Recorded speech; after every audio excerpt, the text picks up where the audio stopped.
And all right, thank you guys for joining us in part 2 of Coming Full Circle chapter Cold Spot. Our investigators are just got into some stuff in our last episode that's convinced them things are going on in the Apcott household. So we hope to conclude this chapter today and get ready to go into the second chapter on our next meetup. But before we started, some things have happened this week that we wanted to discuss amongst the community, and I wanted to ask one of our players to say a few words, if they didn't mind, about things that happened. Monica, if you don't mind. Yep. I am very grateful for the opportunity, Matt, and thank you for bringing that up. Like growing up in the Philippines and coming into the country, I'm exposed to a lot of similar situations. Not as grave as what had happened in Georgia, but some that really resonated with me and some that really have stuck with me for the many years that I've lived here. And it's very heartbreaking to see our Asian brothers and sisters just having to deal with this, especially during the pandemic. I would like to say that I am very grateful for friends like you guys, and a lot of people have reached out to me through DMs or like private messaging and let me know that they fully support me, and if I needed any help of any sort, that they're there for it. So I think a lot of the things that happened last year and that's happening now really like teaches us and like kind of like gives light to realign our values, I guess, as a community, and just to keep educating ourselves on what it means truly to be American. Like, we are such a mixed community now that we should be mindful of each other's cultures, and we should be sensitive about this, and we should be talking about issues like this. And I am encouraging everybody, please, if you could start that conversation with your POC friends or friends who are people of color. Please talk to them, like educate yourselves. The internet has a plethora of information for a lot of our cultures, and always ask.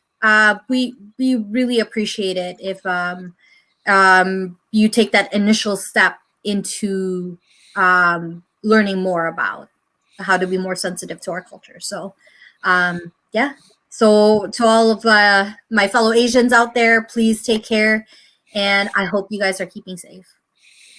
Outstanding. Thank you. I just want to close by saying, lurking fears, our videos, our games, any GM that runs a game with us, our table is always an open table and a safe space for everybody to speak and talk. And if you ever find anything different, I want to be the first to hear about it. And without any further ado, let's go into the game. Thank you very much, Monica. I appreciate that. Thank you. All right. Last where we left off, Goldie got a friendly visitor in the hide and go seek game. Not okay. We're not okay. Totally not okay. and we left off there. It was getting on later in the evening. It was around 8 or so. Probably right before the kids were supposed to go to bed. Playing that game of hide and seek. And Mary appeared, which we assumed to be the doll at the beginning, but found out that there is an actual apparition of sorts named Mary. Monica saw the wet footsteps come down the stairway, and then Goldie actually saw like I want not the actual face, but like the face coming through the tablecloth.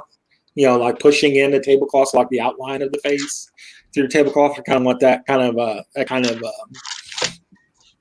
of image for Goldie, as she remembers back to the person. So she can't really give any specifics other than it definitely was a woman's face, and the bare blue feet, wet feet, and the like the very bottom of like a very simple white dress that was soaked.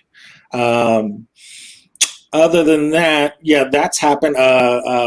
Johnny was having an interrogation with Mary the doll in the study, and it manifested with some water pouring out from underneath it at the same time that the Mary apparition was coming down the stairs. So everybody came running back into the room except for Angela, who's probably heard the screams and is probably running down the stairs now after her situation with Allison and Amelia. It's Allison and the broken mirror.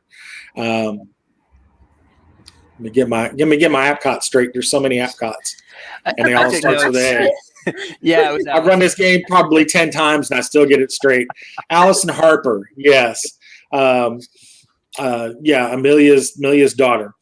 Now Maddie is Allison's daughter, so Amelia's granddaughter. And Julian is Amelia's nephew. So yeah, we're trying to get that sorted out and straight. It might help you guys to pull up those actual notes I gave you guys in the chat. It's probably easier for you to see. I will flash some things on the screen as we need it. That's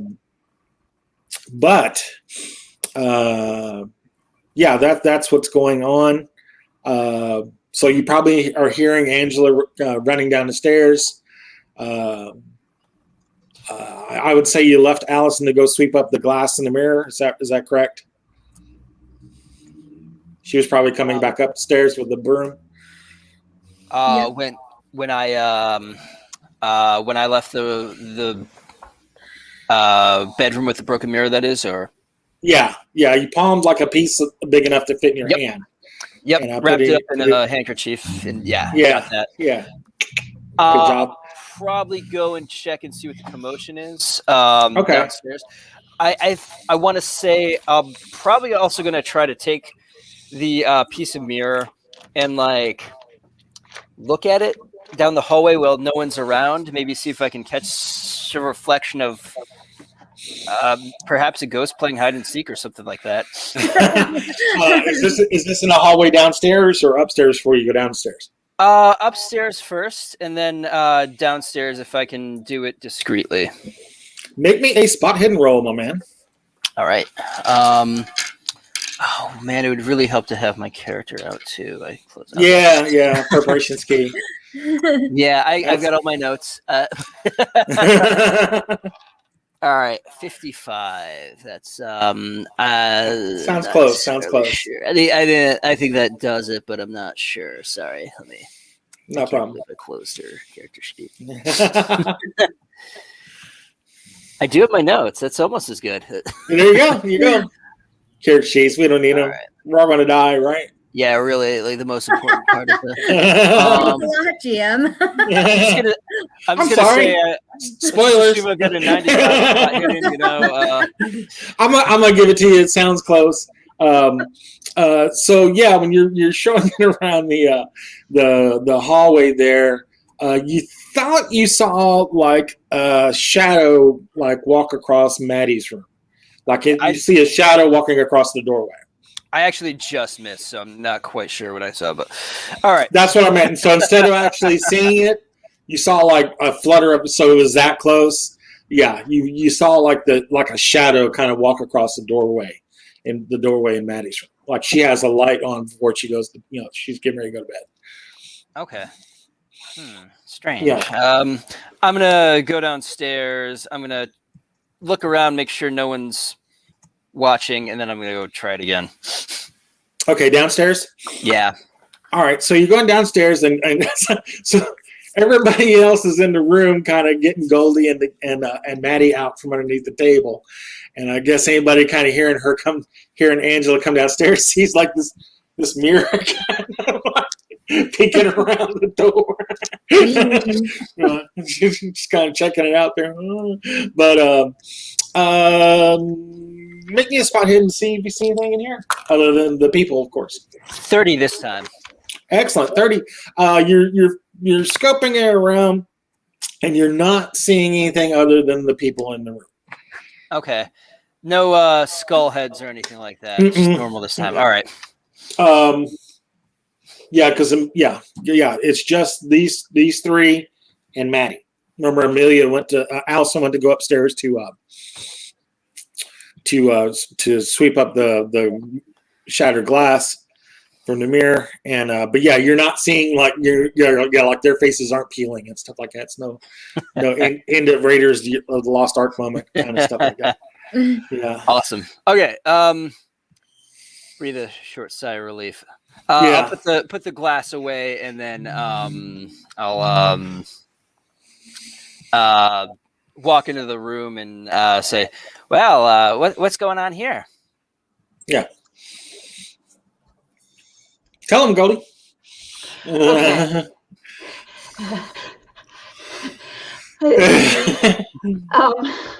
All right. And I reach for my flask and take an enormous swig. Nice. Can everybody like simultaneously do it? I also have a lime liqueur. Oh yeah, you're looking up. Now the footprints and everything are gone. So yeah, you're looking and having a drink, and Johnny's like squeezing the doll, see if any water comes out. We were just like hide and seek. We hid under the table. I thought this was going to be a joke, but I saw feet. Okay, you saw feet. Why the screaming? Feet? Because those feet look like they belong to a body that had spent 2 weeks face down in a pond. Blue, mottled, trailing water, and now it's gone. Is there any water on the floor? Any evidence of water? The floor is bone dry. Father Michael can back it up if he wishes to. This doll was squeezing out water like left and right, like the same time you screamed. But do I see any water left on the doll? Is the doll still like wet? Doll's still damp, but it's not like it should be sopping wet from what you had on the table. But it's damp. But must be one of them quick drying models. It's like a sponge doll. Well, I remember. I remember from last week. Wasn't there a married penguin who drowned? I mean, I remember on the phone there was this screaming and gurgling sound like someone underwater. You're talking about a ghost covered with water, and this doll is just drenched with water. I'm thinking we're talking drowning victim or something. Yes, Mary Ingram. Actually, I'm going to look around. Is the family around here at all? Amelia's coming down the stairs, followed by Julian, and then like right behind them is Allison with the dustpan and full of mirror and the broom. They're coming down. They're like, did what happened? I'm gonna kind of go. Shh. Talk about this later. Okay. Looks like they're wrapping up their game of hide and seek here. Oh, we're definitely done for the night. Yeah. And Maddie's like, yeah. I only get to play once or twice with her. So Mary shows up every time. She shows up a lot. Yeah, she shows up a lot. Yeah, we play games and talk. Is she usually like? I'm sorry. Yeah. And you can understand her? Oh yeah. She's really nice. She's very sad. She's really nice. Why is she sad? She's looking for her fiance. She's trying to get it out. She can't get out. Fiance. Fiance. She goes, that's it. Oh. Looking for she's trying to remember the name of the of the person she's looking for. Well, that's right, dearie. I know lots of men in their 30s can't say fiance either. So, like the lips just lock up, right? They're like, I can't get it out. Oh man. so she did when she appears. Is she like covered with water? I mean, is she dripping wet every time? She's wet most of the time. Yeah. Did she ever mention why? She doesn't want to talk about it. I've asked her about it. She doesn't want to talk about it. She's looking. Pardon me. She's looking for her fiance, James. Fiance James. Does James have a last name? She didn't say. James fiance, eh? Mm-hmm. James fiance. Yeah. Interesting. How old is she again exactly? Maddie, she's about 8. Maddie, you're doing real well with these questions. Everything considered. Thank you. She does a little curtsy. Is Goldie still under the table, or are you somewhat recovered at this point? No, you guys, they're probably out by this time. Yeah, I'm talking to her. I'm upright. I'm drinking, but I'm upright. Probably sitting at the table, keep checking under the table. Was there a bar in this house? There was a wine cellar. There was a wine cellar. There was a bar in the study, but yeah, I mean nobody's had any drinks in there in a while.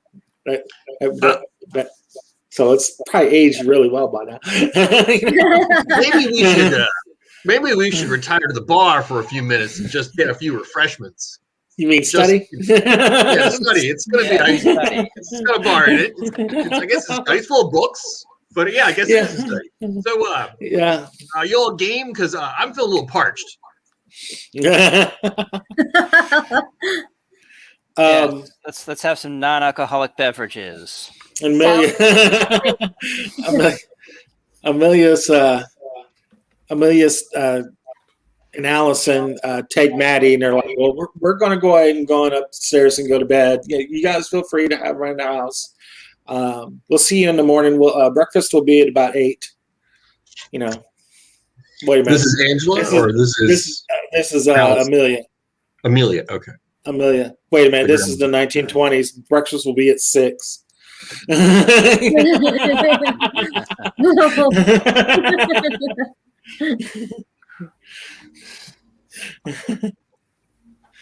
right, well, I lead the way back to the study, which I always refer to as the bar.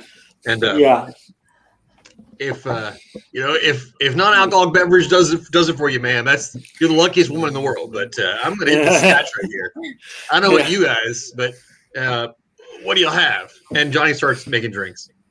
Yeah, Amelia and Allison and Maddie and Jillian are heading back upstairs. Of course, Jillian's got that hack and cough again as he's going up the stairs and kind of leaning on the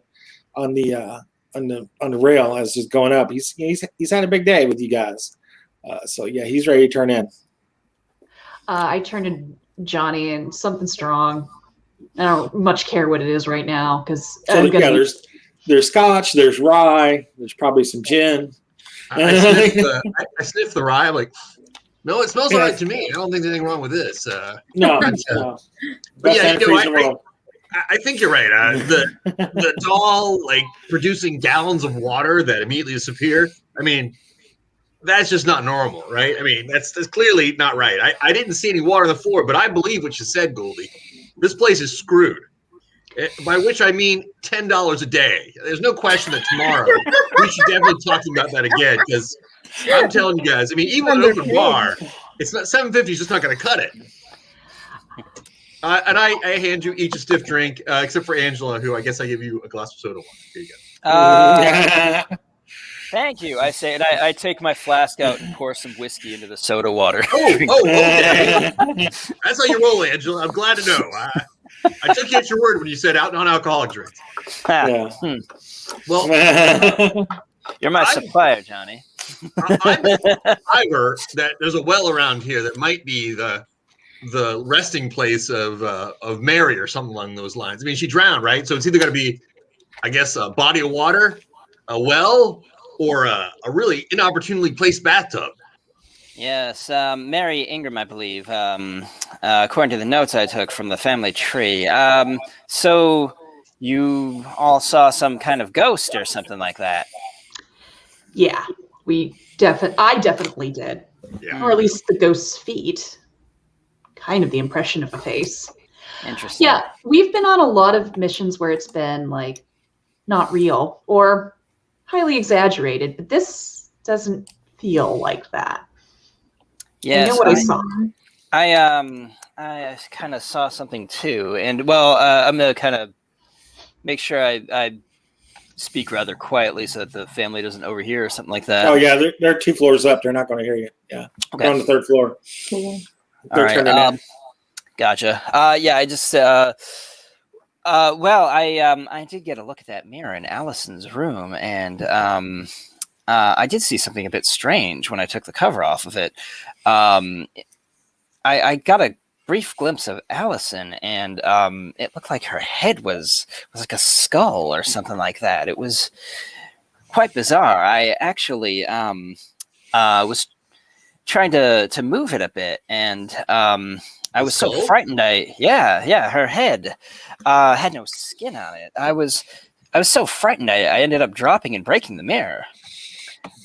She actually kind of seemed happy when I did, but I pull out the piece from the, I unwrap what I've got in the handkerchief, the shard of the mirror. Say, I did manage to get a piece of it. I wonder if maybe it could help us. I tried to look at the thing in the hallway. I actually saw a bit of something moving in Maddie's room. I wasn't quite quick enough to see what it was, but it's rather strange. Well, yeah, I saw in her closet, right, that head on the floor that was looking up at me for that split second. And we saw that trail in the attic, remember? That was going back and forth between the master bedroom where the mirror is and the little girl's room. So you might have done him a favor. I put on my driving gloves, and I pick up a piece of shard of the mirror. And I'll look at each of the group and reflected in the mirror and see if they look any different. I'll look at myself. All right, you're looking at it. You grab it with your gloves, and Angela had it with a napkin or handkerchief rather. So yeah, that's all probably really, really good ideas. Make me a power roll as you take the mirror, both of you. Power. All right. As you're passing the mirror between each other, both of you make a power roll. Okay. Ooh, that's a good roll. A hard success. 16 out of 55. Excellent. Barely made a success. Yeah, regular success. Excellent. So you two, when you're passing the mirror, all of a sudden you get like a really cold feeling from the mirror when you guys are passing it, like you both are passing like a block of ice rather than a mirror. And everybody else in the room notices like the temperature in the room just dropped like 10 degrees. So if it's it's like April, if it's April in in New England, it's it's probably 40s, 50s in the evening, I guess. It just dropped to like in the 40s. So you guys definitely feel the chill come on. Oh, good thing you're wearing those gloves. Exactly. And there's like a flicker of something going on in the mirror. Oh, in the mirror? Yeah. Wow. I've never been so affected by a mirror like this that didn't have little white lines on it. This is strange. I look at the mirror. Like I said, I'll see if I can look at their reflections in the mirror. Do they look any different? You're not seeing reflections. You're seeing something in the mirror. Hey, what's that? Is that a smudge? I look a little closer. This is basically kind of comes up in the mirror. If I can get it to come up here. Yeah. There's blurry text in here. Yeah, there's. Oh, it's resolving. Generations pass. There we go. You can read it out loud. Yeah, Monica, get up shortly. Generations pass and I remain. I grow. I wait. I mark the passage of time by the breaths of the newborn babes. Let's see. This glass is a little funny here.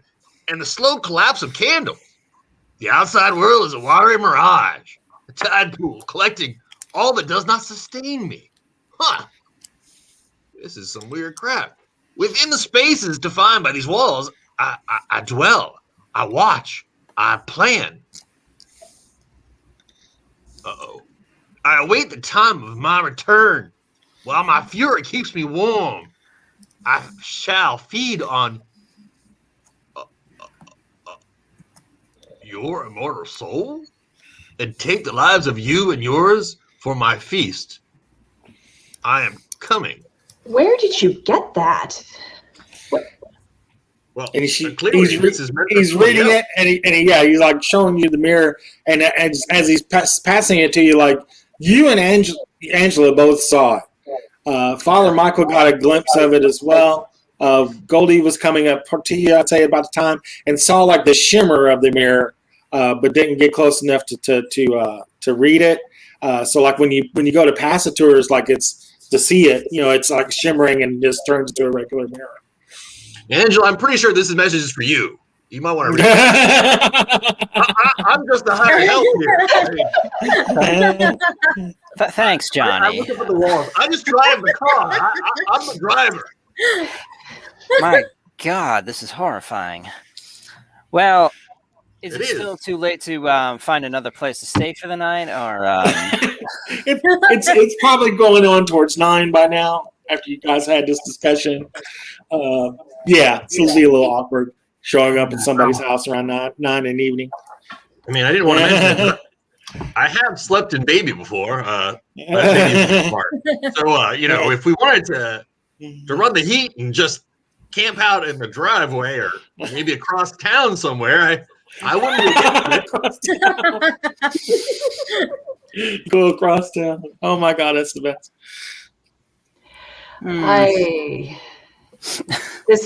This house is giving me the creeps. I'm not gonna lie.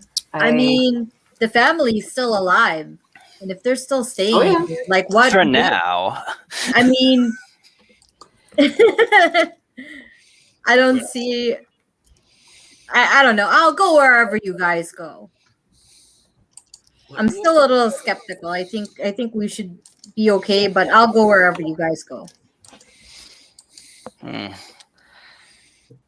Well, I really want to stay here, honestly, because I think that if we see anything else, I mean, the night is still very young. And I mean that in the sense of like more stuff could happen. We saw one thing happen, and that's not the only entity I think that's here based off of the descriptions that we were given. Yeah. Well, the night is young, and nobody likes a party better than me, Goldie, but this seems pretty lame. I mean, it doesn't sound like this thing is going to eat the family members, just the guests. Based off what you just said, I don't know if that's right. I mean, well, it seemed pretty much directed at us for moi. I mean, it said, "I'm going to eat you." That was pretty clear to me. I mean, you're wrong. I wonder if this is what Allison saw in the mirror and why she covered it up. I never quite asked her what she did see. No, you didn't. Maybe a good topic for conversation over breakfast tomorrow morning if we survive.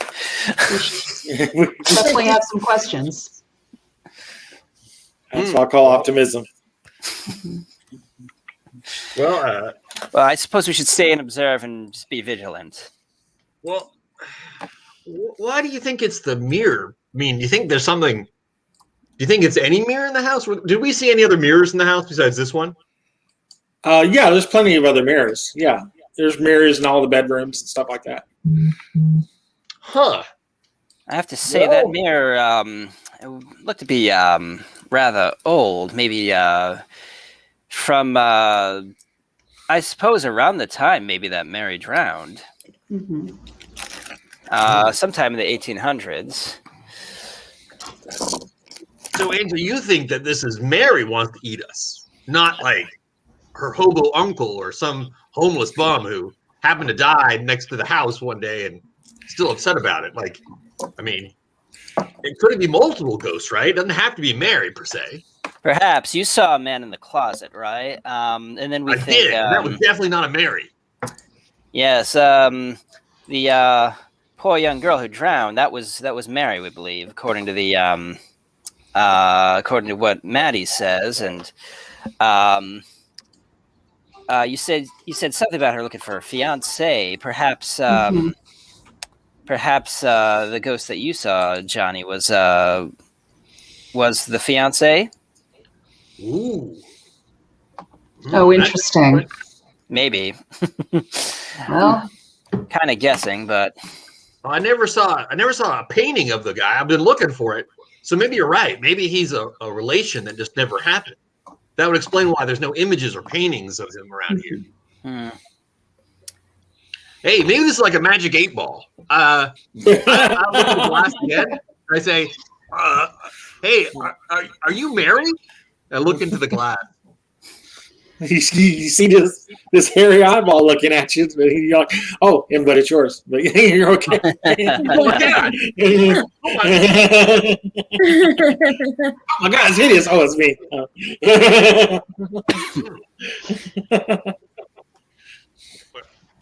I mean, you might want to ask if you can borrow the mirror later on for this evening. You can put a little, medicine on it. But other than that, well, yeah, no, I hear you.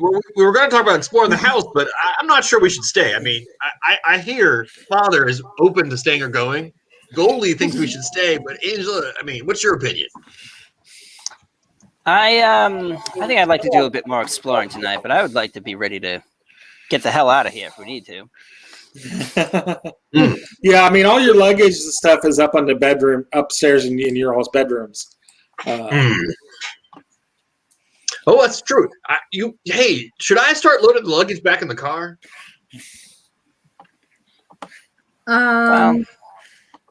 You think we defend them if we left, or I don't know. Well, I mean, I still want us to get paid. Is what I'm saying. Yeah. I'm not too worried. We can always. I don't have anything too important. I'm just gonna keep the. I pull out Corbett's dagger. I'm just gonna keep this on me. Nice. That's a nice dagger. Hey, Angela, how are you at brawling? Are you like a real go-getter when it comes to knife fighting?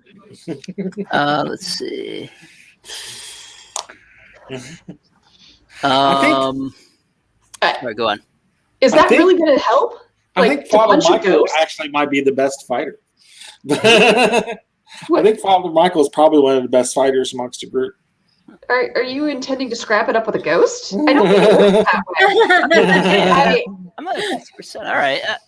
I can certainly handle myself with this.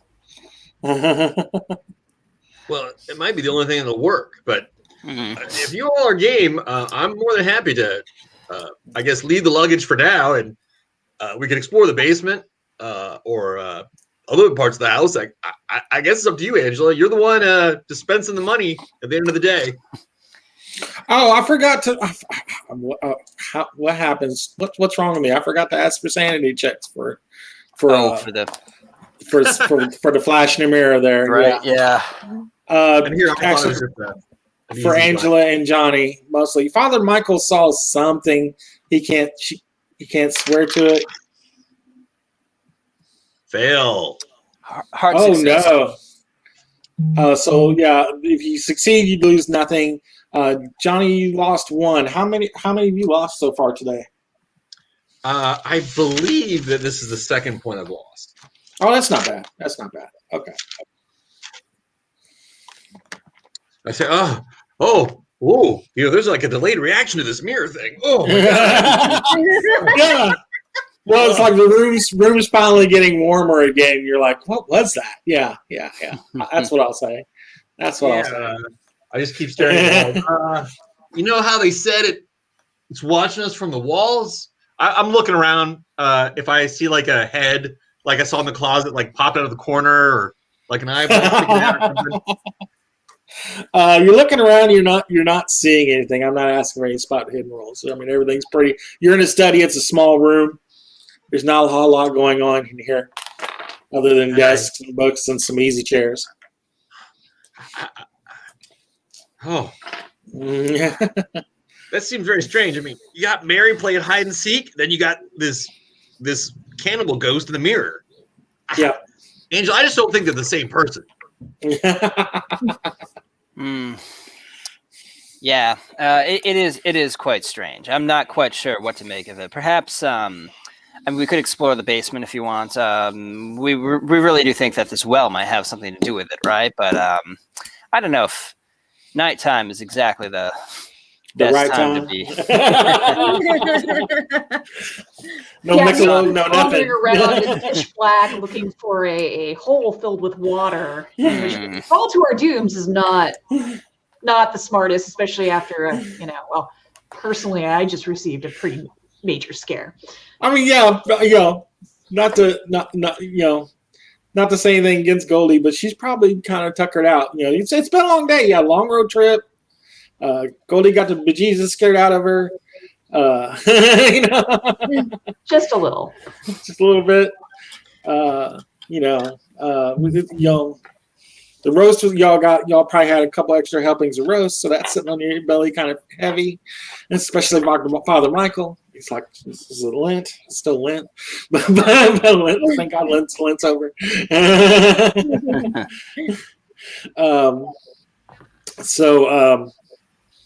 Yeah. What's our I'm going to bed. Going to bed? I'm going to bed. Sure. Okay. I need some time to think and maybe take a quick cat nap before horrible other things start to happen around the witching hour in this place. Okay. Which I'm pretty convinced is going to happen, but I need to try. Going to sleep in this house? Johnny pours himself another stiff drink. Johnny's going to stay downstairs for a while, or are you going upstairs? What are you doing? No, Johnny's going to drink quickly while everyone's still there, and then he'll stay in the group. Johnny will not leave himself individually anywhere in this house if he can help it. Okay. I believe the ladies decided to stay in guest room B next to Maddie's room, and the gentlemen were staying in guest room A across the hall, if I'm not mistaken. Okay. Yep. Sounds about right. Yep. I believe that's what we decided on. That's where the luggage is at anyway. Yes. So as you guys are going up the stairs, it sounds like everybody's kind of going in around the same time. It's probably a little after 9, which is late in the 20s. I mean, you should be in bed by now. in the country anyway, and not so much in Boston, but definitely in the country, everybody's asleep because they got to get up at 4 o'clock in the morning and milk the cows and all that stuff.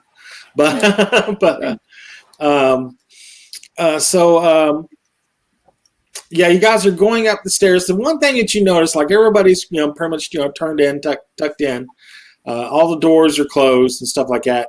Maddie's door is open. Maddie keeps her door open. But you do see a light underneath Julian's door. Like he has a light on. Is it electrical in the house or is it gas? It is a there is a furnace in the basement, so it is gas. The light, in the house, is a gas light? Oh, the light is electric. Sorry. That's just smart thinking right there. Keeping the light on so you can see the ghost coming. Speaking of which, I'm going to try the mirror again and look down the hallway in the mirror. Like, kind of hold it up so we can see it. Okay. All right. Spot hidden? Spot hidden, please. Just use your spirit mirror. The exact same roll as the last time I tried this. Looking towards Maddie's room. 55. 55? Nice. Yeah. Double nickel. You're staying consistent. You're not seeing anything. Yeah. Well, looks like we're clear to Head to the bedrooms at least. He's got his mirror periscope spirit glass thingy. Yeah, there you go. So you guys are go down the hall, divvy up into your rooms. Are you guys just going to turn in? Or are we taking shifts? I'm going into D&D mode. What are we doing? Father Michael and I are going to be the one bedroom, right? Yeah. Okay. Johnny will take a cloth and put it over. If there's a mirror in there, he's going to cover the mirror. That's the only special arrangement, really, that I think I'm going to make. But okay. Is there a mirror in that bedroom? Yeah, there is a big mirror in the bedroom. Yeah, like a desk, bureau, makeup mirror kind of a deal. You don't mind if I throw this towel over that mirror, do you? The cat doesn't mind. And I toss it over the mirror, okay, covering it as best I can. All right. So Father Michael's probably spending the next 20 minutes or so saying his evening prayers and stuff like that, benedictions, all that good thing. Being a good Catholic and doing that sort of thing. The beds are like big queen size beds. There's definitely room for both of you to sleep in it. Same thing across the hall. Both the ladies can sleep in a queen bed, no problem. So it's plenty comfortable in there. But we're just going to turn in. I like it. Yeah, I just say, it wouldn't occur to me to sleep in shifts, to be perfectly honest. Yeah. I'm just gonna say, let's just sleep lightly, Goldie, and keep the mirror out. I've got the magic dagger on the nightstand. Goldie's got the flask propped up underneath her arm. Probably just took the bottle from the study and got propped underneath her arm. I respond lightly as I just sort of curl myself into bed. I'm gonna be happy if I can sleep at all. Agreed. That's a good idea. Make me power rolls, please. Well, I was going to ask, Michael, you got any spare crucifixes? Like just a couple extras, maybe? I could borrow one. Borrow what? Oh, I'm talking to Father Michael. Okay. Father Michael's arranging the dice. Father Michael's blessing his dice. So I rolled a 6. Yeah, I rolled a 3 out of 80. Nice. I roll. I'm sorry. What are we rolling against? Okay. Power. Okay. Hard success. 18 out of 55. Yeah. Nice. I rolled 48 Out of 60. Good. Johnny, you had a question for Father Michael. I'm sorry. Go ahead. Yeah, I was. Father, you got any spare crucifixes? Like maybe just one or two I could borrow? Oh goodness me. I do not. I only have one crucifix, but if it makes me feel any better, I do have a Bible. If you would like to hold a Bible, that'd be great. Okay. You probably got your beads. You probably got your rosary. Yep. Yeah. And I could hold on to that Bible while I sleep. That would be great. I mean, who would kill a man holding a Bible? I do have my occult books, and since we got that letter about water and all that Johnny saw through the mirror, can I roll for yeah. Yeah, well, you'll stay up a little bit that night and kind of thumb through the book while Johnny nervously looks around the room in the bed, clutching your Bible. Dang it. I rolled an 86 here out of a 25. That's not good. Okay, so you're spinning you got a fairly thick tome, and you're thumbing through the tome. Of course, it's not indexed or anything like that. To easily help you find what you're looking for. You're thumbing through it and you fall asleep. Basically, that's what happens. You're trying to do it, but it's been a long day. You're relaxed. You're probably sitting in like a chair. You probably fall asleep in a chair, honestly. So you're gonna be a little stiff in the morning. But yeah, you're basically doing that, and you're thumbing through it, and you just it's been a day, you know. So yeah. Fortunately, with everybody's great power rolls, you guys do get a nice, quiet night's sleep. Number one, due to it being so damn quiet, you know, guys are both. Well, a lot of you live like in Boston or near Boston or a bigger city like Arkham or bigger city than North Ashfield anyway. And it's super super quiet out here, and there's no animals around. There's no crickets chirping or anything like that in the house. You know, it's dead quiet. Even those of you like Goldie who was worried he would not sleep, soon enough exhaustion takes over, and you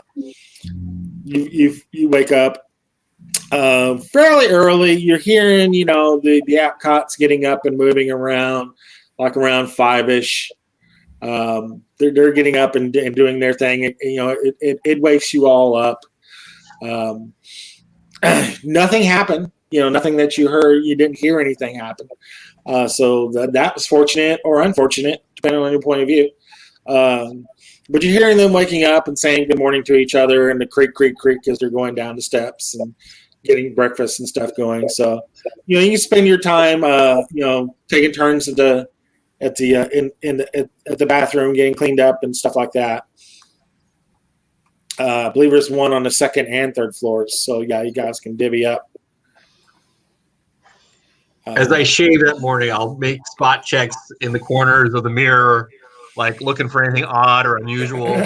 Just like get ready in the morning. Yeah.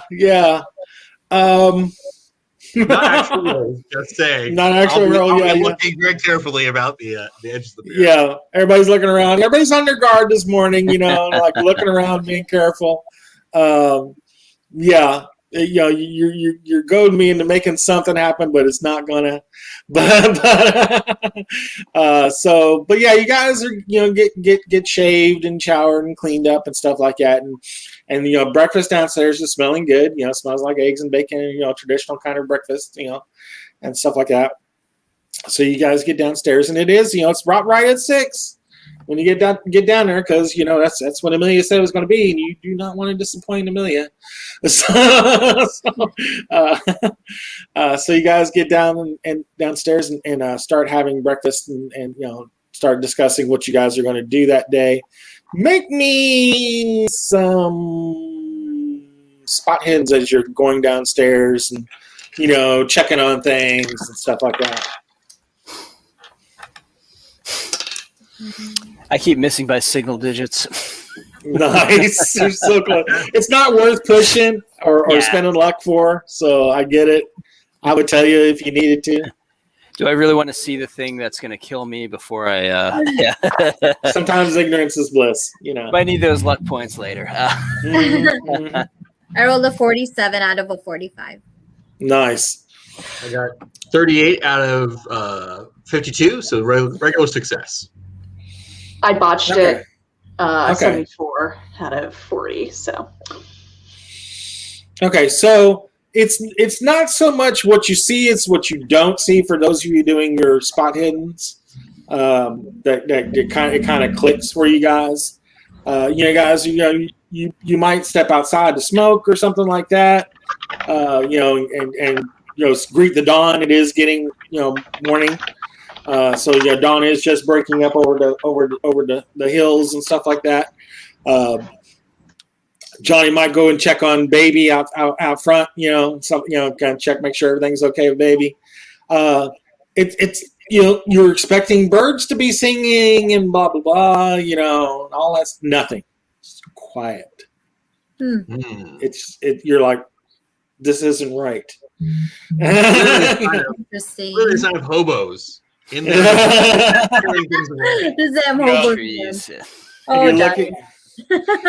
You're looking around. I mean, you see like the hedge again, and there's like the pull around driveway. There's like a fountain.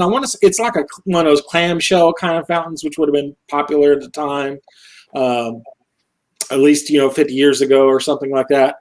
It does work off of like an electric pump, so it is still kind of like pumping out water and stuff like that. You know, clamshell kind of a deal.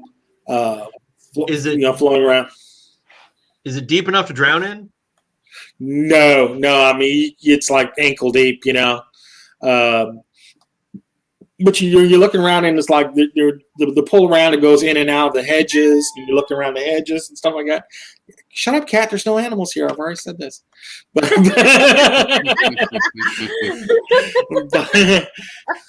strange. I can hear a cat somewhere. Hear a cat way out in the distance. But you see the hedge and stuff like that. Of course, across the front.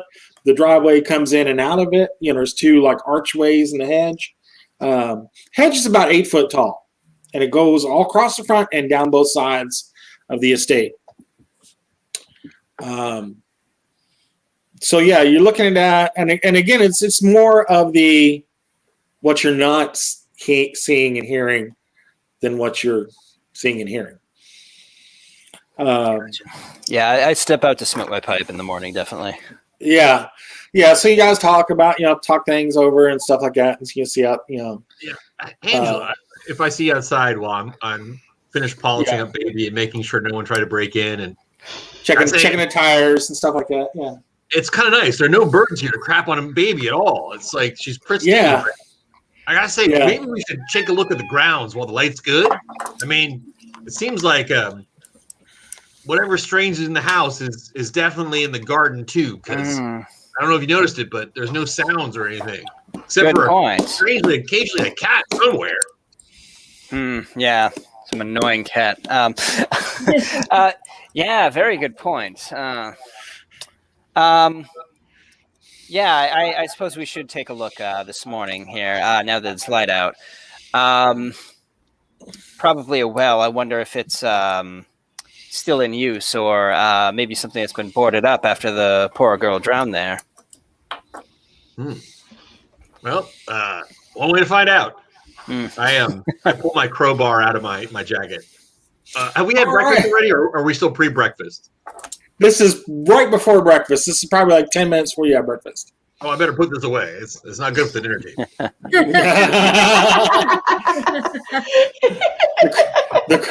The crowbar goes to the left of the dinner fork. So, yeah. Good to know. They didn't come back to our school when I went. Yeah, they never went. So let's pull up the grounds here real quick. So yeah, you guys, are out kind of looking around, stuff like that. Taking a quick walk around the grounds. Probably everybody kind of stepped outside for a little bit. So I'd say the whole group is out there.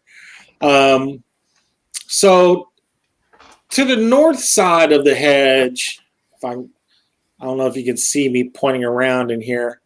To the north side of the hedge, where it says the dense woods on the map, the upper part, you guys are walking around through that area and just kind of like making a big circle, going to the north and kind of going around and head back south, and then back by the garage, and then back up to the house. There is a back door that leads right into the kitchen area, so that's convenient. You guys can just walk right in, from the back. But you guys are walking around the dense woods area to the north. I'm looking for a natural world roll. Is that still on the character sheet? Is it natural world? Yeah, they changed it since early editions. I have a big blank there. This version does have a natural world. Yep. I do not have a skill. Not that I'm there, but yeah, I get a hard success. Oh no, we're just talking. Everybody's out there. Everybody's out, kind of walking around, whether you're smoking or not. Just kind of out there talking with them and stuff like that. Sure. Still smoking, but yeah, I get a hard rolled success. a 31 out of a 30. Oh, you spent a point. Nice. So 31 out of 30. So you and 9. And Angela made it. Angela made it. Yeah, it's 9 out of 20. So you pointed out, and Father Michael's kind of confirming it.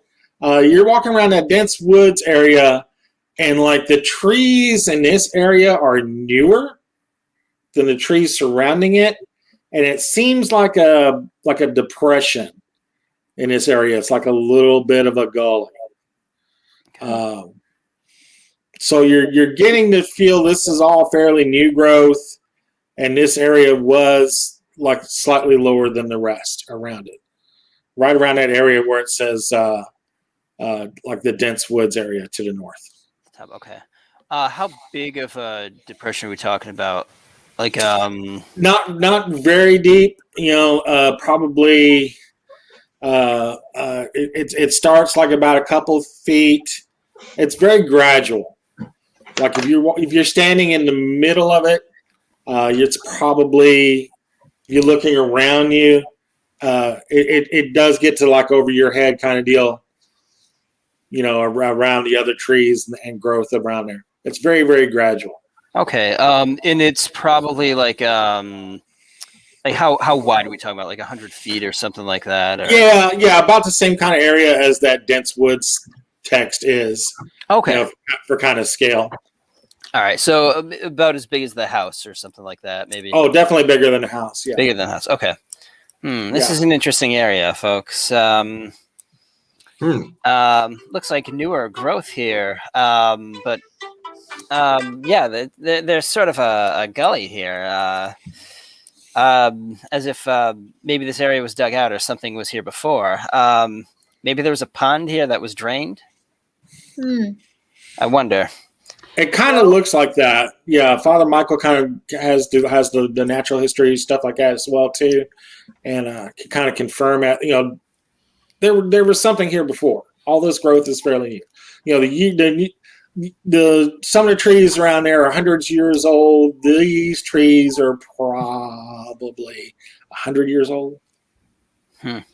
So who would know best? Do you think the family members would have memories or at least historical understanding that goes back that far?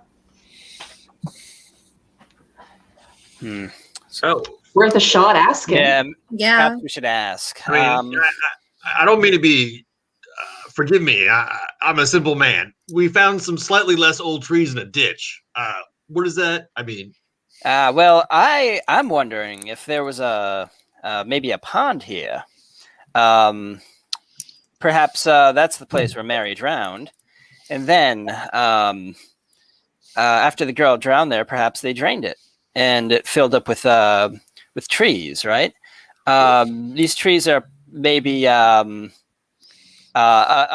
guessing like tens of years old or something like that, like a few decades old or something. It's probably the trees around here are probably like 100 years old or something. Okay. Well, that would be around the right time, right? Because Mary died in 1845, and if I'm not mistaken, that a house over there across the Light Woods is the Apcott house, and her fiance was Thomas Apcott. No. Perhaps I thought it was James. I thought it was James, but the family tree says Thomas. Okay. Yeah, the family tree. I'm quite all right. Maybe she married and didn't actually marry James, or maybe his middle name was James. I mean, the family tree is a little blurry. Yeah, it's very blurry. So you guys are talking about that and discussing things. You're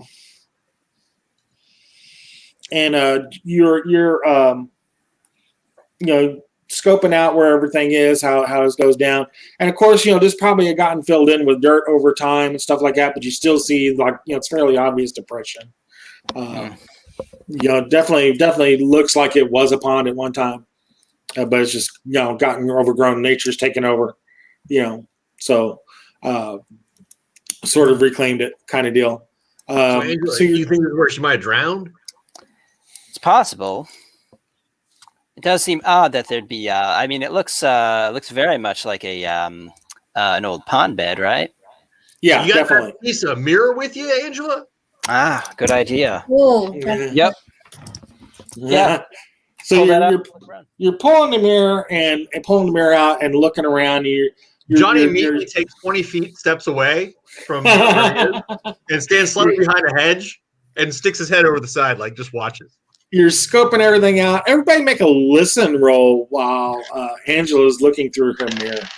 Hard success. Everybody make a listen roll. Okay. Actually, hold on. I think it's a Fail. success. Oh. Yeah, rolling well now. I heard the sounds of my own feet walking away. Yeah.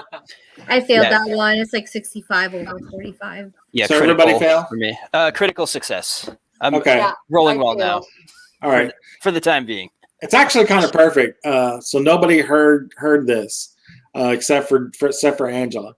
And Angela, you're looking around with the mirror and stuff like that, and everybody's kind of watching you looking around with the mirror, trying not to look in the mirror, but they're watching you looking in the mirror. And you're looking around and you're panning it around, and you're like angling it over towards where like the Lightwoods text is, towards the back. Mm-hmm. To like the 4 o'clock, 4 or 5 o'clock of the dense woods area. Gotcha. Yep. Yeah, the larger patch in the back. You're angling towards that way, and you see a woman, and you kind of stop for a second. You're like, whoa, and then you're like, there's something here, and you're angling it, and you're looking, and you look where the mirror is, and yeah, there's a woman kind of walking through the light woods area. Everyone, could you do me a favor and take a look over that way? Do you all see a woman over there, or is it just me? So you're looking, you're looking and just kind of walking, kind of like making a beeline towards the house. There is a woman, but she's wearing like modern clothes, very simple clothes, very conservative clothes, but yet, definitely modern clothes. You all can see her, and she's walking, and she sees you all through the trees, and she looks at you all and kind of does like a friendly wave as she walks on up through the yard. Wave on back. Okay. Maybe walk up to meet her. Okay, walk up to meet her. It's not a ghost. It's as far as I know, it's a normal human being. It's a person. I'm going to try to act like someone who didn't actually have their world rocked last night by some drowned spirit. Morning. Good morning. Good morning. And she puts her hand out and she says, Miss Talia Gordon, how are you doing? Goldstien. People just call me Goldie. I'm well enough. We're just sort of seeing the lay of the land. Wasn't aware of anyone else on the property besides and I indicate towards the large house behind us. Yeah. She points back behind her where that number 4 is. She goes, I live there on the Apcott property. I'm the teacher in this area. I'm the school teacher. Oh. I come to have a little quick breakfast with the Apcotts and collect Maddie for school. Well, that's wonderful. That's nice. Glad to hear the kids have a teacher in the area and a teacher close by at that. Mm-hmm. Yes. Oh, thank you. And she says, I teach all the children in this area before they go on to Franklin County. She basically has like the one-room schoolhouse that teaches all the elementary grades. Mm-hmm. Do I recognize her voice from the party line last night? You do not. You remember an Enid and I think a Janice or something like that? Not Talia Gordon's not ringing a bell. And this voice, but this person's voice is not ringing a bell. Sorry. No, go ahead. Hey, Beach, you don't know anything about local history, do you? Not a lot. No, I'm not from this area. I've only been teaching here a few years myself. Might be able to help you or point you in the right direction. Oh, well, I was just curious. Since you stayed there, I thought you might know some local history. Like this area right here, this depression. This should be a duck pond or something. I guess that's probably out of your purview, huh? She goes, yeah, I've walked through these woods quite a bit. I always thought this was a pond or anything, but I never asked the Apcotts about it. I don't know. You ever see a well out here or anything else? Anything of interest out here in these woods? No. I know the Apcotts keep have an electric well in the basement. But I've never seen a well. Yeah, like a normal electric well, like you would have back in the time. Fancy. It just like yeah. They got all the modern conveniences up to a few years back. Yeah. Nice. No radio. Yeah, but no radio. Yeah, electric pump, but no radio. Yeah. You ever see any odds going on around here when you pick up Maddie, or anything strange? Make me a psychology roll when you ask that question. Okay, my psychology is 20, and I rolled a 71. Woo-hoo! Everybody else is welcome to make theirs as well. All right. Let's see what I got.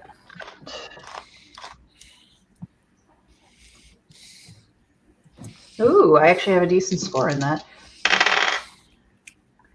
Okay, I did make mine, but it's a regular success. I got a 59 out of 65.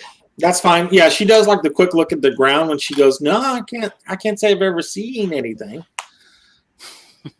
So it doesn't matter. Well, remembering that the family did not want us necessarily like airing their concerns, I believe, out loud too vociferously, I was like, "Oh, don't mind my friends here. We've been hired on to do a little bit of historical documentation." How fascinating!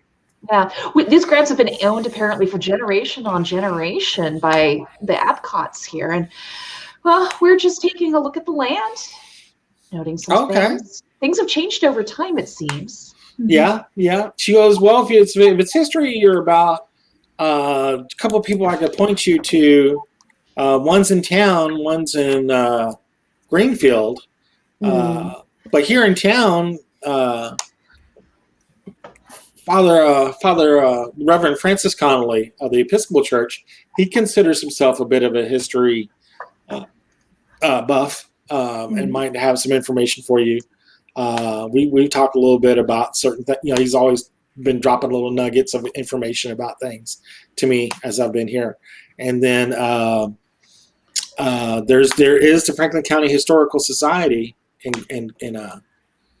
Greensville. Yeah. Oh, good to know. We'll have to pay those a visit at some point. Sorry. Yeah. We'll have to pay those a visit. Much appreciate the tip. Oh, absolutely. And she goes, "Well, again, let's go collect Maddie and get a quick bite to eat." She goes, "Are you joining us for breakfast?" We will be, yes. Outstanding. And she marches on through the woods, sort of inviting you guys along. Yeah. I'm going to let her have some space before I'm going to make a show of just surveying and like finishing up whatever we were doing. And I'm going to say she's seen something. She absolutely wouldn't make eye contact with me when you said something about weirdness. She immediately like eyes to the floor. Something sus. Yeah. Maybe I embarrassed her with my question. I do that sometimes. You embarrassing? No. I just don't feel it's that kind of embarrassment. Like, At least she would have said something like, "What do you mean, weird?" or something along those lines. Instead, nope. Define strange. Yeah. Oh, now you mention it, you didn't get awful quiet there. I hadn't noticed it at first, but now that you say something. Yeah. Perhaps she knows some sort of anomalies about Duck Pond history that we're unaware of. Or she saw something in the house. That was more what I was thinking.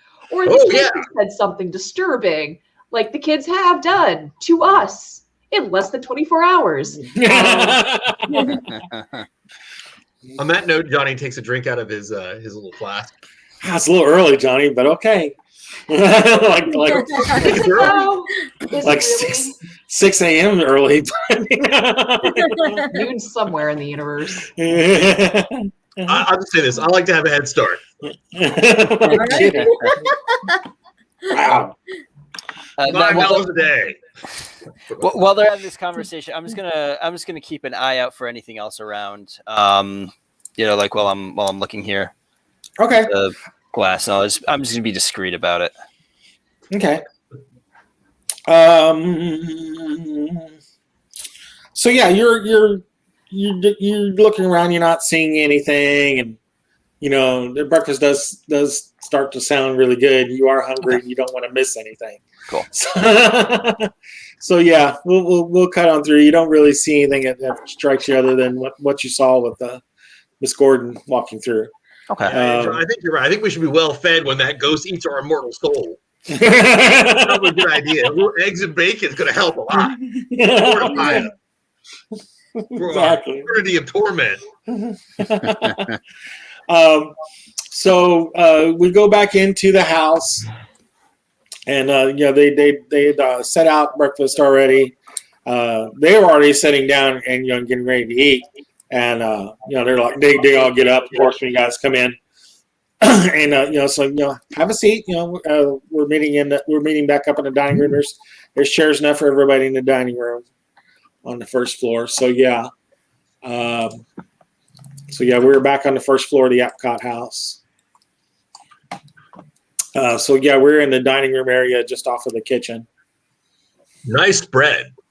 Exactly. So it's eggs, bacon, toast, all the normal kind of stuff you would have, some fried potatoes kind of deal, traditional country breakfast that you would have had in that time. So she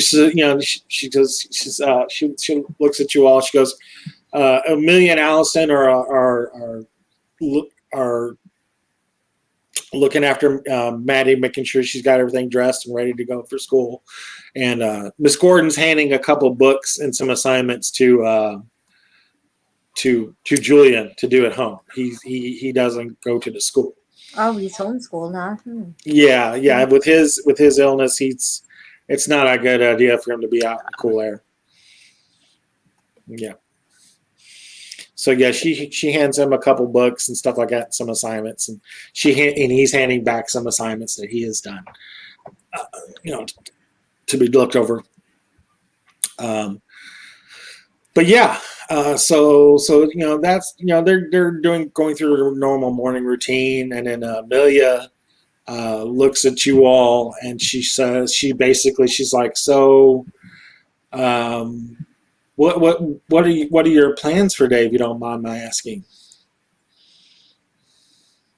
The matriarch is asking you guys. I shove some bacon in my mouth.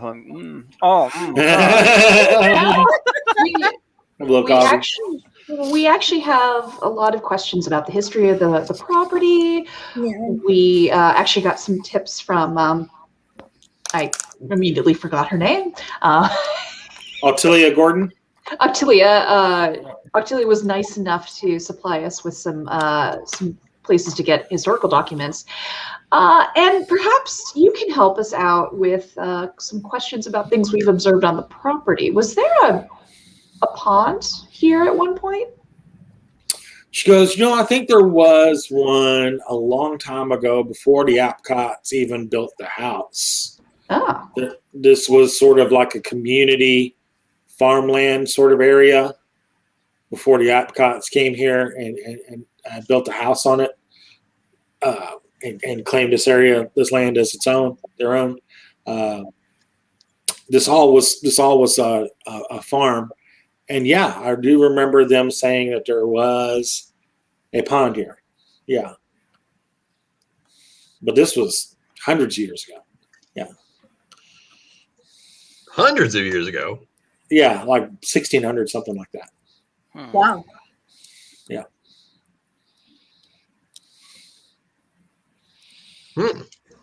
Yeah. Keep eating. Breakfast is really good. Bacon's delicious. Talia's Miss Gordon is gathering up Maddie and getting her jacket on and stuff like that, getting her ready for school. And she asked Maddie. She says, "Now, Maddie, are you bringing Mary with you again today?" She goes, "I always bring Mary." I know. I really wish you wouldn't, but if it makes you feel better, just don't let the other kids pick on you. I'll interject there. Maddie, we could watch Mary for the day for you if Ms. Gordon feels it's best for her to stay behind. She'll be safe with us. make me that charm or fast talk or persuade, your social skill that you're using to Maddie. Yeah, I think. Fast talking, persuade are the same. All right. What about charm? You 25 probably got out good of. charm. Okay. Yeah. I mean, I've got a regular success on either fast talk or persuade. Okay. Charm, She's looking charm works around. too. Yeah. She's looking at you and looking at the doll. And she's looking at Goldie and Father Michael and all of you, and she goes, "I don't know." And Miss Gordon's like, "Maddie, I think it'll be perfectly fine for you to keep it with these people. They're here to help the Apcotts doing some research, and I think it'll be fine with these people." And she hands it. She grudgingly hands it to you, Angela. Okay. Hey, she'll be in good hands with us. Don't worry, Okay. child. All right. Okay. And she goes and skips on out the door with Miss Gordon. Da, da, da, da.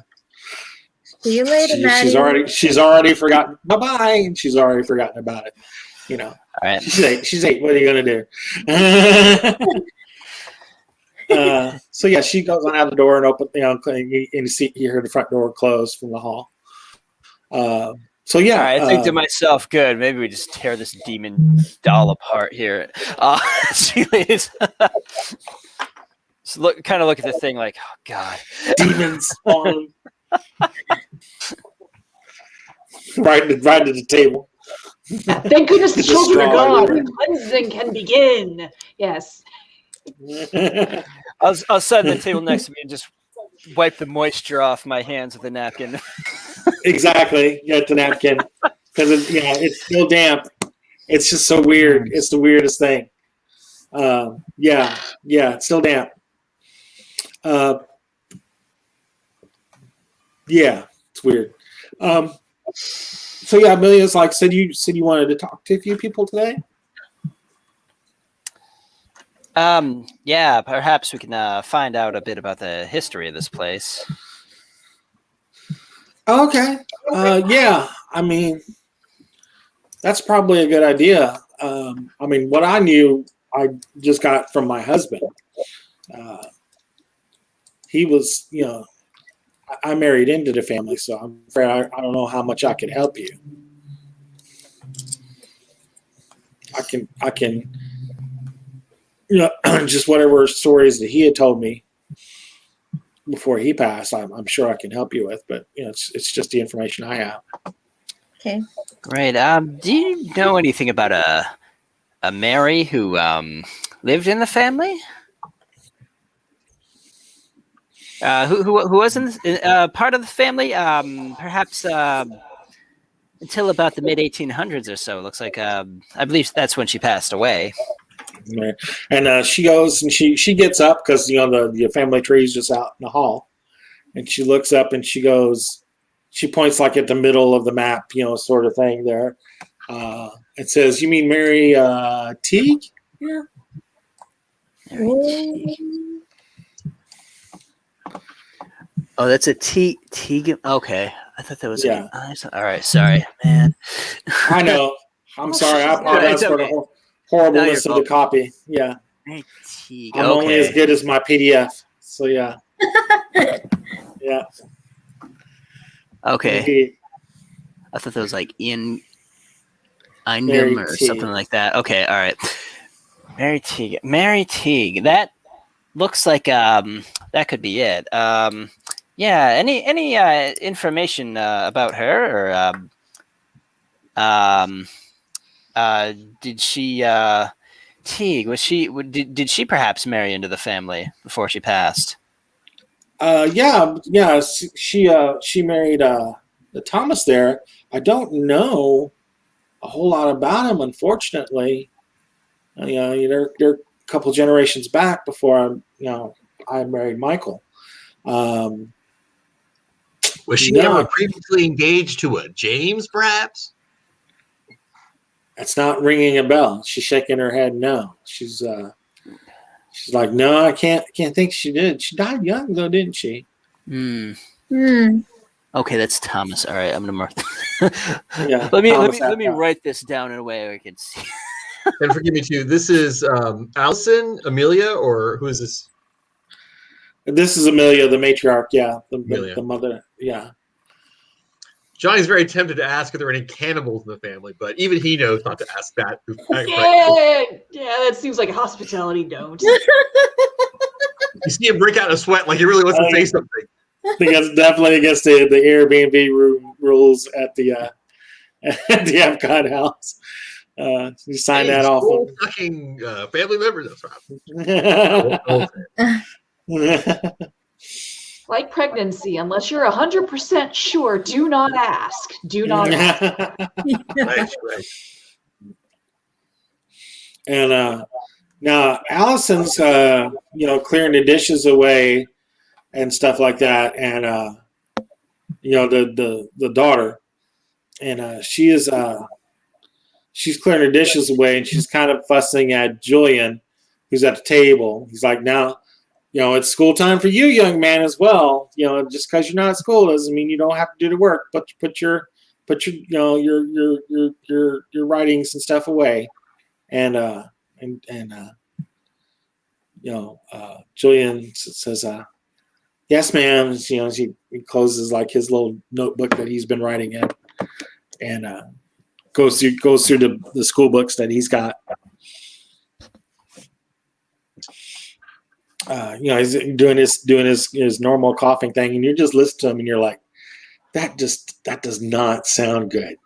It's not 1920s, and they just don't have a lot of technology and as far as breathing illnesses at that time.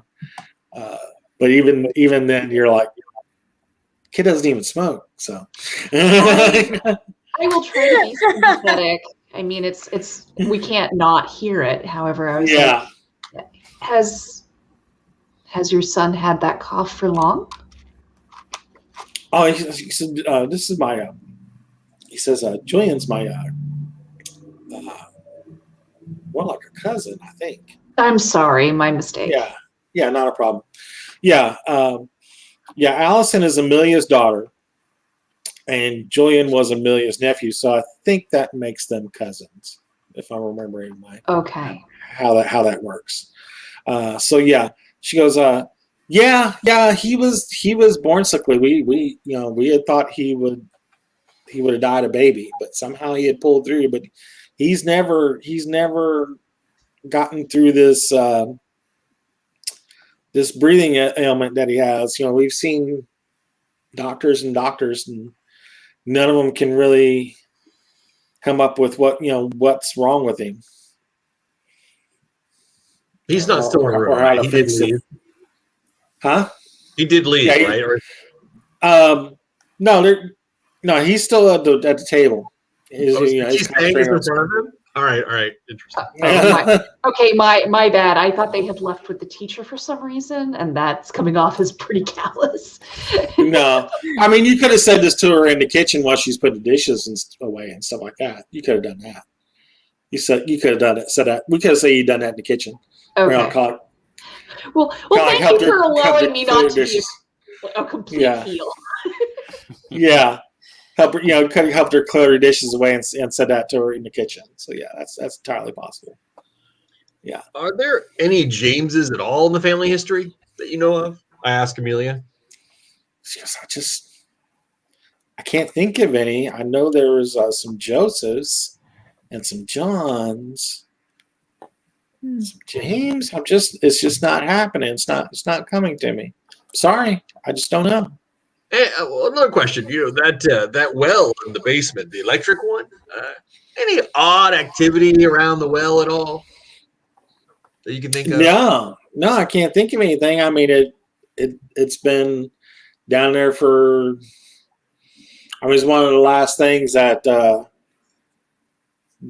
Michael installed before they passed. Before they had that accident. One of the last updates that they had done at a house. Before they had before Michael passed. So you're saying they messed with the well and then they put the electric pump in, before they had that boating accident. So no subtle screams of hell or anything coming from deep inside. Just, All right.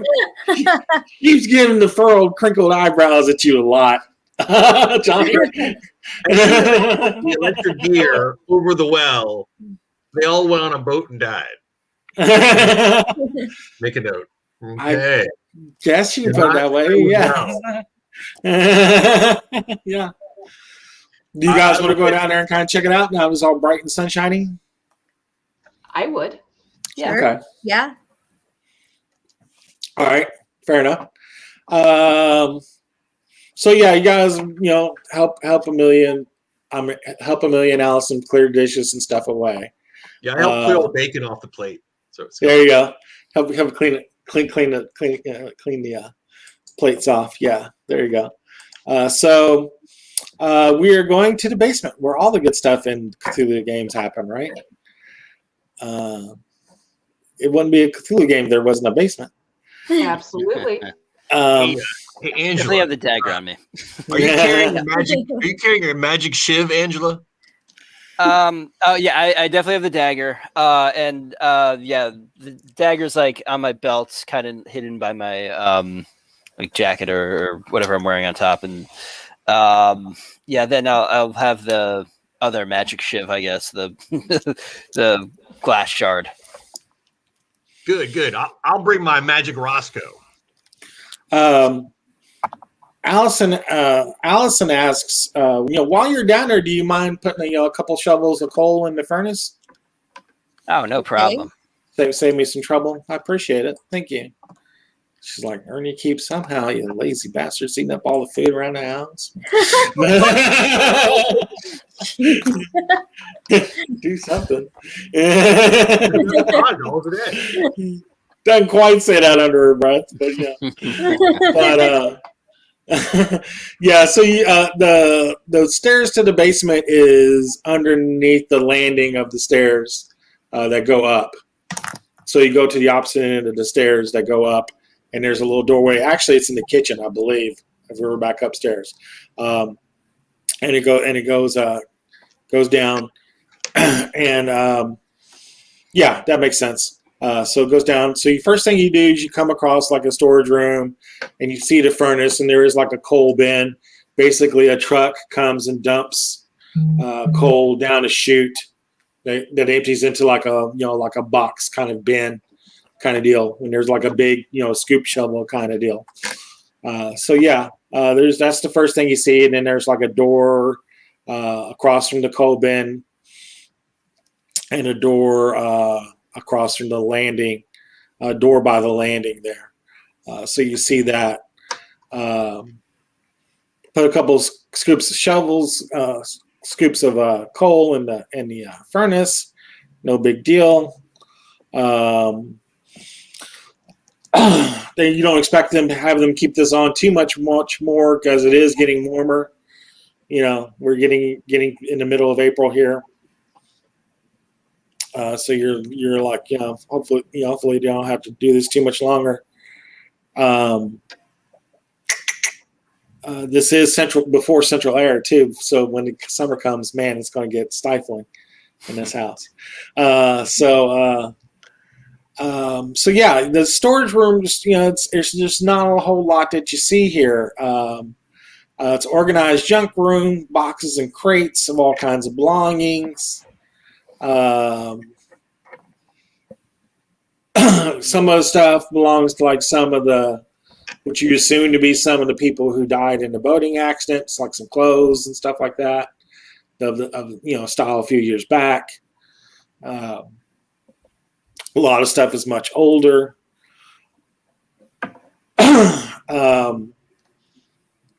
Then there's like the laundry room. Of course, it has some has laundry already folded and stuff like that, and some stuff's getting ready to be done for today.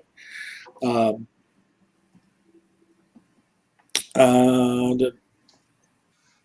you go into that one room, and it is the one wine cellar area. Bunches of racks along the walls. Could potentially hold hundreds of bottles of wine.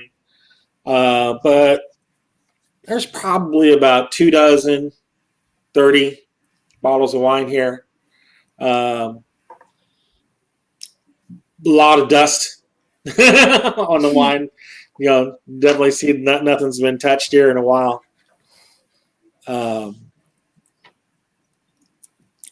they look like fine, perfectly fine, wines. Nothing that goes, strikes you as like, oh my God, it's extremely valuable or something like that. I don't think there's any connoisseurism. Yeah, I don't think there's any connoisseurs among the group, but Is everything actually wine?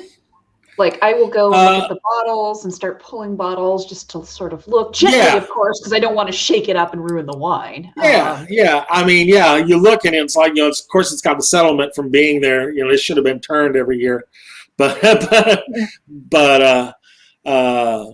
think every month or so. I'm not a big wine guy myself. But you're looking, it is all bottles of wine, and there's a lot of dust. You kind of have to, wipe it off to get the labels, but they're fairly ordinary labels. Nothing newer than like 5-6 years, but then nothing like incredibly old either. Between 5 and 20 years old, I want to say. Any signs that it's been disturbed recently or anything like that? I mean, everything seems pretty dusty, but do I see? Yeah, make me sales or anything like that. I'm not going to make you waste a spot hidden roll on something that's not here. You're looking around and there's the whole room is fairly dusty. The only tracks you see is the ones you guys are making coming in. Mm-hmm. And there's a fair amount of dust on all the wine, not only the wine itself but the shelves. Mm-hmm. So you're looking around and there's just not a lot to see here. You're almost a little let down. Especially after the haunting kind of episode. Well, no corpses coming to life down here. I suppose that's a good sign. No drowned ghosts creeping out from corners. I'm okay with this. Really, I am. We're okay. Johnny looks up at the ceiling and he's like looking around. And you hear, if you listen carefully, you remember, hey, I didn't even touch a hooch. I'm just the driver. Remember that. No one's blaming you for anything. We're just looking for clues. Not a problem. Father Michael, did you have a question? A well down here? I don't remember seeing a well anywhere. Oh, yeah. Thank you for reminding me. So like on the opposite side of the furnace from the coal bin, there, like in that corner over there, opposite the coal bin is a little well. It's basically an electric pump setting over what's now like a closed well. Okay. I say, well, there's nothing obviously dangerous down here, so let's pull out the piece of mirror and find something. Father Michael, do you have any questions before we keep going on? You talking to me? Yeah. Father Michael. I honestly, I just really want to go back to the library and see if I can find something else. Gotcha. But you know what? I'll just take a quick look around, I guess. And you said there's really nothing to search down here, so yeah. I mean, you guys spend like a better part of an hour kind of sifting through the stuff. It's a bunch of old belongings. Some of the stuff you assume to be some of the newer, some of the people who had passed. Some of the stuff's a lot older. Some old furniture and stuff. Probably find a really nice. Just to make it fun, one of those really nice, not the unicycles, but the bicycles with the big wheel. You know what I'm talking about? Big wheel things. So no artifacts, nothing like that. So yeah, I'll go back up to the library then, if that's okay with everyone. Sounds good. All right. I'm good with that. Yeah, I'd start to peek around in the shard of glass, try to get a look around here. I rolled a 92 out of 50 for spot hidden, so I don't see anything. But gotcha. Yeah, you're looking around, checking it out in the laundry room. Again, it's more what you're not seeing that's driving you nuts, than what you are seeing. Again, there's no mice down here. There's no bugs. You expect to see a water bug or something around here crawling around on the floor. No animals. Nothing at all. Ain't that hinky? It is hinky. Like it's the lack of what you're finding more than what you are finding. Okay. Yeah. Well, they're doing well with pest control down here. It looks like Exactly. I mean, there's not even like recent signs of any. There's like not been no droppings or anything like that. It's very odd. A house this old is going to have mice. There's going to be a few bugs, especially in the basement. I mean, it's gonna.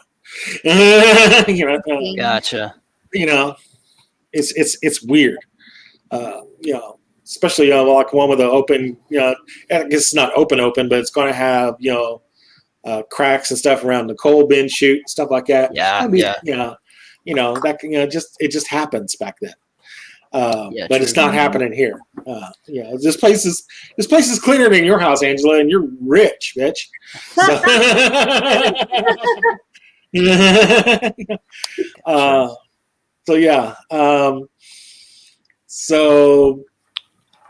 After about an hour poking around through here and being largely discouraged by what you're not finding, you guys head back upstairs.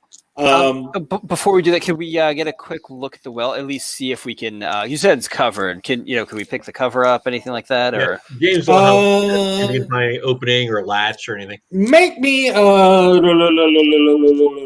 mechanical repair roll, something like that. While you're looking around, Johnny. All right, Johnny's got a really good mechanical repair. He's always fixing things. Yeah. That is a hard success, 30 out of 75. Gotcha. So that you could get into it, but you'd have to get your tools from Baby.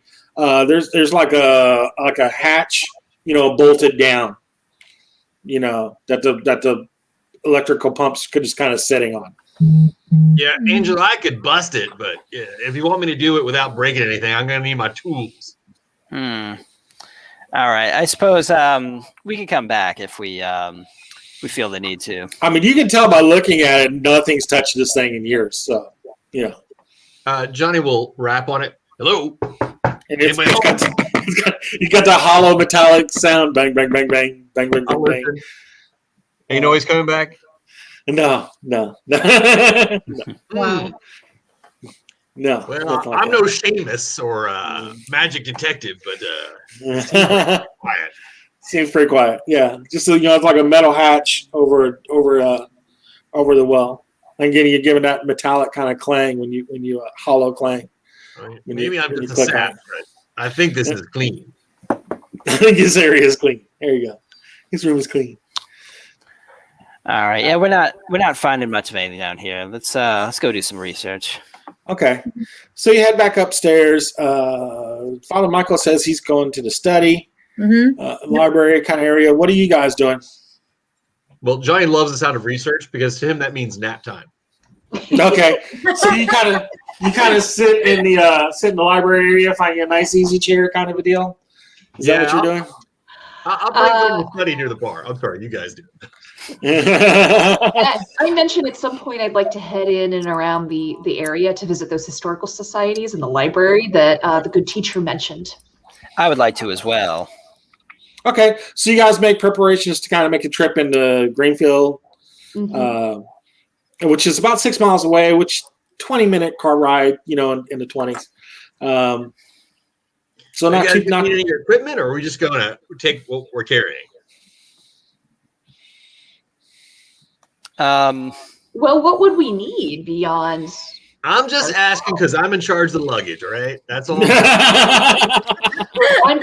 I'm bringing my camera because I always bring my camera, but I wasn't going in packed for confrontation. If that's what you're asking. All right, gotcha. Does everyone want to go, or are we going to split up?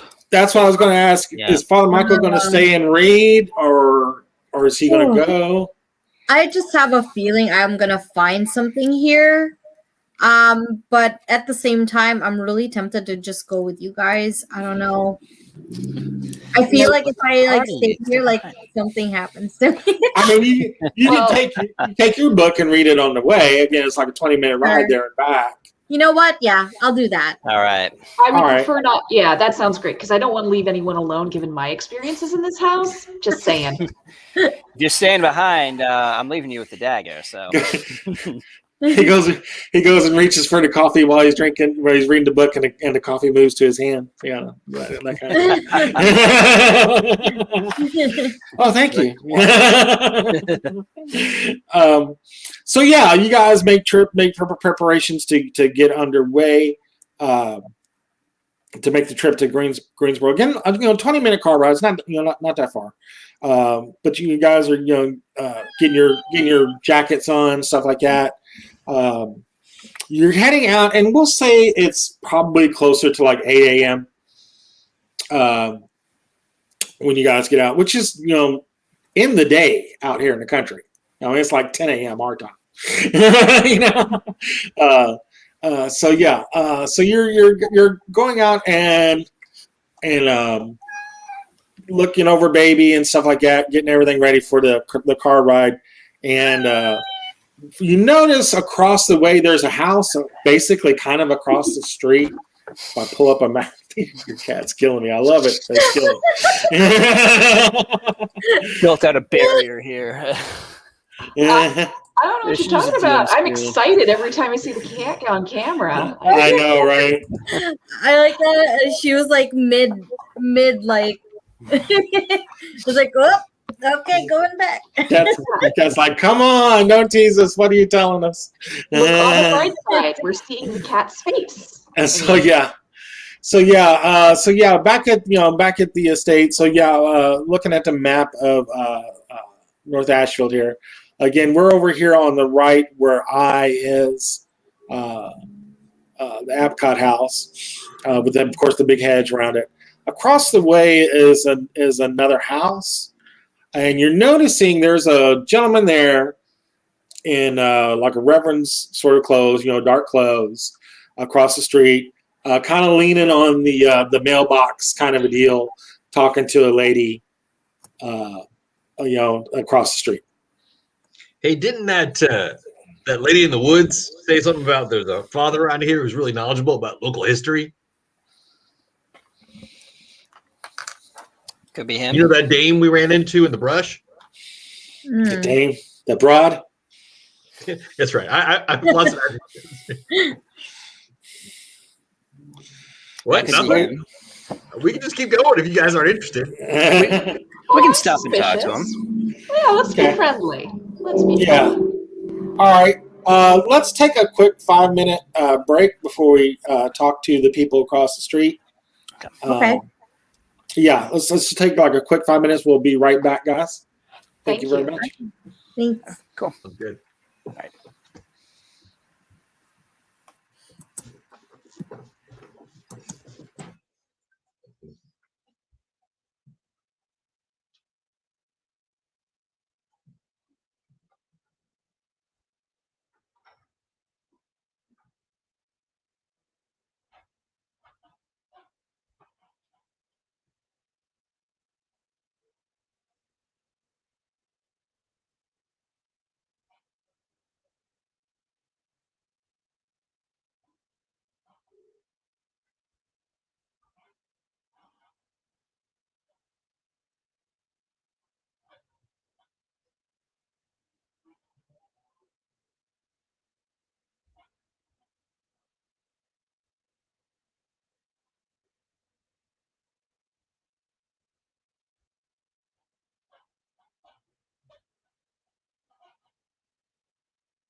So yeah, I'll be right back. I'm going to grab another fleece. It's a little cold down here. Sure.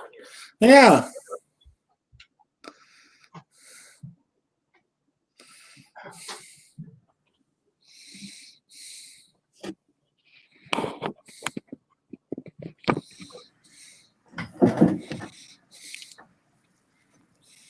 We're here just grabbing a little pizza. I made some curry real quick for lunch before I started the game. Yum. Just some Japanese curry. I cheat. I use the golden curry. We use that all the time. I love it. I love that It's the stuff. best thing ever. Like we pop it in the Instapot and let it do its magic while we're doing other stuff. So indeed, I used to make it with just chicken and potatoes and onions and carrots, and then rice. But now I'm trying to get away from the potatoes and stuff, and I usually just use whatever stray veggies I have in the from my veggie tray, like some snap peas or carrots and stuff like that. You know, put some bell peppers in it. Yeah, I cut up some like the regular, like the orange and yellow peppers. I get those big veggie trays from our local supermarket, Kroger, and I snack on them rather than a can of Pringles. That's perfect. Yeah, so I'm waiting for the garden to be warm enough, and I'm transplanting all of my stuff outside. There you go. Good deal. Yeah. Good deal. Really like that. Last year we had so much fresh tomatoes and cucumbers. It was the best thing ever. Yeah, it's very rewarding, isn't it? Mm-hmm.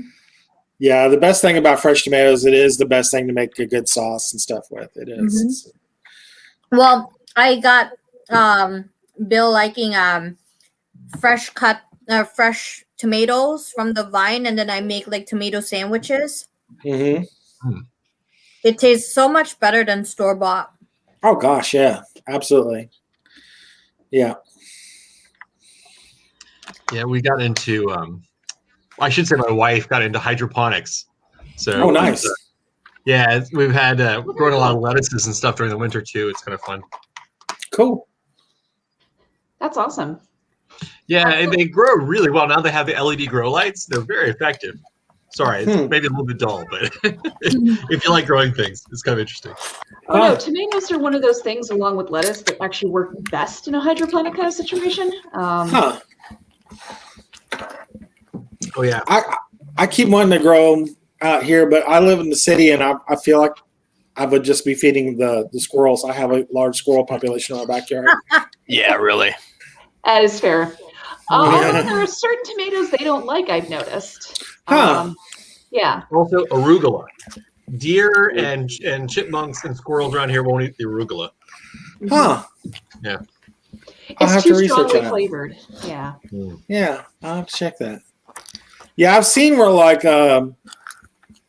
people will put like the tomato plants in like a 5-gallon bucket and hang them off the like the porch or what have you.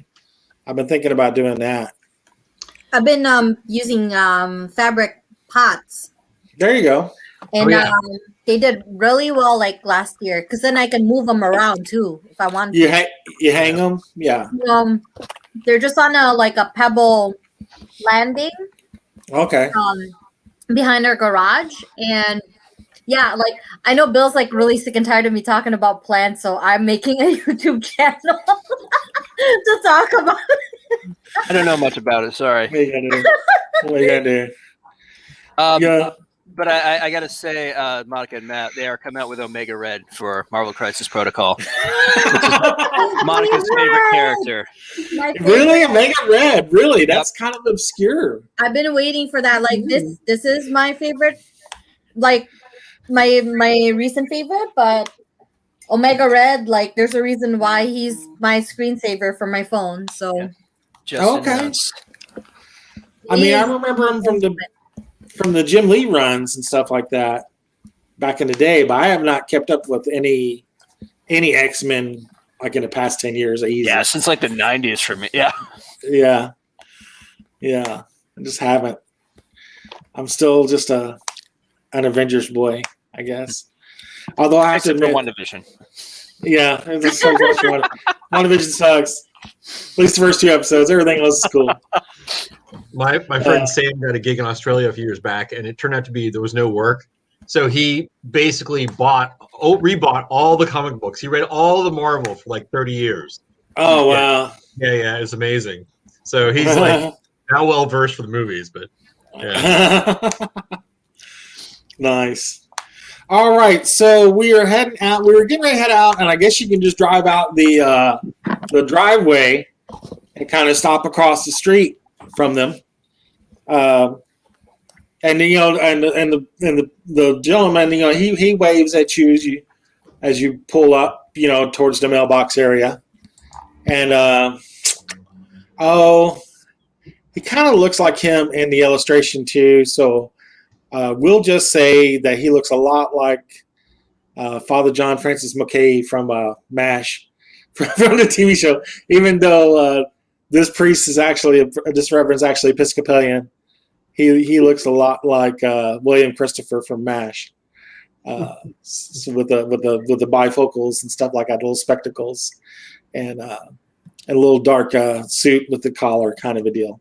Not same collar as you, Father Michael. He has like the full white band collar. You have like the little notch kind of a deal. I forget what they call that. I'm an Episcopalian myself, so I forget what it's not. The nuns had the habit that they wore, and I forget what the collar was that the priest had. I forget what they were called. But anyway, he kind of waves you down. He says, "Oh, hello. How are you all doing?" Well enough.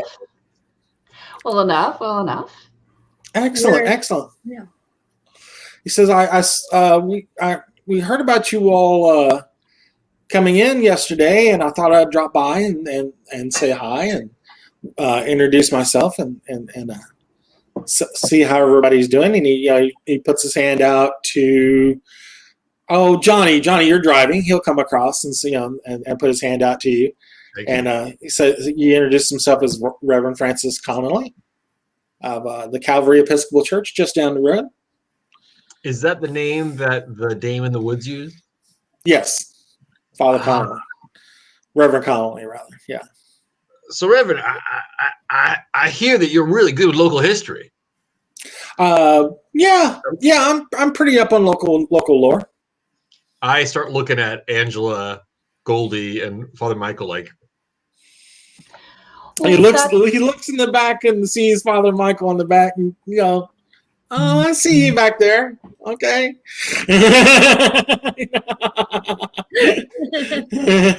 We're doing a bit of history work for one of the local families, and we had some questions. We understand their relationship to the surroundings go back before the town was even founded, potentially. Oh yeah. This was all community farmland through this area before the Apcotts built the house here. Who was the first person? Ezekiel Apcott. He built a house here. Okay. He built the house. Oh, interesting. Yeah. He bought the land. Yeah, he bought this land and a house around it. Yeah, he actually they ended up owning most of this town and most of the surrounding area. Yeah. He didn't have to buy it from some sort of group that had a graveyard here previously, or some strange going on beforehand. Native American grounds or something like that. He goes, yeah, you're asking who he bought it from? He goes, I think he just settled it up with the local, center in Franklin County. It wasn't owned by anybody then. Was Ezekiel the one that drained the pond? Yeah. I believe. Yeah, he cleared all that and drained that pond. Yeah. I asked, smoking my pipe, of course. Around what year might this have been? Oh, as loading, please wait as I look at my map and come up with a date for you. It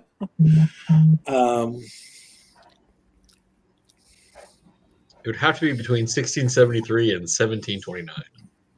Yeah, I want to say in 1690s.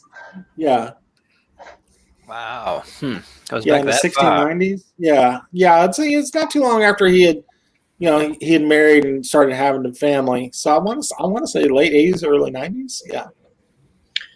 Any story about that? About draining the pond or the lake? No. It kind of made sense. He was making it in this area, and for him to live, and he didn't want any of the pond, flooding up into the house during raining season. So he filled it in, from what I understand. I really don't know now, but that makes sense. So they brought a lot of earth in and basically buried the lake. Well, yeah, that's what they would have done back then, I imagine. Interesting. So it would have been deeper. Oh, I'm sure it was. Yeah. Any colorful stories about the family? I know they've been here a long time, and they have a very interesting family tree. I should say. Yeah. I'd like to say it. And he says, "Oh, so you've met the Apcotts? Yeah, of course you're staying there with them. I understand. Fairly colorful family history.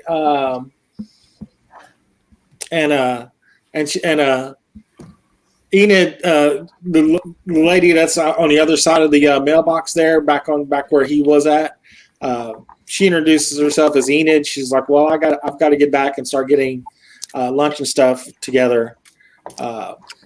Enid, huh? Yeah, Enid. Enid of the telephone party. Enid. Exactly. Enid of the telephone conversations last night. Enid. Well, yeah, sorry. Yeah, she's making noises about she's got to get back to the house and get her day going. Enid Summers. She's elderly. I didn't describe her when you first drove up. She is elderly, like in her 90s, elderly. Well, as a matter of fact, like when you guys are talking to her and stuff like that, just saying hi, she has like one of those little hearing horns that she sticks up to her ear to hear you better. Exactly. She's like, "What, young lady? What? Oh." But she's like, yeah. She's like, she needs to get her day going. She's got a lot of washing to do.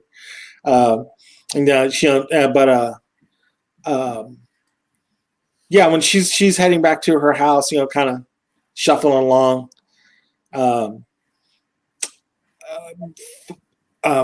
Reverend Connolly's basically so yeah, the house has always had an interesting aspect about it. It's he goes, I know there's some more research I could do on it myself, but the house has always had that reputation. You know how every town has their spooky house, or the house nobody really goes around, or anything like that.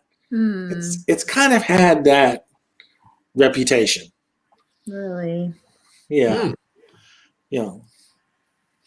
I don't know why it's such a cheerful. it is a remarkable structure behind a glorious hedge. So what other things have you heard about the house? Like we want to learn more about like what else has been going on in there. He goes, matter of fact, as I think about it, I know there's been some strange goings on with Ezekiel not too long after he had built that house. He goes, there's a book back at the church that one of the reverends of that time,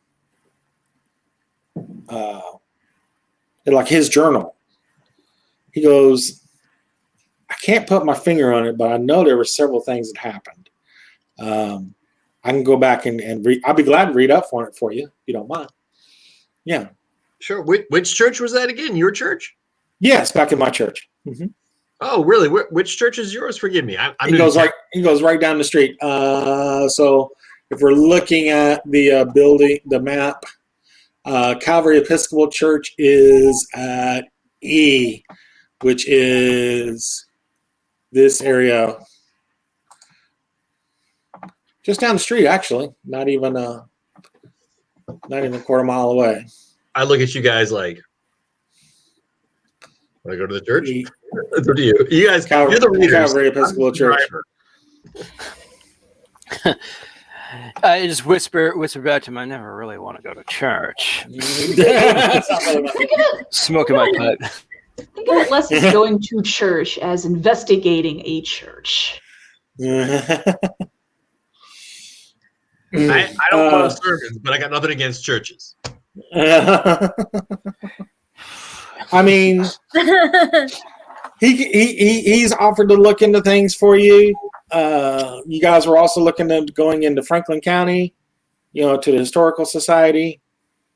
So, I mean, he could do that while you guys are checking things out in Greenfield, touch back with him. We could say that's being done during the conversation. But, I mean, if you're wanting to come to the church, he's not going to say no. Yeah. Yeah, I'll definitely say, yeah, if there is anything else you could dig up about the place, we would really appreciate it. He goes, he says, yeah, why don't you come back around the church around, and he pulls out like this little pocket watch that he has, flips up the cover on his pocket watch. And he says, how about 3 in the afternoon? How about 3 p.m.? How long is that from now? Like, it's like a couple of 9-ish hours? now. Yeah. Oh, okay. Plenty of time. Plenty of time. You got like 5 hours. Yeah. Yeah, perfect. Yeah. All right. So I'll have a light dinner prepared, not supper, but dinner. Which one's first, supper or dinner? I forget. I'm forgetting my country colloquialisms. First dinner, second dinner. Exactly. I know dinner. Dinner was before supper. I'm forgetting. I think it's supper then dinner. I think it's supper then dinner. Yeah. I'm forgetting my quaint 20s lore. But anyway, it can be a late or smaller meal than dinner. Yeah. So probably has some just. It's close to tea time. So yeah, have like some cookies and tea, coffee. All right. That sounds delightful. Yeah, absolutely. I look forward to seeing you then. And, gives you like a firm handshake, Johnny, as you start up old baby and get on the road. Yeah, Johnny's thinking this is great. First, I'm gonna get a nap, and then I'm gonna eat lunch. This is Priorities. This is easy if $10 that you made all in a while.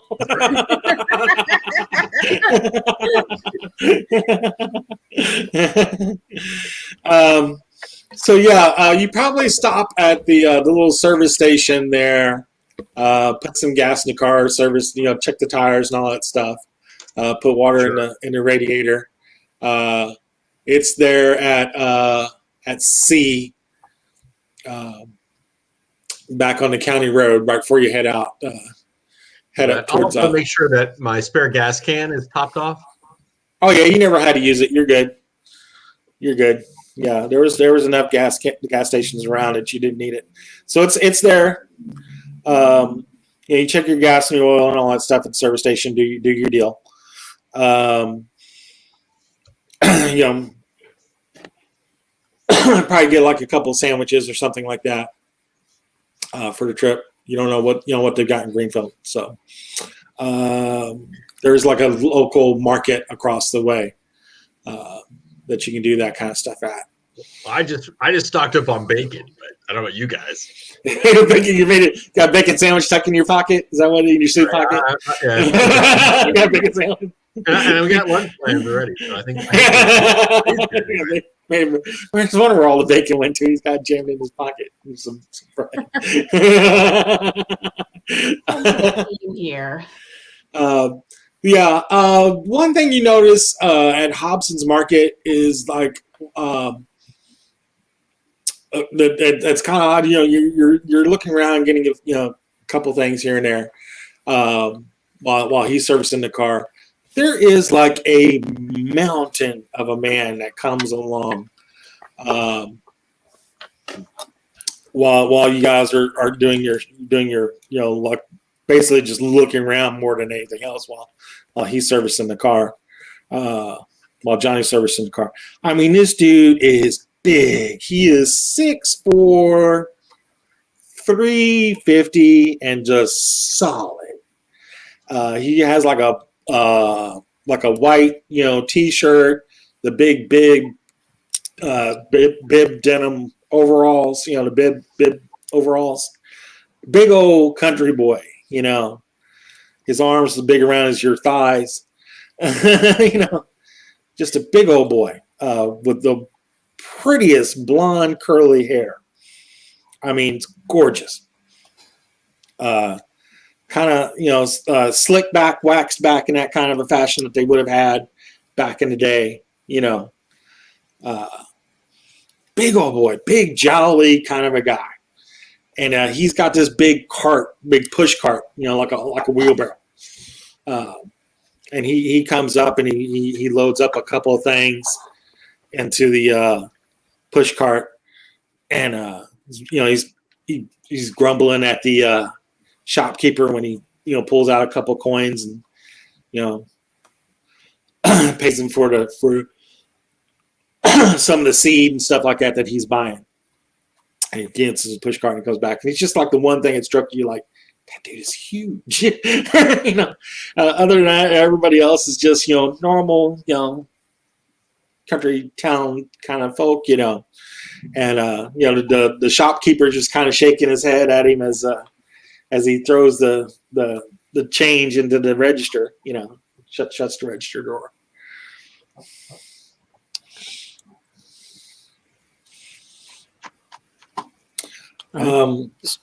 Take note of him. Mm-hmm. Exactly. Big dude. You're just looking at him. He's like, it's like you guys were looking around some things, and it's like, the sun went out behind you for a minute as he walked by. As he walked by, it's like, was that an eclipse or this dude? He's particularly goat-like or anything, is he? Just No, nothing like that. No, nothing like that. He's actually clean shaven. Just big, powerful dude. I mean, he looks like Angela looks like he can grab you up in your arms and just snap you in two if he really wanted to. Ooh. Yeah. But that's about what you see. So you head on into Greenfield, the county seat of Franklin County. And you're familiar with this part of town. I mean, it's not a whole lot bigger than North Ashfield. I want to say it's like twice the size of North Ashfield, which isn't much. But you're going in there, and there is the sheriff's office, there's the Greenfield Historical Society. I'm sorry, the Franklin County Historical Society, little plaque, hanging from basically what looks like a storefront. And you're getting there, I want to say close to like a little after 10, probably 10, 15, 10:30 kind of deal. By the time you guys get done at the service station and get on the road. So, in our little conversation with Father Connolly. So you get there, yeah. So you have a couple places to look. There's there's the sheriff's station. There's the Franklin County Historical Society. There is a church here in town, an actual Catholic church, I believe. So where are we going? I thought you guys wanted to go to the Historical Society, but maybe it was the library. Sorry. The Historical Society is the library, basically. Okay. There is no library in town. So it's one and the same. There is a newspaper office here, the Greenfield Courier and Gazette. It's like it's like a weekly, not a daily, it's a weekly newspaper. Gotcha. Not enough news for a daily. Basically, it just keeps track of births and deaths and whoever bought what, and the local gossip sheet rather than anything else. So yeah, it's about a block from the courthouse to Franklin County Historical Society. It's a large, like A-frame sort of residence. It's been converted into like a shop, it's a little small museum, library, gift shop, what have you, kind of deal. Like you would have seen in like small town, little downtown areas, You see on the sign, it indicates the place is open from 9 a.m. to 5 p.m. Monday through Saturday, and 12 p.m. to 6 p.m. on Sunday. If you're looking though, you're looking inside. It doesn't appear that anybody's inside. You're looking in at the door. So you're looking at your watch, and you're like, it's a little after 10. It says it opens at 9. You're not seeing anybody in there. I'll do a polite knock. I give a polite knock before we go in. Do a polite knock. You knock, and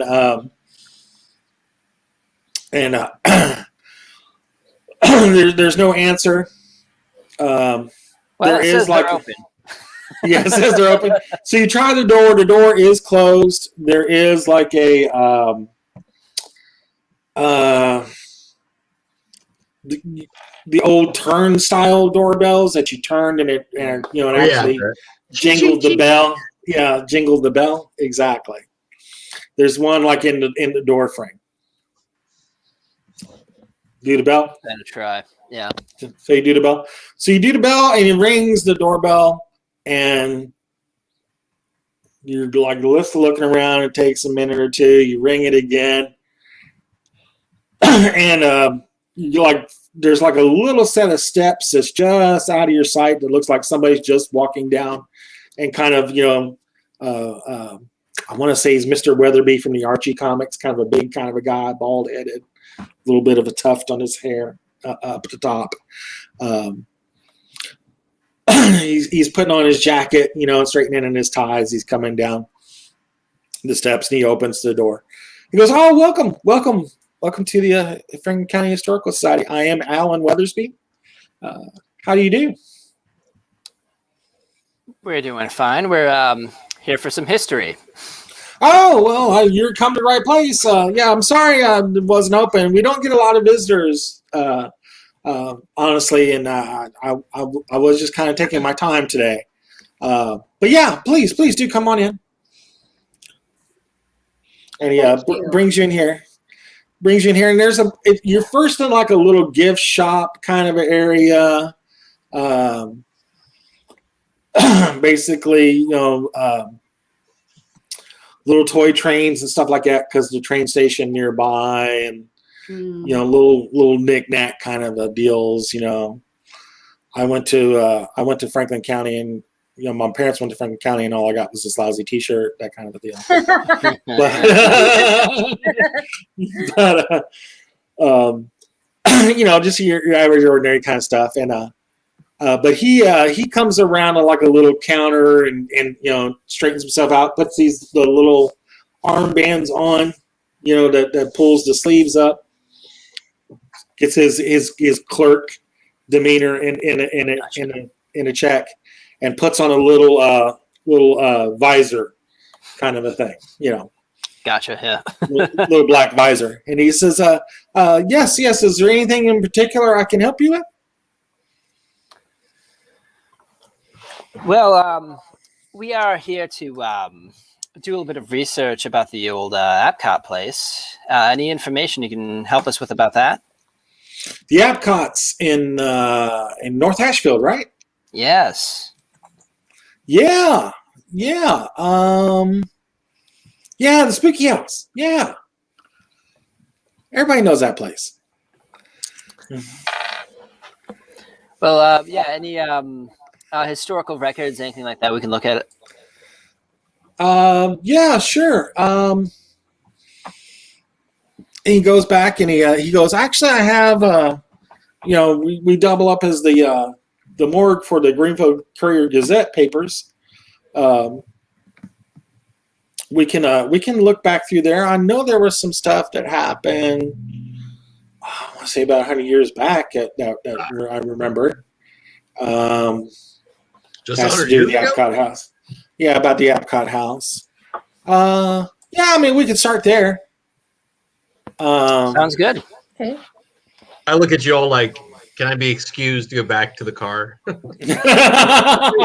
No, we need your library use check. Oh. All right. All right, Ed. You're assuming Johnny can read. That's a big assumption. Fair. You might roll better. This is true. We This know is the how. 20s. He can write his name, does not mean he can read. All right. If Angela insists, Johnny will stay. All right. Help us look around, Johnny. Yeah.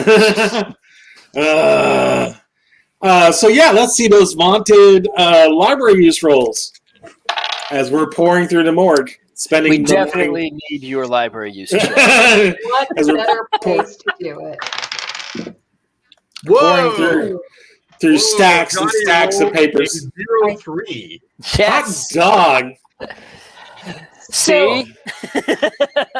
I made it just barely. I have a 40 There you and go. 40, so I rolled Perfect. a 21 over a 75. Hot dog. 40. Yeah. Johnny's looking over like some mechanical repair books or magazines and stumbles on something. You're going through stacks and stacks and stacks of moldy, dried up, yellowed newspaper. And just it's long and it's boring and it's tedious and it gets to be about noon and you're like, man, they said 100 years. So this would have been 1820, something like that. So you start about 1810s and work forward. It's a lot of papers. I feel like I'm researching in real time. Exactly. My copy of this is super duper bad, so I'm just going to read it for you guys. It is so bad. So you actually find two articles dated within a few weeks of each other that strike you out. That mention the Apcotts. One is dated, for your notes, April 18th, 1856.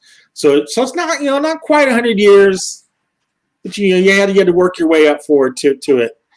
It's April 18th, 1856. It's on the second page of the newspaper, so you really had to thumb through it. It's not like on the front page. Called The Ghost of North Ashfield. The North Ashfield home of Sylvanus and Moira Apcott erupted into chaos yesterday as neighbors attending a dinner party watched furniture and small objects suddenly hurl about the house and through windows. Initially believing the children to be responsible, it was only until it was determined that they were asleep in their rooms that it dawned on anyone something more sinister was involved.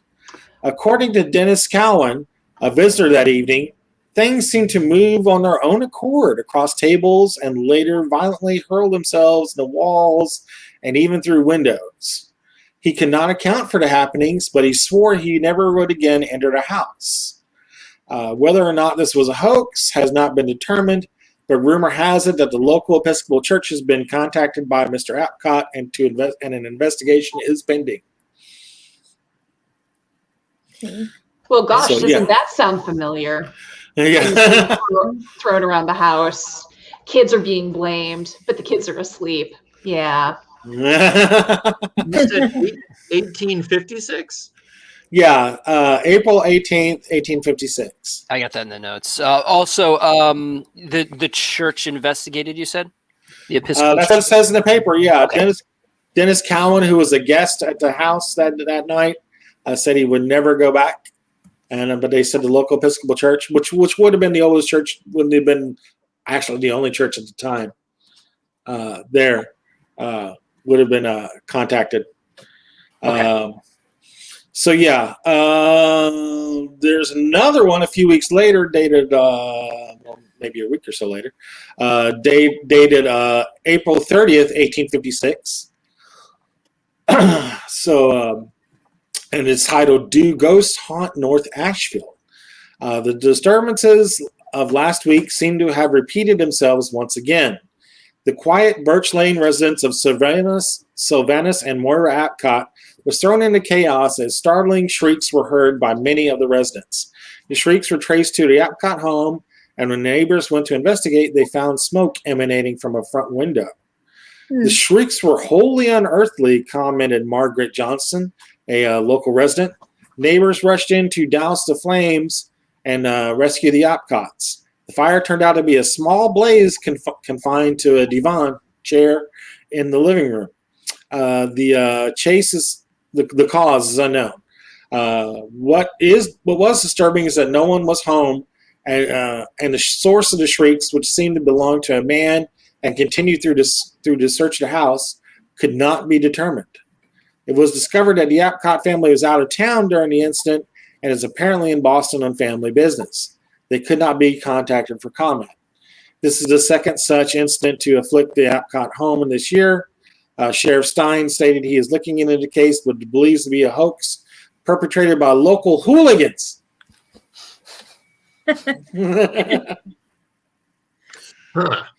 So Sylvanus and Moira, they would be Michael Apcott's grandparents. That would be Amelia's husband, who's now passed. Michael, but if I remember correctly, I think Michael was born after Moira died, so he never would have known him. But it's possible maybe Amelia knows some family stories about that too. Like she might have heard from Michael, who probably heard it from his parents about the grandparents' incident. Maybe we could ask later. Could be. Huh. Yeah, good idea. Yeah. Well, it's my first time in a library, so forgive me if I'm mistaken. No, you're fine. It's absolutely worth a shot. Yeah. Rolled way better than any of us, so it's. Mm-hmm. It's funny how they kept these papers in this Motorcycle Weekly.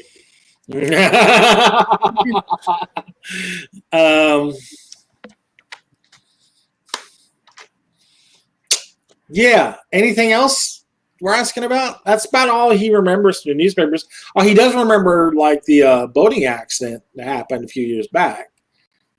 Sure. Oh yeah, the one that made the papers. Yeah. He posted that up fairly quickly because he remembers that. and it's basically the same thing verbatim that you got from the Globe article.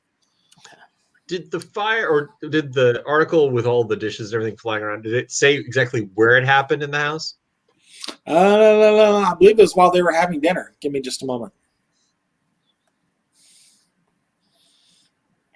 Worked in the council stays. Neighbors attend. Yeah, they were attending a dinner party. Watched furniture and small objects suddenly hurl about the house and through windows. Okay, dinner party. So on the main So it level, sounds like it would have been in the dining room or something like that. Yeah. I don't know, guys. Nothing about the eating our souls, or I don't say this while the guys are around. Eating our souls, or the hide and seek wet ghost. I mean, or the head in the closet. He goes back up and gets you guys some coffee or something. Make sure no one's listening while I say it. I mean, dishes flying around. That doesn't sound like the same thing at all. I feel it's a bit too specific, though. I mean, this is just what their dinner guests saw. There could be certainly something more sinister that, like what we saw, only after we got there and spent some time. This is just, I mean, that just looks to be the surface of it. But perhaps we'll have to dig deeper. Maybe they have some records here from the family, old journals or something. I mean, they're pretty wealthy, notable people in the area. When I heard the gurgling sound on the phone, that sounded like someone was underwater. Was there anything else besides not the party line, but the haunted line? Was there any other like sounds that were on there, or any other like anything identifiable at all? I wanted to say no. No, you would have been focused on the gurgle help. Oh yeah, that would have caught my attention. Yeah. I guess I'm wondering, like, I was looking for or thinking there might be something about water or people drowning, but I guess we need older records than these. I wonder if this guy knows, like, maybe. Well, I guess the other Reverend's going to look at what he knows about. What was his name? The original Apcott. Yeah, Ezekiel. Yeah. So I guess we'll get that from him. Yeah, I mean that makes sense. Does shed any more light on the drowning at all, or what happened to the drowning? Nothing in the papers that you're seeing. I mean, that definitely would have predated any local paper. Nothing that could illuminate why a 3-year-old child was taken out on the water or anything like that. Yeah. That's very specific. You know, safety Goldie's brain at the moment. Safety precautions in the 20s are a little shaky. You know, baby doesn't come equipped with seatbelts. You're Yeah. We're like 30 years out from seatbelts at least, right? Oh, very much so. So Matt, let me ask you this.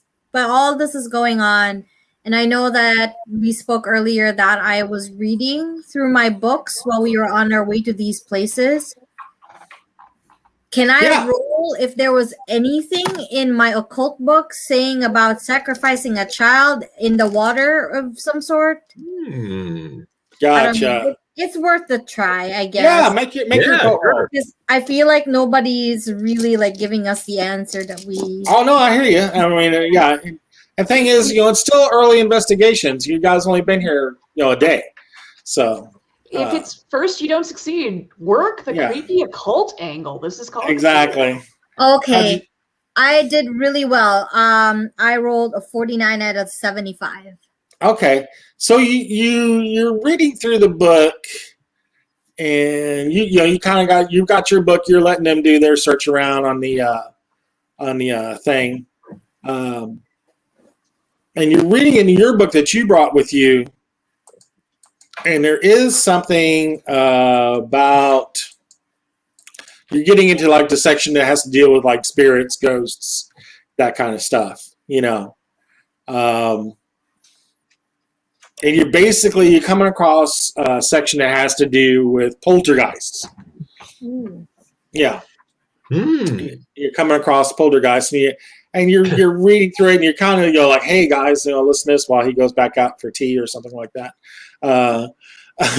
But yeah, phenomena attributed to poltergeists are among the most common occurrences in supernatural. Evidence of their activities is documented back before the time of Christ and continue to this day. The term poltergeist is German and means rattling or rumbling ghost. This or noisy ghost. This is certainly an apt name for these entities, as they are best known for making noise and breaking objects. Many early documented cases of poltergeist activity were German, but such phenomena have been observed in almost all cultures. Though theories vary as to why phenomena occur and whether or not there is a sentience behind them, certain traits are common among poltergeists. The hurling of objects seems to be most common, or at least best known. Such acts are generally observed within structures, but this is not always the case. In numerous instances, stones were observed to have been hurled by some invisible force or to have been dropped from the sky. In these cases, the stones are obviously terrestrial in origin. They were not meteorites, although they sometimes said to be warm or even hot to the touch. Regardless of where the phenomena occurs, there are few, if any, cases of anyone actually observing an object being hurled or moved. Usually what is noted is that the object is found in a place that it shouldn't be, perhaps broken. That's why you blame the kids. When it is actually seen in motion, it is always after movement is started, when the object is in the process of sliding across the table or hurling through the air. Though often destructive, poltergeists are largely viewed as mischievous and generally not malevolent. More is attributed to poltergeists than simple movement of objects. They can create sound of footsteps and even voices in the home they inhabit, and are known to occasionally set furniture and clothing alight. They are particularly well known for making knocking and banging noises on walls and floors, thus the name has been applied to them. In some cases, people have allegedly been able to communicate with the rapper, establishing an understandable code. In others, the banging can take on distinct patterns as well, distinct patterns such as well-known musical themes. One additional piece of evidence supporting those who theorize that they are sentient is the fact that in many cases, poltergeist activity seizes the moment strangers such as you arrive.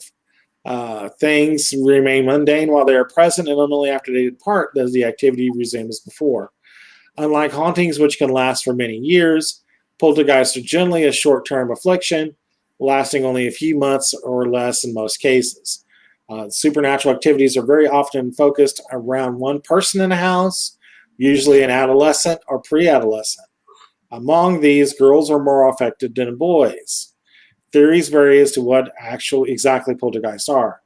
Some parapsychologists believe it is a subconscious, uncontrolled telekinetic ability brought on by the onset of puberty, while others believe that they are spirits or ghosts within the afflicted house. While traditional hauntings may last for a long period and involve a wide array of phenomena, much or most of this appears to occur in the human mind, while poltergeist activity is most definitely physical in nature.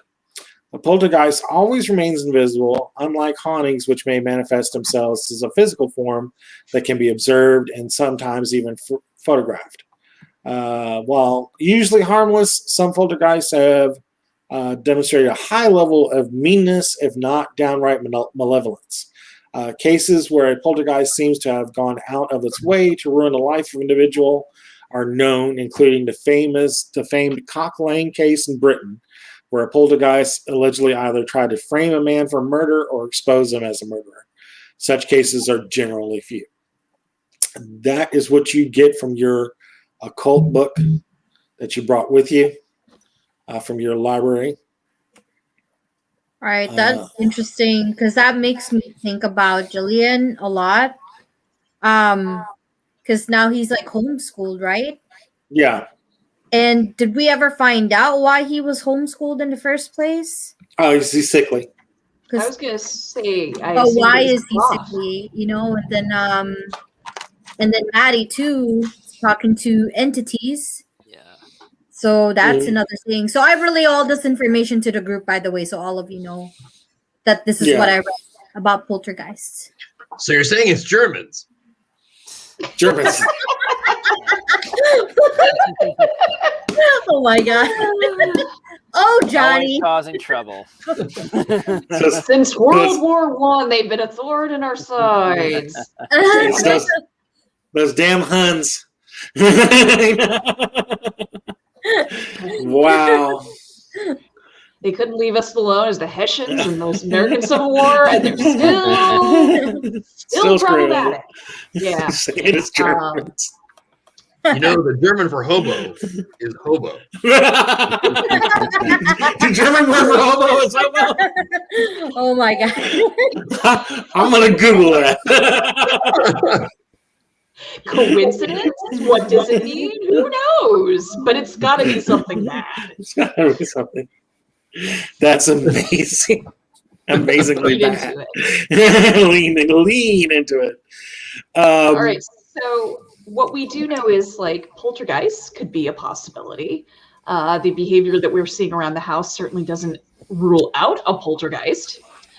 Although they did say the victim tends to be close to puberty, close to a girl, but not always. Mm-hmm. Maddie doesn't fit the bill. But as the father said, the boy does. I mean, Yes. clearly not a girl, but sometimes it is a boy and near puberty. So he's, it's a difficult age. Sure. That's all I'm trying to say. And yes, no, I understand. Difficult age. Some kids, yell at their parents. Some kids manifest latent psychic abilities and start wrecking the room. I know that now. Is it possible his youthful vigor is being siphoned away by his psychic abilities that are powering poltergeists? I mean, have you ever heard him speak German?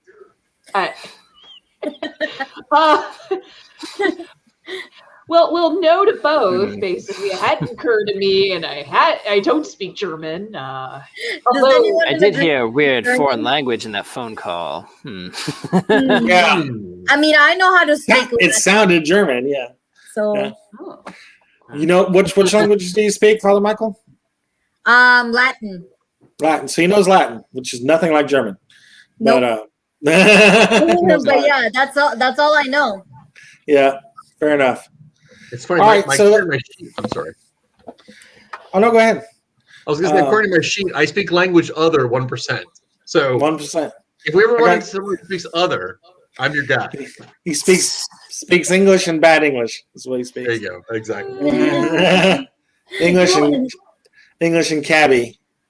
or Esperanto, although that hasn't been invented yet, has it? Nobody does that. Yeah, nobody does that. We knew that wasn't in that one movie. It was terrible. Oh my God. Further displaying he's a loser. But anyway, I'm sorry. But I digress. Oh man, my viewership just went down. Campaign for Esperanto is like the critical factor. That would be awesome. My God, it would be awesome, right? Turns out it's actually like a international consortium of cultists who invent Esperanto as a secret code. No, we use Esperanto. Nobody uses that. Exactly. It will be golden. Oh, nice. And because you did so well on your role, Father Michael, while they're looking through the newspapers, like you're looking through like their library and seeing what they have, and you do come across a book called Tales of the New England, Indians. I mean, it's the 20s. That's what it would have been. Boston, Massachusetts, by Pollock and Brown Press, dated 1899. It's a tome, rather weighty tome with about 264 pages. You want to thumb through it? Yeah, sure. Okay. Talks about the tribes of the Native Americans in that area. You can do anthropology, history, or an occult role. Your choice. Occult. Okay. And that is a 20. Nice. Nice. Yep, 20 out of the 25. So that's Success. Nice. So you get to add on another 1% to your occult from that. You're adding on to your occult knowledge. No Cthulhu Mythos, fortunately. So yeah. Just a moment, I'm getting to where this is. Sure. So let me get this straight, Father. You see a book this thick, and your reaction is to open it? Makes sense. Good Lord. well, Nice. can add that to number of bizarre things that I like doing, Johnny. I am, after all, a priest. Nice. That's true. Yeah, I couldn't explain that one either. Cult. It's weird, but somehow it works. He's a reader. I appreciate that you do the reading, Father. That way, it saves me some time with the rent. Perfect. Good. Say I'm that a good TV reader. that good napping time. Johnny doesn't say that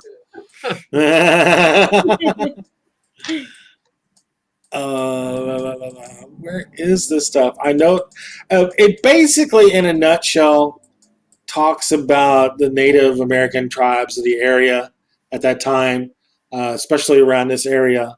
There was one tribe that kind of sticks out to you.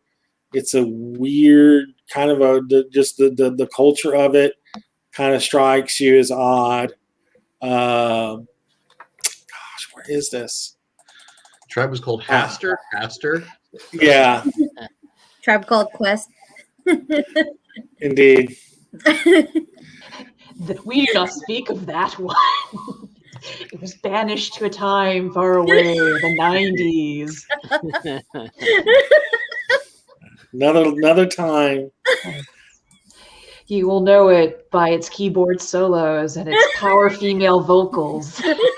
Ooh. Well, we're really dating ourselves here. I'm sorry. Oh my God. I know. So there is a tribe here called the Surani, Surani. The Saran wrap. Saran. Yeah, the Surani. So yeah, they normally were a coastal tribe, but they did get further inland here too. They had tribes, members of their tribe that were further inland, like in this area. Most of them died out due to smallpox in the 1680s. Thank you, colonialism. Allegedly, were an extremely spiritual people who worship some sort of strange sea or water god whose name has been lost to history. The god had minions who would emerge from the sea to accept sacrifices and take homage. No specific tales are quoted from, nor is much of it given to them. They're basically, they did have a village very close to North Asheville. Okay. Well, that's So- interesting. Wow. Yeah. And then, Human of course, sacrifice. I relate this to the group, of course. So Yeah. they say they all died out. Like, I wonder if there's any. I was gonna ask for descendants, but I don't know. 1680s, I mean, It's a long.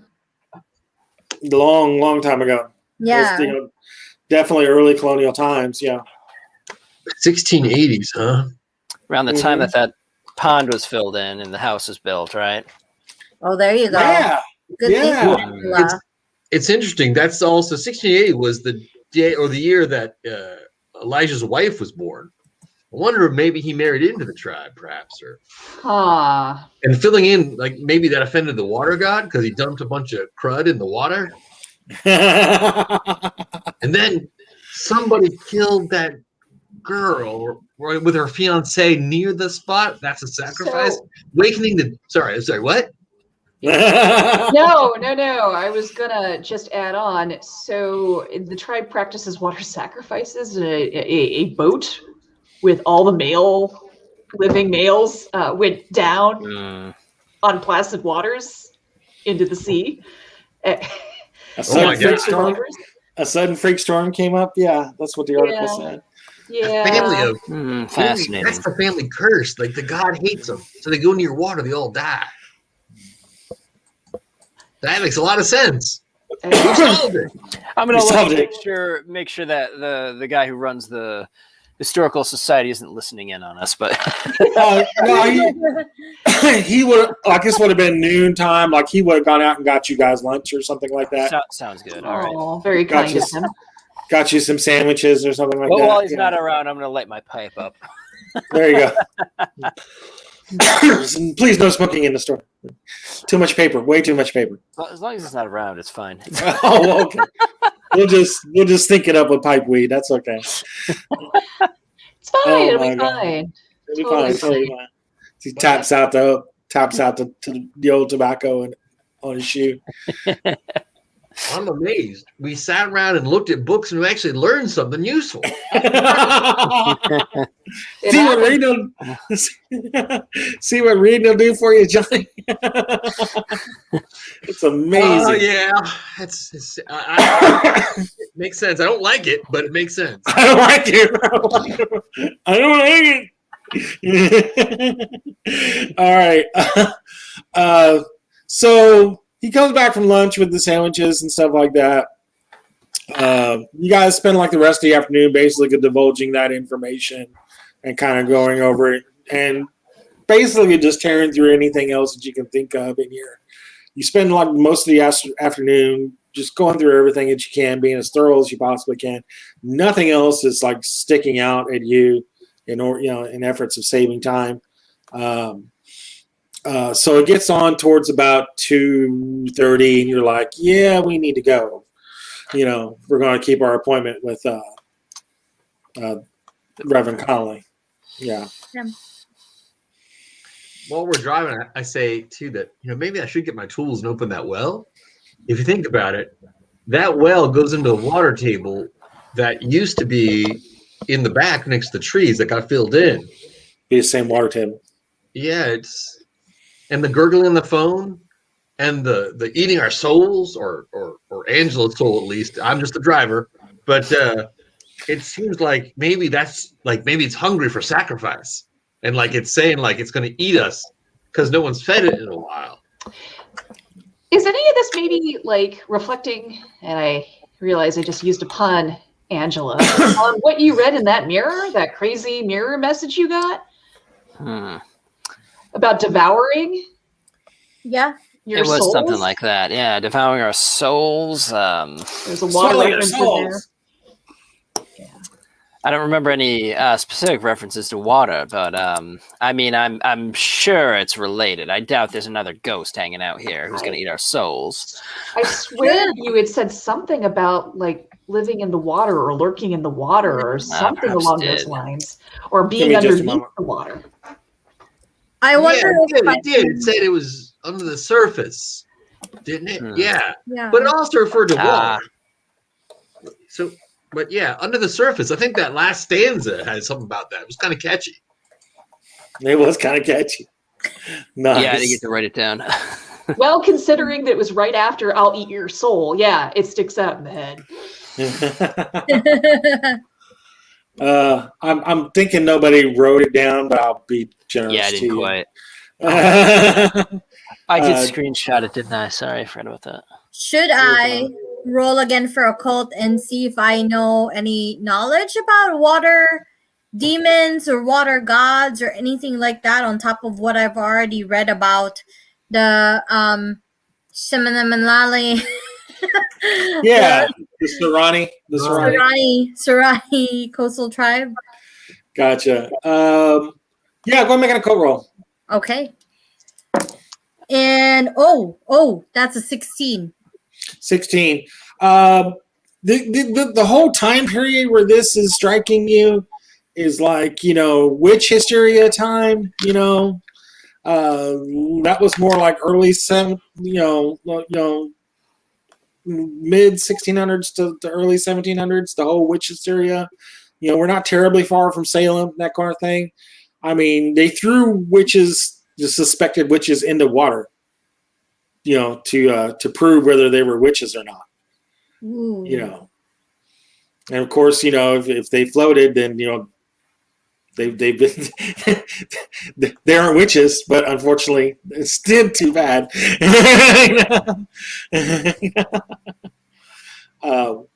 I mean, if they floated water, the water rejected them, but they didn't float until after they were already dead. If they drowned, if they drowned, the water accepted them. Yeah, if they sank, the water accepted them.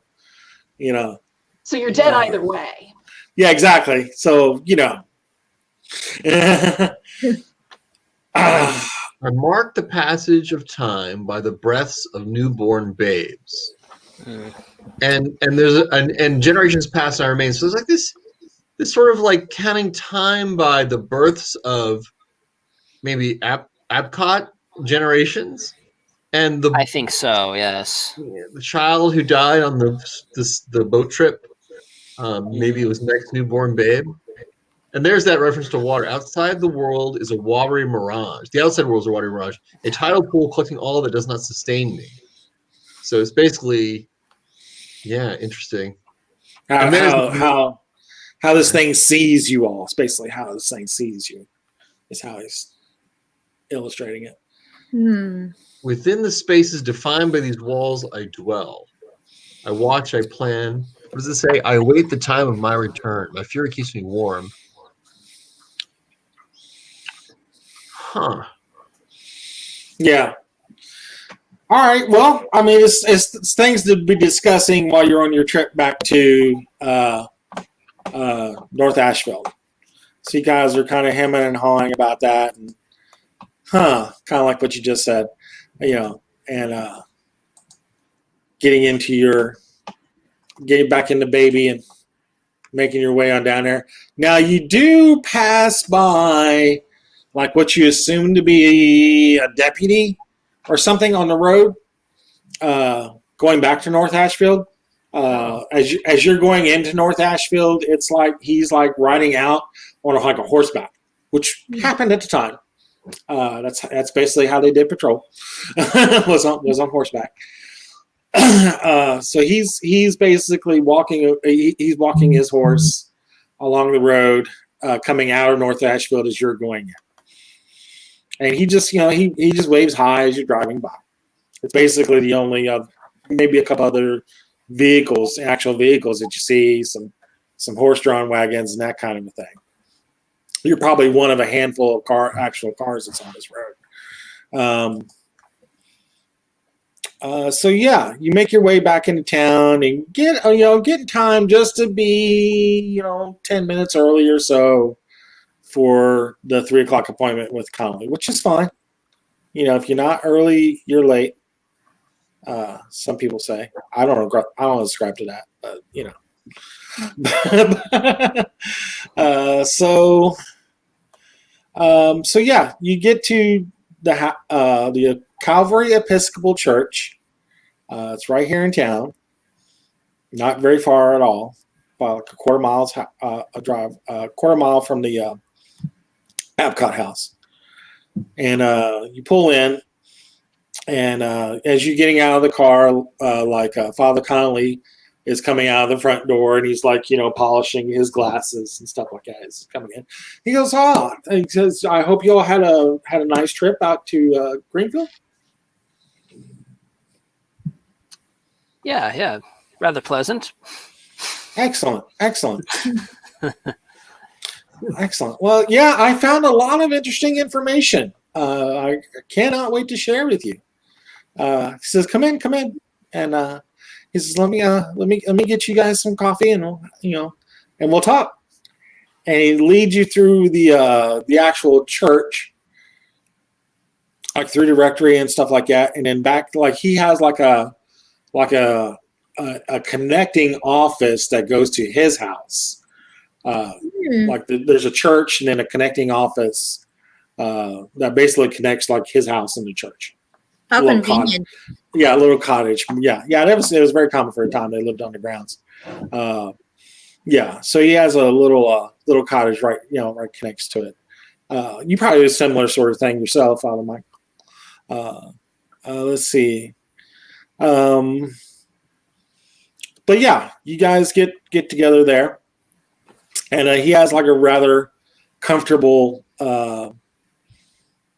office study, that kind of a deal. Some like the overstuffed kind of leather chairs and stuff for you all to sit in, and of course he's got like some coffee and some little biscuits and stuff like that on like a sideboard.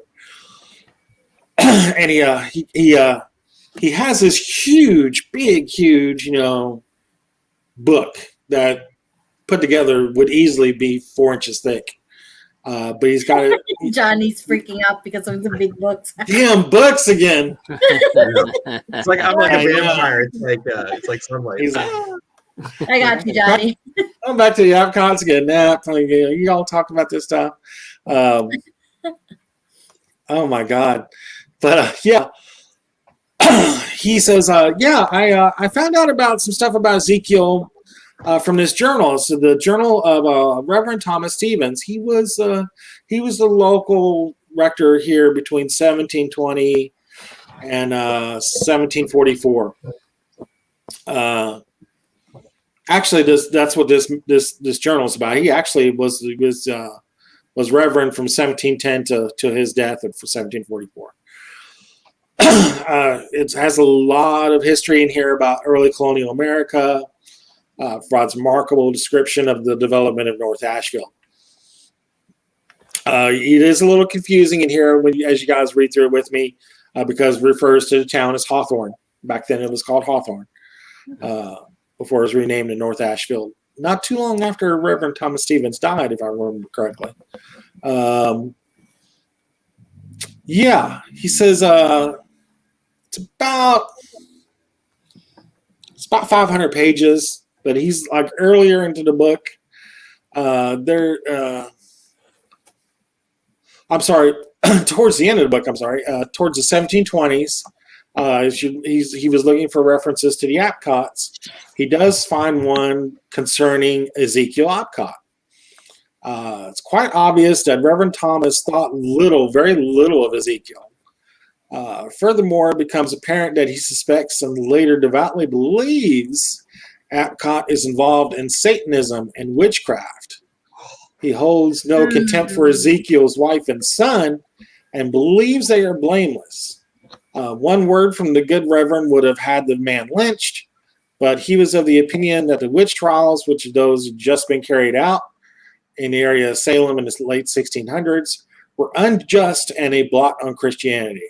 Not wanting to cause a renewed bout of hysteria, he remained silent. Oh. However, yes, it was very controversial for the time. However, it is clear that he greatly feared Ezekiel and was taking some steps, which wasn't really clear, to counter him. Ezekiel's 1729 death due to pneumonia is documented, and Reverend Thomas, though relieved by this, apparently had nothing to do with it. Ezekiel was buried in the town cemetery, and the journal alludes to precautions taking at the burial. No elaboration is given on this. No further mention of Ezekiel Apcott is given, though the Apcott family is occasionally mentioned until the abrupt conclusion of the journal in 1744. Okay. We should definitely check to make sure that Ezekiel's body wasn't exhumed anytime, like around the time of that boat trip. If they lock that guy up with some special seals or something, and somebody crack those open, that might explain everything. Where is he buried, I guess, is that question, if we want to go down that grim route. It's got to be in the local graveyard, right? I mean, bury him like in New Jersey? There's a local cemetery right here in town. All right. I mean, I know a lot of people buried in New Jersey, but I'm just saying. That's different. It's a little different. Also, precautions were taken, but anyway. My question is, what precautions? What exactly does precautions mean? Well, they don't elaborate. The book is this thick. They don't elaborate on that. All right, all right. We go on for 75 pages about somebody's cousin, but they don't talk about that. That's crazy. You would think you would want to document how you kept stark evil away from your flock, but what would I know? I'm not clergy. I know, especially considering it's 500 pages. It is quite interesting. I think we perhaps we should go investigate his grave. Well, did the father have anything else for us? He says, that's about all I was able to find. Did you have any other questions about anybody else or anything like that? Is there any historical records of a Mary who had a fiance named James who may have drowned? I need a group luck roll, please. Group luck roll, please. Group luck roll, all right? Yeah, everybody make a luck roll. Group luck roll. Right, Ooh. Regular success. 12 out of 40. I don't know what that is. It's hard success. It's not Good, quite good. I'm not worried about degrees. I just need to know whether you made it or not. Yeah. 19 out of 25, so I still made it. Sounds like everybody made it? Yeah. Excellent, excellent. So he goes, Marie Jessup? possibly. He said Marie, not Mary. Could have been Marie. The only Marie and could have been Mary. Mary and James I know of was like right before Ezekiel. Yeah. He says Marie was convicted as a witch during a witch hysteria. They drowned her at that area. In the pond? Yeah, it would have been the pond back then. They tested her as a witch. That would have been the local pond in that time. Oh. And James, shocked with grief, I believe he hung himself from a tree right there at the pond. Huh. So this were a game of clue. It would be Ezekiel in the garden with the pond. Boo.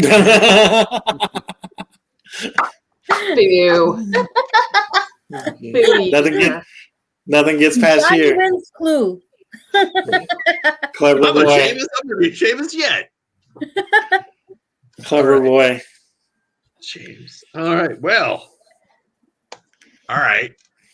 I think we definitely earned our $5. Don't you mean 10, Johnny? You mean 10, right? Oh, was it 10? Okay. Someone was getting 10. The rest of us were getting $7.50. I think there was an argument that if we were actually going to deal with legit weird stuff, we should all get 10. I thought that was something we had talked about, but maybe not. Nice. Johnny just nods. Whatever you say at $10, Johnny just agrees. Okay. Legit weird stuff. Sure.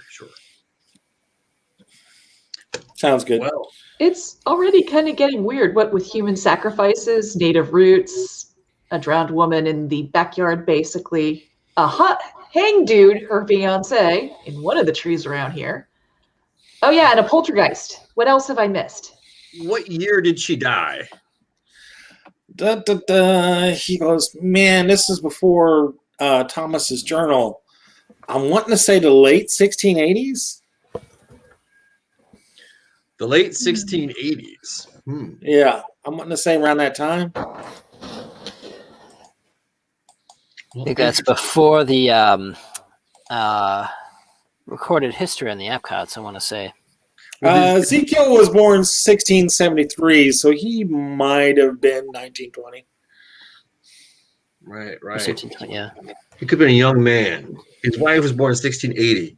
So if Mary and James powered up this water god, and he realized it, and he wanted to take advantage of it and he scared the priest enough that the priest was worried about him and put special precautions to lock him up.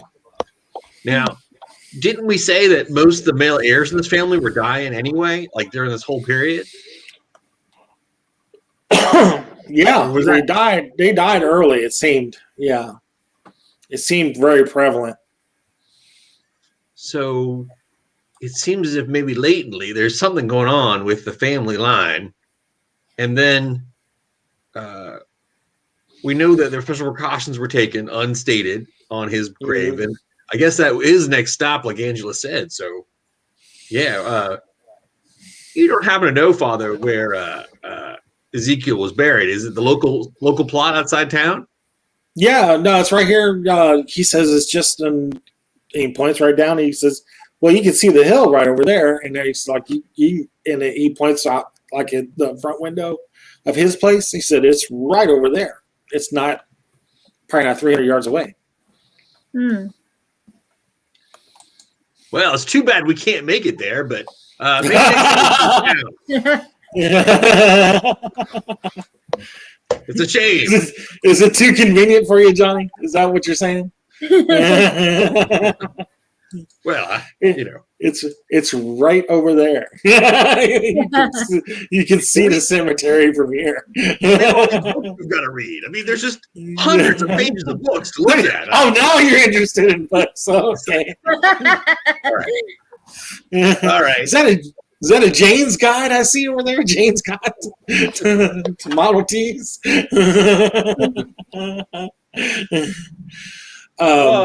So, shall we, guys? You guys want to go to the cemetery? One more question. There was a young woman about 1860s or so who passed away by the name of Mary in the Apcott family. You don't happen to know anything about her, do you? I can't say that I do. No. Hmm. No, nothing's jumping out at me. No. Oh, right. She was a witch, and now she's come back through that little voodoo doll to talk to the little girl. Did she say anything him, more on the table? I'm sorry, what? Ignore him, Reverend. I mean, this doll, the doll that you guys have seen, I mean, it definitely predates Mary's time. Mary was like just before Civil War. This definitely is like a Puritan sort of doll. This definitely would have been of the 1600s time. So yeah, right. How about we show him the doll? We've got it, right? I mean, yeah, you got it. Well, yeah. What do you think of this, Reverend? Maddie, the little girl, plays with this at the Apcott house. Looks a little old. Perhaps she should tire it. It's wet, gets moldy, but it looks like it's quite old, right? You being a historian, you might know what time period it's from. Yeah, he can look at it for you. Make a bogus history roll for him. I do have his character sheet here.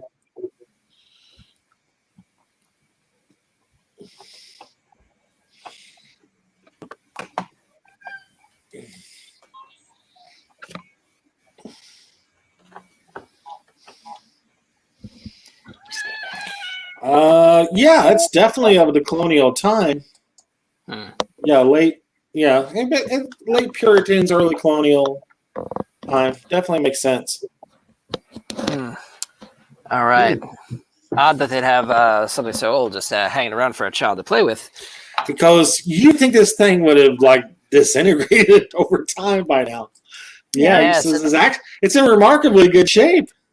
Yeah, damp it is. You're right. Yeah, most fabric will just completely go to shreds. Always seems to be damp. Yeah. All right. Thank you, Reverend. Oh, not a problem. Not a problem. I'm here on him all the time.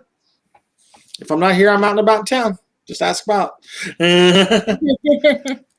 Yeah. As we walk out of the place, well, you think maybe because Mary was an accidental sacrifice, like maybe she might be like helpful.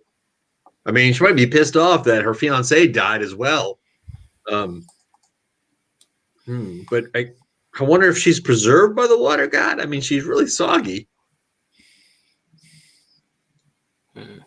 But she seems to have an independent will. I'm sorry? That's a creepy thought. Well, she has independent will, right? Because she can play hide and seek. She can talk out of her own persona, right? So, I mean, it seems as if somehow she's maybe because she was really a witch, she somehow was able to preserve her own soul in some way or some fragment of it. Perhaps in the doll itself. Maybe we should cut it open and see what's inside. That's a good idea. We'd have to sew it back up before we give it back to Maddie, of course. I got the doll. On the way to the car, I'll hold the doll and say, "Hey, you wouldn't happen to be Mary, Jennifer, would you?" And you wouldn't have news about some sort of wet, watery Native American god of the ponds.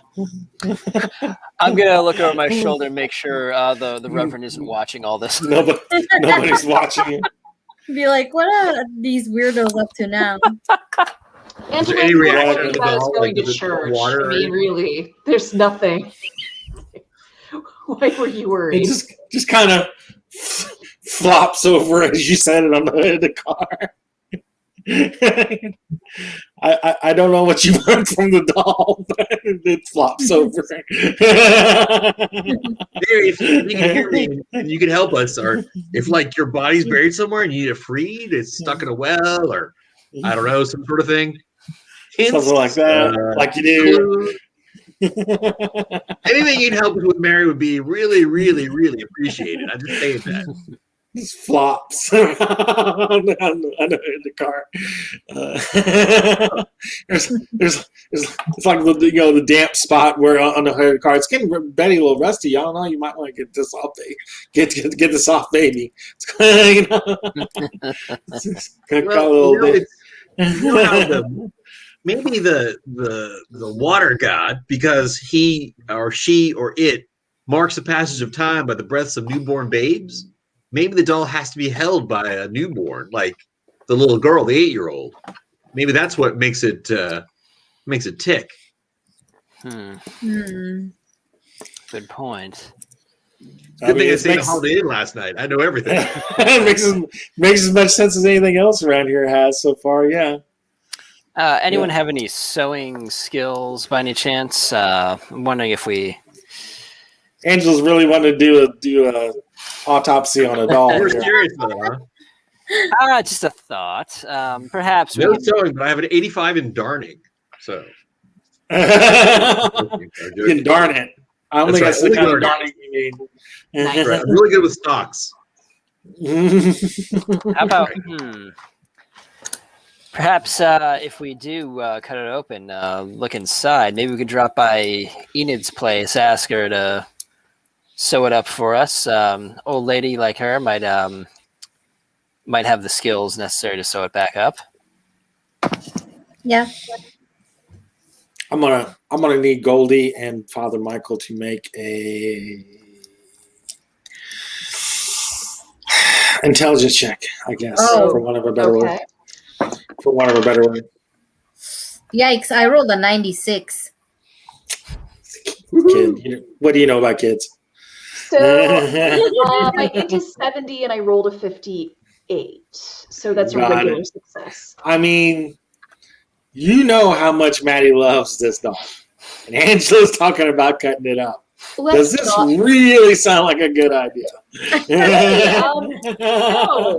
I'd like to point out that Maddie is quite attached to the doll. If we destroy it, and she's the source of psychic energy, which we haven't ruled out yet, that might cause everything to go bad fast. And you'll have destroyed a very, very deep, near and dear historical item to the family and to Maddie. That's cursed. That's cursed. That's cursed. We don't know it's cursed. We know it's the ghost, but we don't know much more than that. True. Why her soul was not eaten by this critter, I don't know, but Well, if we don't really have a good plan for putting this thing back together. So, all right. I am, however, going to squeeze it a little bit to see if I notice. See, this is what's odd for you. Yeah, make me an idea roll an intelligence check as you're squeezing it all. 85. I don't think that's going to do much. So let me just make sure. I miss it by like 10. Okay, I mean, it feels like a doll. Yeah. Can you push? Do you want to push your brains? Feels like it's. I mean, the evil doll. You want to push to squeeze the head. No one squeezes it. Matt definitely wants me to, don't you? Squeeze it. Salt and pepper would. Push it real good. Oh, Don't let me force you into bad decisions. I make plenty of my own for the rest of the group. I feel the dampness. I don't feel anything inside of it or anything like that. You right? feel straw. You failed your idea check, so you feel straw. All right. So to the graveyard.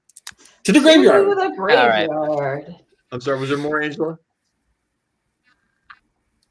Angela, Father Michael. Sorry, no, that's good. All right. So go to the graveyard, and you come across a couple groundskeepers and stuff like that. You know, ask them where the Apcott, plot is, and they point, further back up on the hill, and you go up towards that way. And it starts to get a little overgrown here.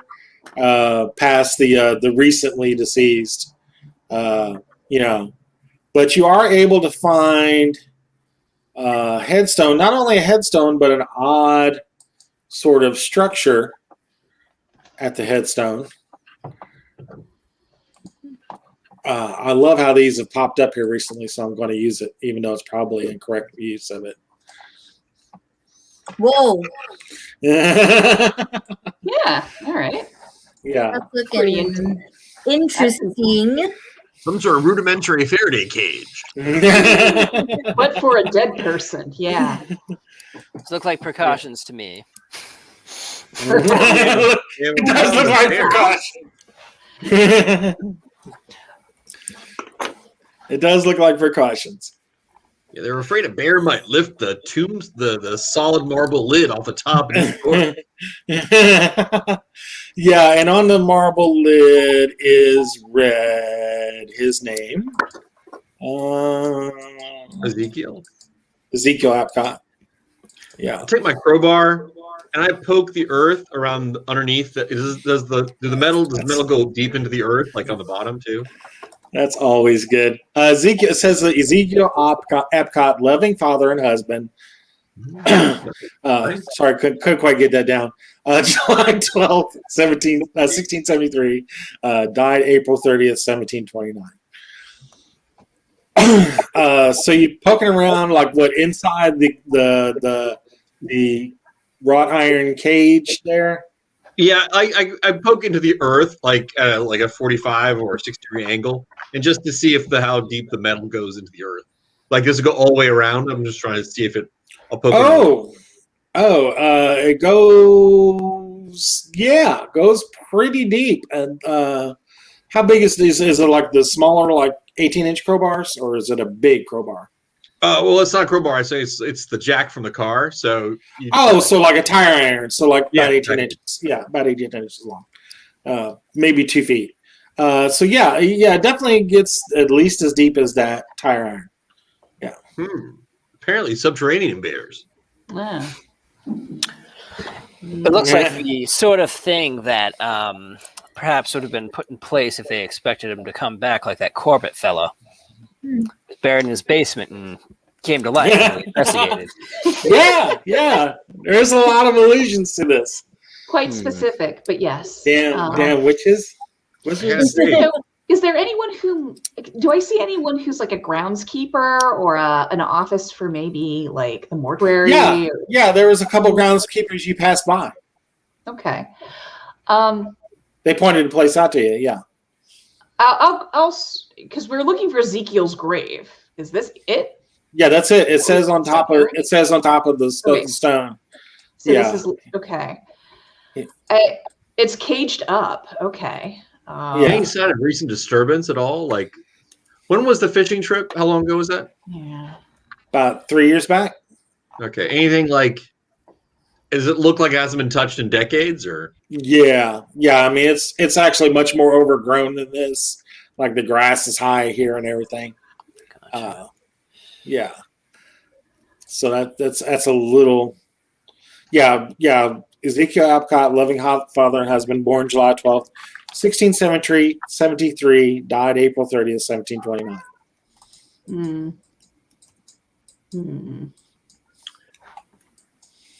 Make me ideal rolls, please. He definitely isn't going anywhere. Hold on. I rolled 42 on a 70, which makes it not just a regular success. Got Regular it. success. Yeah, hard success for me. Something's clicking on you about the date. Something is something is clicking with you on the date. The 1729 date? 1729 date. 4/30/1729.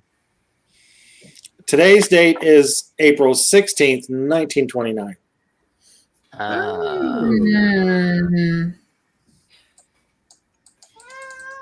had that wrong. Exactly. Yeah. Even the cat. Cat's like, finally, Jesus Christ, even I got it.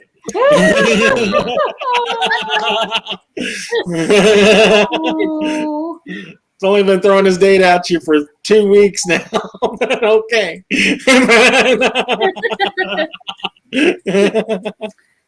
Okay, so April 30th, 1856. That's when the newspaper article was from.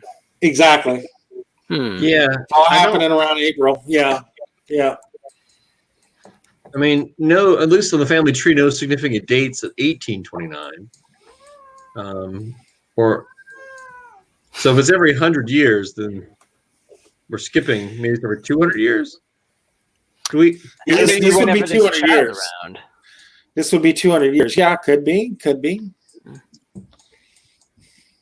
Do we have any reason to believe that the water god follows like a decimal system?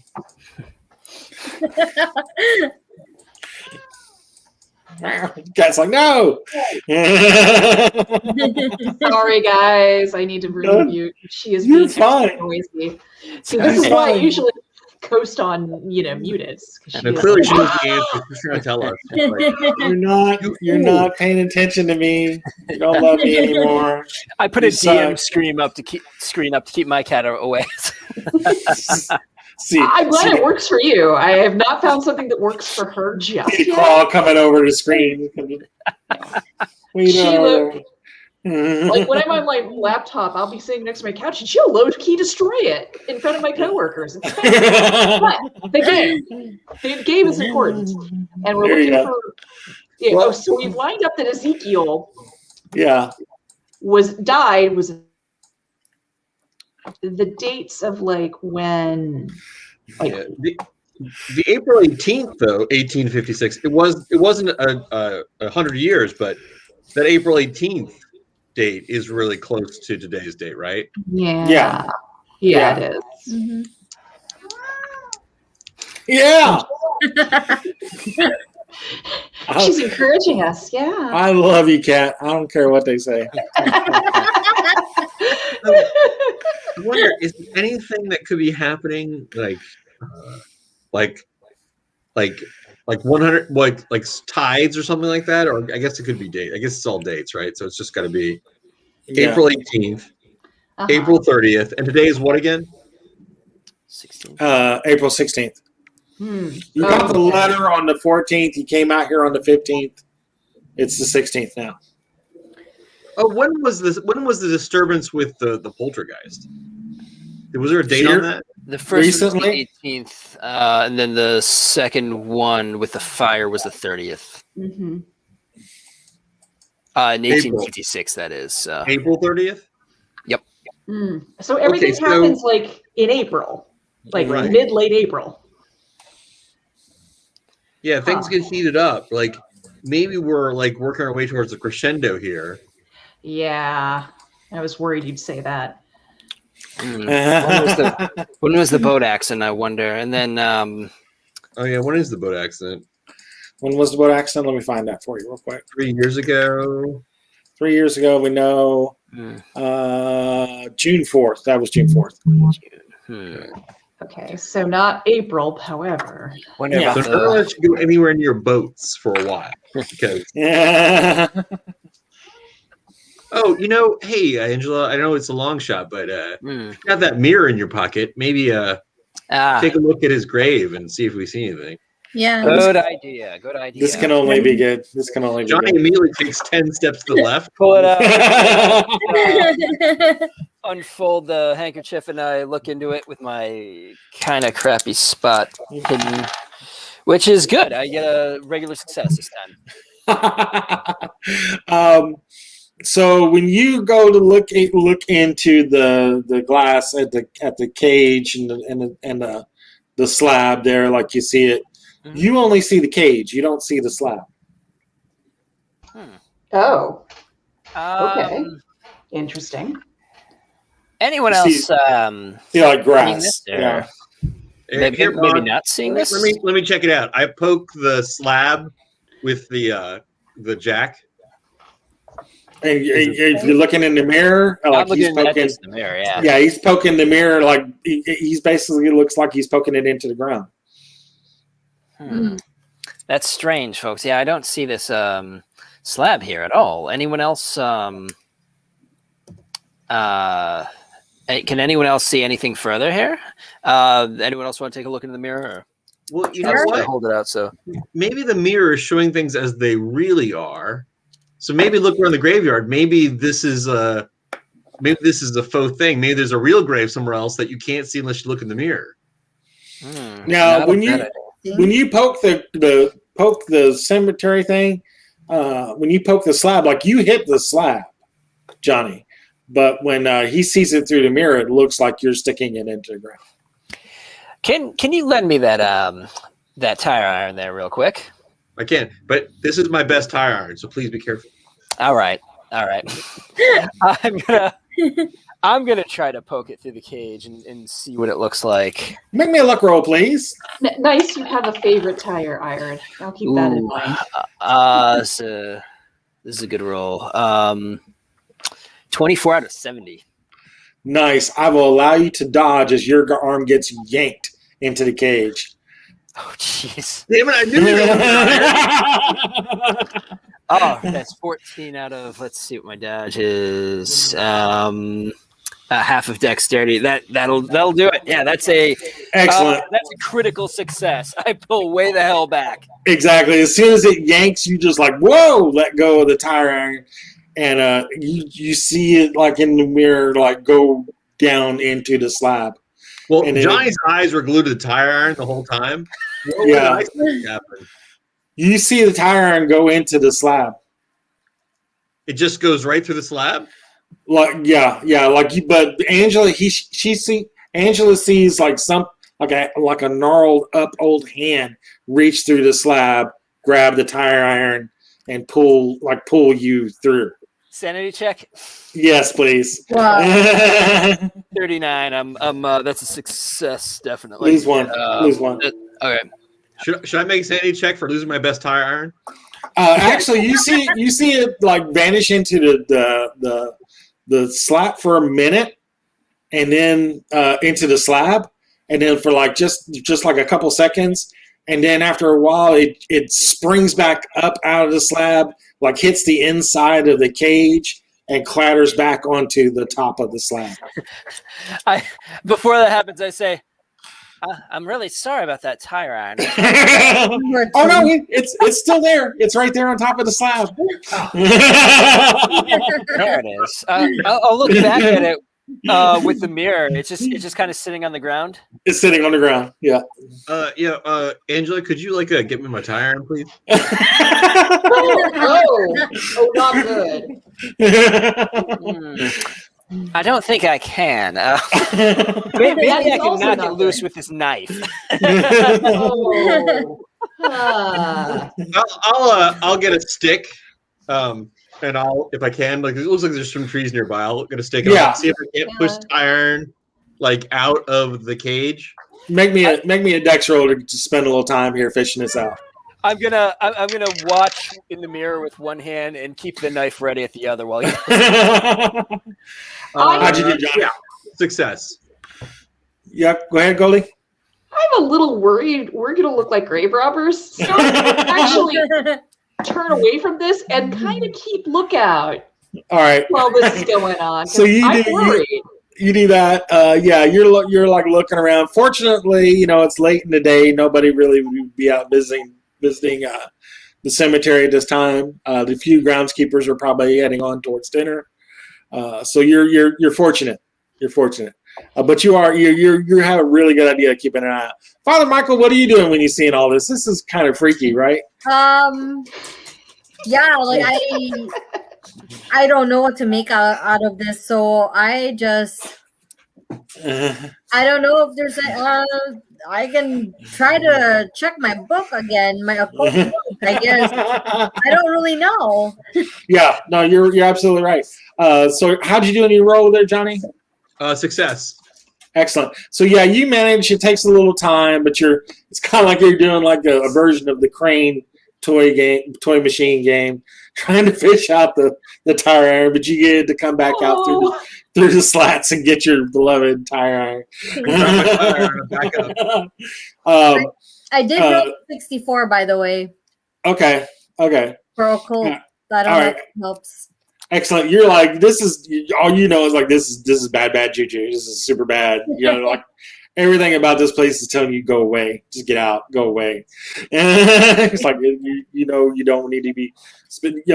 The cemetery might be hallowed ground, but this sure as hell is not. Right here. That whole area, no. And Johnny, when you grab your tire iron, it is ice cold. I need you to make me a strength check, please. All right. When you grab the tire iron. Success. So yeah, you manage, like, before you get like a super secure grip on it, to like let go of it because your fingers are sticking to it. It's so cold. Ooh, I put my driving gloves back on. There you go. And you put your and that's what you do. You put your driving gloves back on, and you're able to get hold of it. But you can feel it through the driving gloves. It's like trying to hold on to an icicle. When I saw the guy in the closet, he wasn't wearing like one of those pilgrim hats with the buckle on it, was he? Make me a knowledge roll to see if you remember. A knowledge roll? Is that like is that education? Education, yeah. Success. Didn't have like the hat on, but he had very simple clothes, like the wide collars. Could have been. Oh, I mentioned that to the group. It occurs to me that the fellow I saw in the closet yesterday, he was wearing what I would call pilgrim-esque clothing. Oh, okay. Yeah, if we can find any, there's an image. There's a head on that, or what is that on the top of the grave? Is that a face or? No, I mean it looks like it in the picture. I'm using a picture from Google, so just take it as the slab. Sorry. I didn't notice any clothing on the arm that reached up out of Yeah. Other than a gnarled up hand, arm kind of a deal, would have been like a tattered, like linen sort of sleeve. Yeah. All right. I mentioned that. Oh, maybe it was like the tattered, old tattered clothing I saw on the arm that reached out for me. None of you saw that. Nobody saw it. Nobody saw the iron move. I saw the iron move. I didn't see the arm. You saw him throw the iron through the slab somehow. You don't know what that was a pretty cool magic trick, and you're glad you got your iron back. But he needs to let you know before he does a trick like that again. You were holding the mirror because I poked it with the tire iron and nothing happened. But you were holding the mirror and you poked it and something happened. I was. So, what is that mirror? I mean, what is that about? I mean, we know people look like skulls in it. We know that there are death threats from watery gods that are almost dead. And we know that if you poke the grave with a tire iron holding it, well, you better jump pretty quick because it's going to grab you. Yeah. I mean, we could try again with a knife. It did do. It did make short work of Mr. Corbett. Perhaps. Well, what if we got a small rabbit and put the mirror on the rabbit, and then never mind. I wonder if there are any animals around here, actually, like the house. That's interesting. Yeah. Make me an idea roll, everybody. Intelligence check.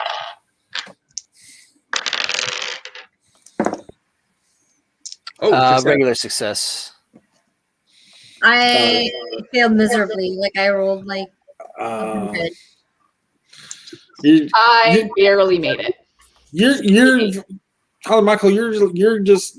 We gotta go. We gotta get. This is not cool. This is totally not cool. You know, Jesus has left a chat. We need to get the hell out of here.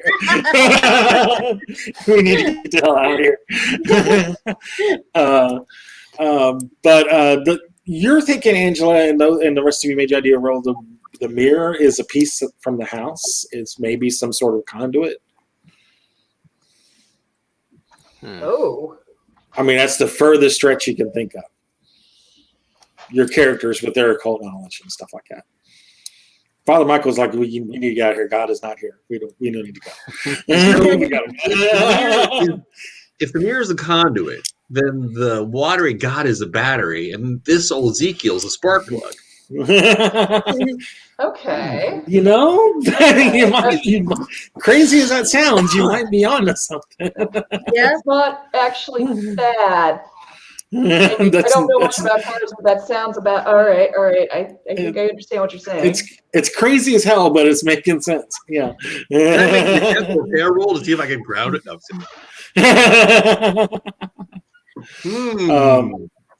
Father Michael, we getting these people the hell out of here? Is that right?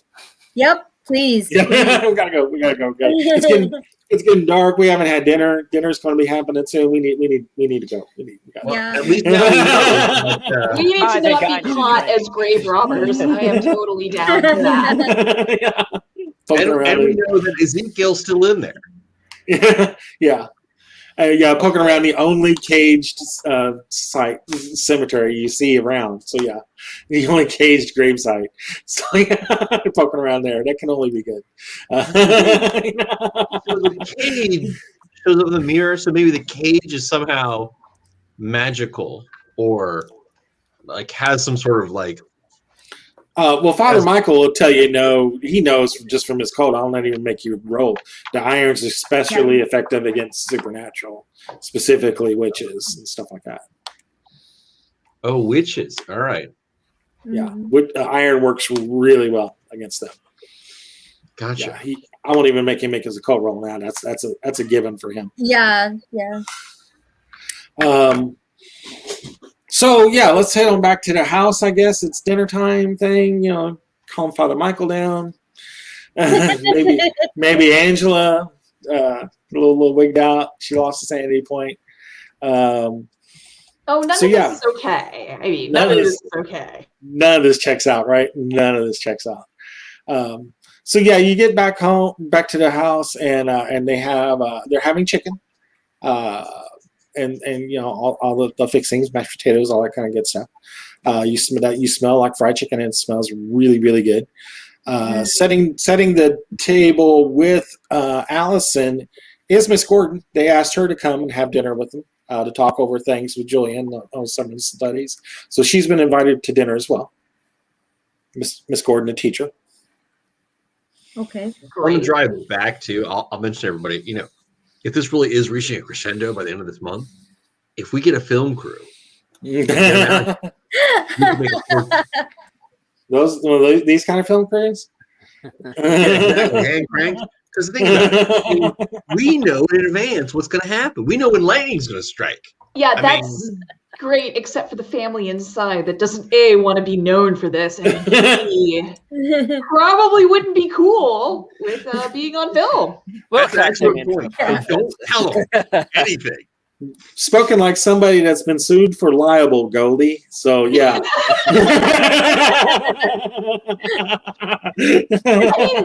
I understand the concern. I'm just saying. Yeah. Fair enough. Doesn't mean you're convicted. That's all I got. I've ever been convicted of a crime. Convicted? No, not convicted. Not convicted. No, we should. We probably got about another 30 minutes of this. Are we good to carry on? Yeah. All right. I think I can wrap this up here in another 30 over dinner. So yeah. So we're having dinner and making small talk, and then you're talking about. Do you tell them what you found? As a matter of fact, what you found in the newspapers. I do. Yeah, I'd say so. Are the kids around at the time? I'd probably try to avoid. Well, let them go. Like talk after dinner, talk kind of deal. Is that what we're doing? Yeah, it's something like that, maybe. Okay. Unless you guys disagree. I mean, No. Well, I think some of the general details can be shared with everyone at the table, but some of the more lurid aspects of the investigation, yeah, that's adult ears only. That totally makes sense. Mm-hmm. Okay. All right. So, yeah, you're talking, and you kind of have to get the conversation around Miss Gordon as well. You probably don't want to let her know what's going on. So it's probably while they're clearing the dishes away and that kind of stuff, while Allison and Amelia's clearing the dishes away. Allison, while Allison's clearing the dishes away with Miss Gordon, you're probably talking this over with Amelia, what you found. So you tell her about the newspaper articles you found. You tell her about what you found at Father Connolly's at the church. yeah. We found an old journal there. Basically, I'm not going to tell them that we involve Father Connolly in any way. You know what I mean. Like, No, sort of downplay that, but yeah, we just relay that we did some research at the church and found an old journal. Indicated some sort of. because you guys were specifically asking about Ezekiel. That's why he was checking that out. Yeah. So he kind of came across that innocently. So at least on his end. So you're letting her know about all that, and she's taking that, and she's like, well, this is all making sense. She's like, well, what do we do? Not quite sure yet. Certainly don't go near the near Ezekiel's gravestone. Don't do that. Do you tell them what happened? I'll tell them more about that when the kids are. Yeah. Oh, yeah. I need a group luck roll while you're talking about that. Oh no! Yikes. Success. 54. So I blew that one. My luck's pretty low. It is only, what was it? It's I think 25. I'm the only one who succeeded. Yeah, it's 25, and I rolled a 47. So yeah, totally blew it. I'm on a 40 luck. I rolled a 73. Fail. Nice. Okay. Don't say his name. I'm sorry. So you're telling them about what happened at the gravesite and that you got yanked and stuff like that. Well, you're telling her about that, and you're getting wrapped up in the story, and everybody hears like a dish fall and hit the floor, like between the kitchen and the dining room, and there's Miss Gordon. There's Miss Gordon in the doorway. It's like she just heard what you were saying. She's all wide-eyed, slack-jawed, Oh, she's still here. Miss Gordon, are you all right? She's like, did she just say somebody grabbed him in the cemetery? in the grave? Well, I'm not quite sure what happened, but it almost felt like she does the signs, stuff like that, and she's going through her our fathers and Hail Marys and stuff like that. Oh no. You misunderstood. He said blabbed at him. Laugh. Can I make a fast talk roll? She's visibly shaken. Make me a fast talk roll. Yeah, you see her. She's I'm not like, very good at it. she's failing her sand check. So basically, is what I'm saying. All right. I feel Yeah, I'm Okay. gonna try to recover from this. Like, well, I mean, it was a scary incident, but it could have been hobos lying in the tall grass or something. along those Oh my lines. goodness, here we go again with the hobos. They're everywhere. They're German. They're awful. I just made my fast talk. Actually, Woohoo! I rolled exactly 40 out of 40. Nice. So you're talking about this, and she's like, you know, she heard what she heard, you know. Well, have you ever seen anything like that happen in the local cemetery? She's just like stammering, like she's lost her. She's a fairly meek, mild school teacher, and this just got dumped on her. You know, she failed her sand check, to say the least. You know, just from hearing about this sort of thing. Plus, she thinks something's happened. She's probably heard some things you're asking her about it. You know, because she lives right behind the house.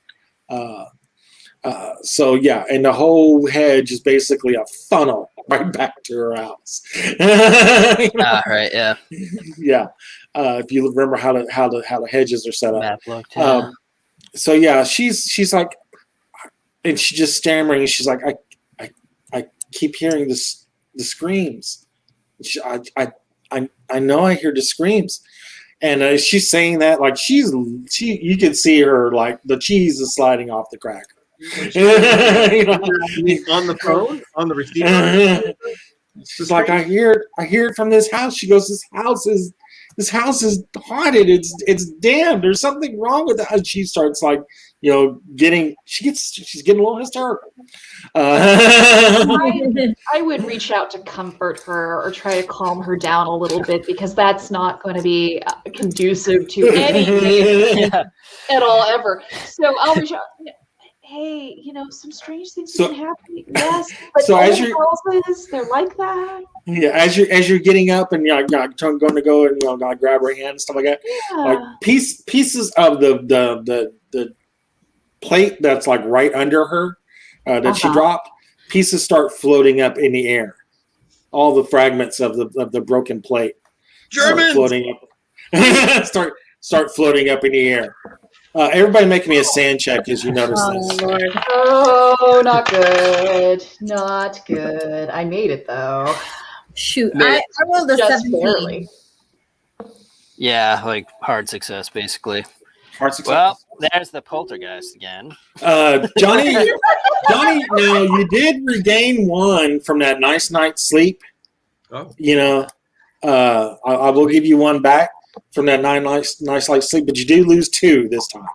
How about from the drinking? Can I get something back for the drinking? Okay. Well, yeah, it's all part of it. It's all part of it. You know, but you lose 2, so you're like at -3, I think.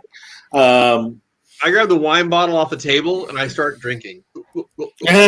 So all the I take it you got the wine out of cellars, all right? So all the pieces of the plate is like spinning around her head, Miss Gordon's head, and she's like looking at it, like wigging out. You know, she's like, what's going on? And she is let's just, get her away from there. she's screaming like this. They're just like spinning around her head, like right above her eyebrow level, just like spinning around. And as you're going to go get her, like you're getting up, like Goldie's almost at her. Yeah. All of the fragments, like they turn to their sharp points and stick into her head. Oh no. And so she has like this crown of like broken pieces of dish all stuck in her head. And you have a history of witchcraft in your family? she falls back on the floor, like her eyes roll up in her head, and she falls back on the floor. Oh dear. I still run over to her, perhaps not understanding the full extent of her injuries, because I don't have Jack nor Poop for a first aid skill or a medicine skill. Okay. So I will run over to her, like in shock, in horror, to try to help her. Exactly, and I'll- Angela's I'll- pretty much doing the same thing. Yeah. I'll try and help as well. Okay, so everybody's getting up from the table, I assume. Father Michael, you're doing the same? I am Amelia's- going to, if the children are still around, right? No, they're upstairs. They're getting ready for bed. I Yeah. am going to check on the children Okay. while you guys like sort this out. Like, please. Oh, this is this is With you. so. As Father Michael, the shoulder out of the house trick, right? You were looking As- panic, weren't you? Sorry. as Father Michael survives this scenario, I mean, that is the guaranteed success. Leave and never come back. this is rule 101 for people who are watching this game. It's perfectly fine to leave your friends and call it Cthulhu. It's always okay. It's always okay. Children. Exactly. Exactly. So you're running, and it makes sense. It's what you do. You go run upstairs, make sure the kids are cool. They don't see this, they keep them busy. There's 3 people taking care of them, her or whatever, you're making sure the kids are cool. That's completely legit. So Angela and Rhoda are like basically right on top of her as Johnny's getting up out of the chair. So you guys are kneeling down to her, checking out, make sure she's okay as Johnny's getting closer. As you guys are like, doing this and patting on her hand, making sure, make me a first aid roll, Angela. Do you have any, or Goldie, even if you don't have points in it, I think you should have at least 10% or 5% or something. 30% space for first aid. Okay. I do not help at all. That's okay. How you do, Goldie? Sorry, I'm on mute. No, you're fine. Happy roll. Okay, so I rolled a 56, which is terrible. All right, not enough. No. Oh, And no, that's no, fine. no. That's fine. You're doing the thing that you would do if you don't know first aid. You're slapping their hand, are you okay? Yes. As blood's trickling down her head. I'm overwhelmed by my uselessness and the horror of this situation. It's Exactly, as the crockery is stuck about a good inch into her head. I will do the only thing I can think to do, which is someone get on the phone and fetch the doctor. I assume the town has one. Yeah. So Amelia's going to the phone. Yeah, that's a good idea. So Amelia's going to the phone. She's going to call the doctor who's in Greenfield. Yeah, not good. Yeah. Maybe Doc McGee, the veterinarian down the street. Maybe that'll work. That's the closest thing we got, doctor. Hey, don't knock veterinarians. They're used to patients that cannot communicate and will bite you. So exactly, they're just as trained, even more so. So Amelia's running towards the phone. That makes sense, and everybody else is getting towards. So you two are like, tapping her hands, and you look back at her, and Angela, you're looking back at Miss Gordon, and like her eyes snap open, like very creepily snap open, and she looks at the two of you, and she starts muttering something that you're not sure what it is, and her voice is completely changed to a deep, dark, resonating man's voice. I'm gonna grab that mirror shard and look at Johnny is looking for a cast iron pot or something made of cast iron, and he's gonna try and put that on her head and see if that helps block the bad mojo.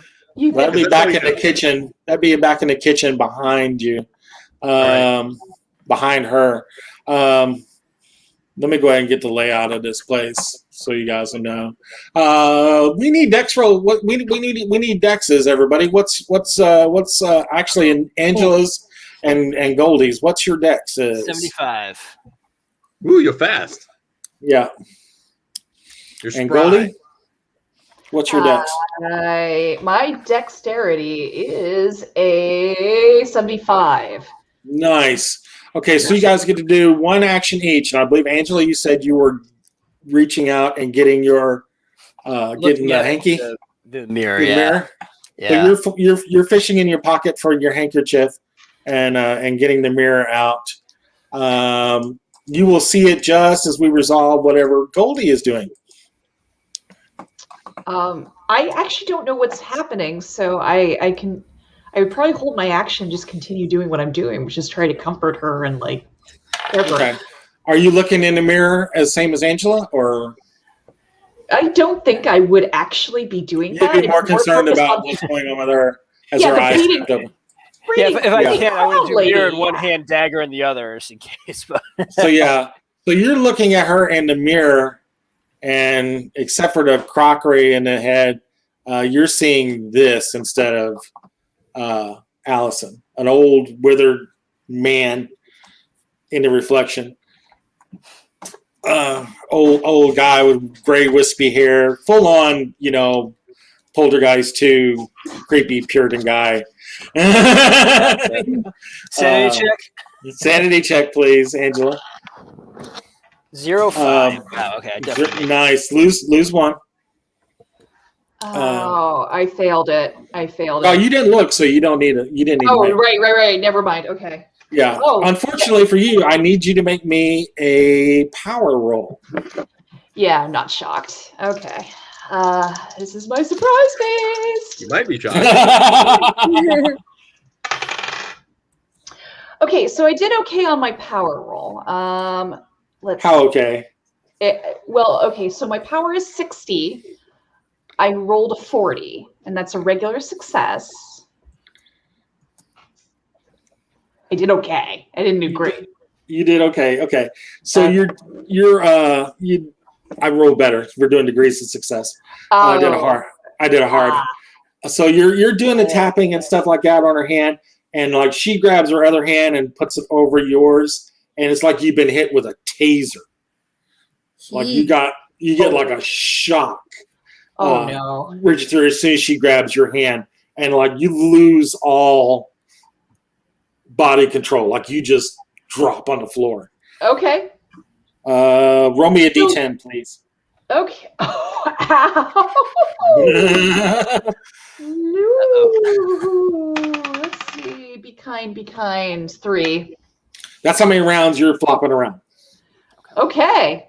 Yeah. So down like a sack of potatoes, I twitch and drool. Yeah, you're just kind of deal like that. Angela, as you're looking at the mirror, that same thing is happening. As soon as she drops, you see that happening. What are you doing? Taking back my up to the mirror round. I put the mirror down on the table, grab my dagger, and I shout, "Everyone, come in here!" Looks like we've got a visitor.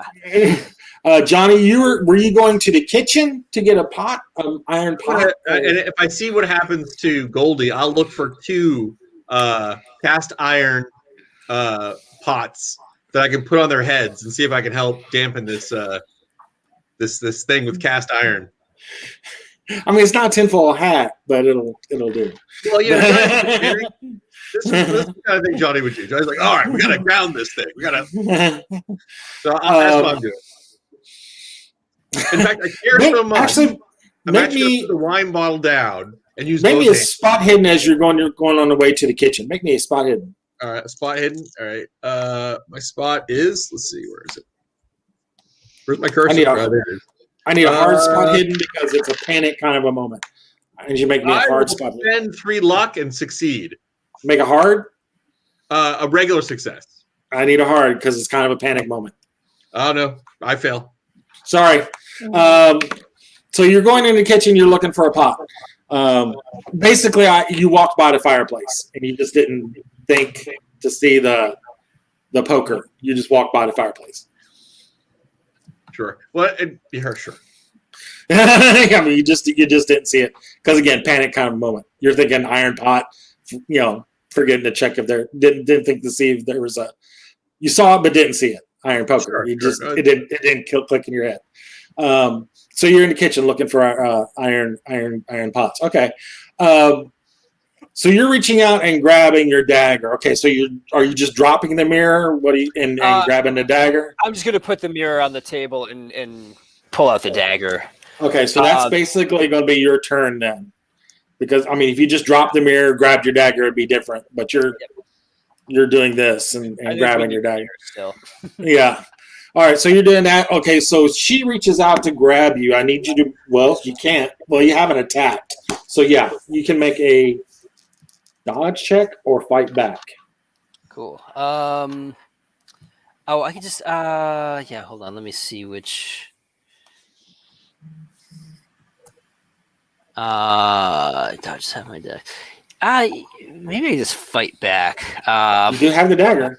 Yeah, I do. I'm armed. I'm gonna fight back. Okay. 70's not gonna do it though. Holy crap! I'm nailing it today. Need you to make me a power check. I succeed. Succeed. So you're getting like the same tizzly kind of tasery kind of a feeling. You feel like zit, zit, zit, but you're not quite going down. Okay. Quickly! Yeah, you're basically just like stunned for the rest of this round. You're not like knocked out, but you're like this. Okay. You know. Johnny, you're scrambling around, looking around in the kitchen for a cast pot. iron Now, kettle or cast it's iron going to take you, I mean, it's around 6 seconds. It's going to take you a couple rounds to get up to the third floor there, Father Michael. So, we'll get to you in the third round if we get to it. Before if I don't kill them all first. Make me a spot hidden roll, a regular spot hidden roll. Now that you're in the kitchen and know what you're looking for. Oh, okay.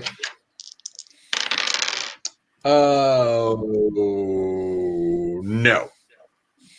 So yeah, you're seeing steel pans. You're seeing stuff, all kinds of steel pots and crockery. Can I push the spot? Can you push a spot? I don't see why you can't, but you got to tell me how you're doing it better. All right, I'm going to put down the wine bottle. We use both hands, right? And I'm gonna basically wreck the kitchen. I'm gonna throw open cabinets. I'm gonna knock things over.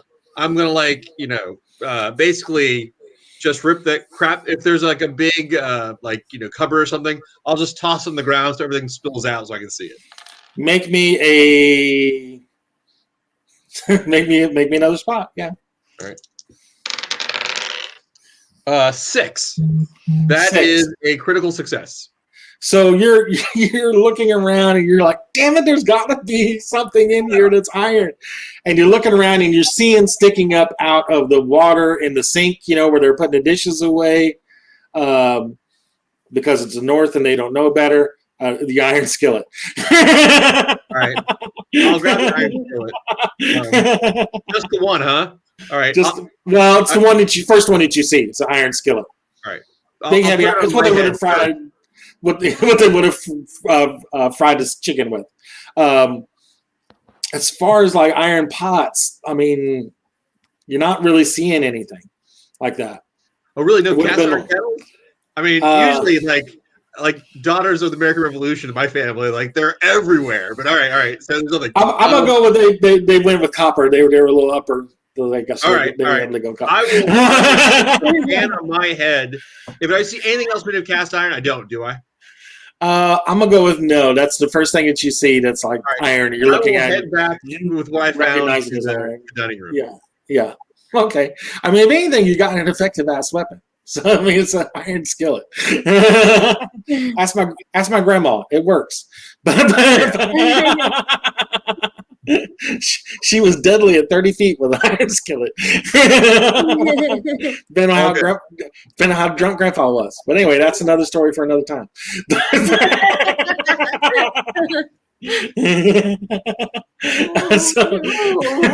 So you're running up there. At the beginning of the third round, Father Michael and you're getting upstairs, and you see Johnny getting ready for bed. You see because his room's right at the top of the stairs, and you're like, and you see him, and you're like, is everything okay? He says, is everything okay? To me? No, to Father Michael. We're at the top of the stairs with Father Michael. Do you want me to roll for sanity or anything like that by any chance? You haven't seen anything that's gone on back there, so you don't know. Other than you already made the sanity check for seeing the crockery around, right? Right.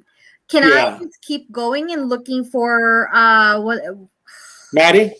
Maddie and Julian, like what the heck? Yeah, you're at the top of the stairs. You see Julian in his room, like he's getting ready for bed. We're 2 floors up. Chances are they haven't heard any of this. Nobody's like screaming or anything yet. I'm gonna yell, children. Are you doing okay over there? He goes, I'm okay. Is something wrong? Oh, nothing. I just wanted to check up on you. It seems awfully quiet up here. We're fine. We're fine. Are you fine? Everything's fine here. Everything's fine. Everything's fine. Everything's fine. Where's your sister Maddie? Maddie's in her room. Okay. Getting flashes of Han Solo. We're fine. How are you? We're fine. Everything's fine here. Let me look at Maddie in her room. I'm just gonna stay right where the door is. All right. So you go right where the door is, and like as soon as you're walking up to the door, you're seeing like water seep out of the doorway from underneath the door. You're seeing water seep out from underneath the door. Okay. The door's closed. I punched the door open. You punched the door open. Let me see a strength check, Father Michael. I am strong. We don't need, but I'm a fighter too. That's what I'm saying. We don't have time for no doorknobs. Let me see here. I rolled a 54 out of where the heck is my brawl here? 50. 54 out of 50. Just strength for this, or strength. You want to use strength? Yeah, strength. Okay. 70. 54 nice. 70. So you like batter down the door, blam, go and check on Maddie. And just as soon as you do, like water just floods out of the doorway and just washes through you. I need you to make me a dodge check to stay on your feet. Dodge, dip, dive, and dive, duck. Yeah, it's like the whole room was just filled with water, and it's just like rushing out of the doorway. So I don't have stats for dodge for some weird reason. You do. It's in your skills. Yeah, it should be in skills. Wait. I don't have numbers in them though. It's half of your dex. Half of your dex, yeah. So I rolled an 83. You have an amazing dexterity. Yeah. Man. So you're getting. Let me get back up to the. Woo! It's never a good time when the GM goes. Why did I come up here? You know what? You had a good idea. You had a good idea. My intentions were good. Exactly. As I pull up a map of the room again. We're in danger. So as I pull up the map, you see how Maddie's room is across from the the staircase there. Yeah. Especially right where the door is. You're getting washed out over the staircase. Oh, Lord. Well, at least I'm in water and I'm not just being pushed. Am I right? Well, you're being pushed by the water over the staircase. Oh, God. Over the railing of the staircase here. Yeah. So you tumble over because you see where the D is. That's the downside of the staircase. Not the upper part's over here by Julian's room. So you get pushed over the rail. That's what the dodge was for, to basically get out of the way of the water, or to keep your footing. So you get pushed out over the railing, down over the staircase. You're gonna take some damage from the fall down the staircase. It's not going to be fun. I ain't going to lie. Oh, no. May not be too bad. Ooh, 5 points. Oh, doggone it. 5 points. Just 5 points? Okay. What's your regular? Yeah. 13 for hit points. So 13 for hit points? Okay. Yeah. So you probably broke something, like an arm or a leg. What? I'm gonna pick my left arm. I broke Your it. left arm. My Gotcha. toe, because I still want to be able to run. Gotcha. You got your left arm because your Bible's in your right hand, right? You got your Bible in your right hand, so it had to be the left arm. Good grief. The Bible wouldn't let you down. So you fall down onto the second floor landing, basically, at the foot of the stairs on the second floor. Ow. As the water's washing down over you. It's still going. Oh Lord. Yeah. Like the wall, like you didn't see it, but you assume like Maddie's room is completely engulfed in water, and it all rushed down that door as you beat on it. So yeah, that's happening. Back downstairs. Back downstairs. You, Angela and Rhoda. And Rhoda and Johnny. Johnny's running back in. Let's go with Dex's again. So we are the top of the third round. So we're 2 rounds of stun for you, Goldie. You will be able to act after the next round. Yeah, no problem. Angela, what are you doing? I'm going to back off.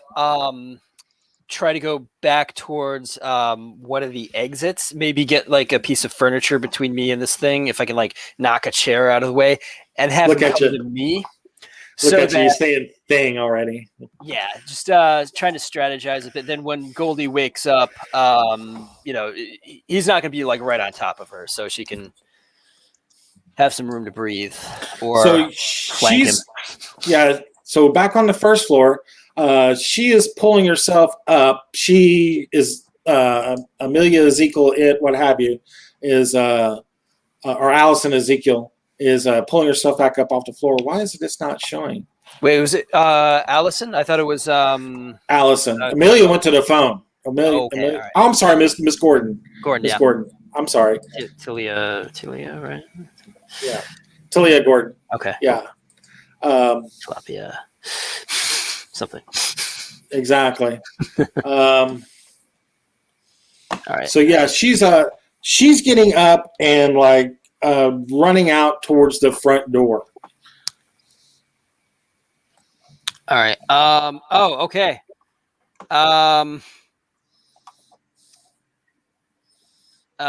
She's just running like out of the house then? Yeah. I'll pursue if I can. You will pursue her on foot? Okay. Yeah. Cautiously. Tag her up. She is like running flat out, and for some reason this is like refusing to show the map. I mean, it's the first floor. She is running out the door, so she's running full on out the door. That kind of a deal. So you're pursuing her.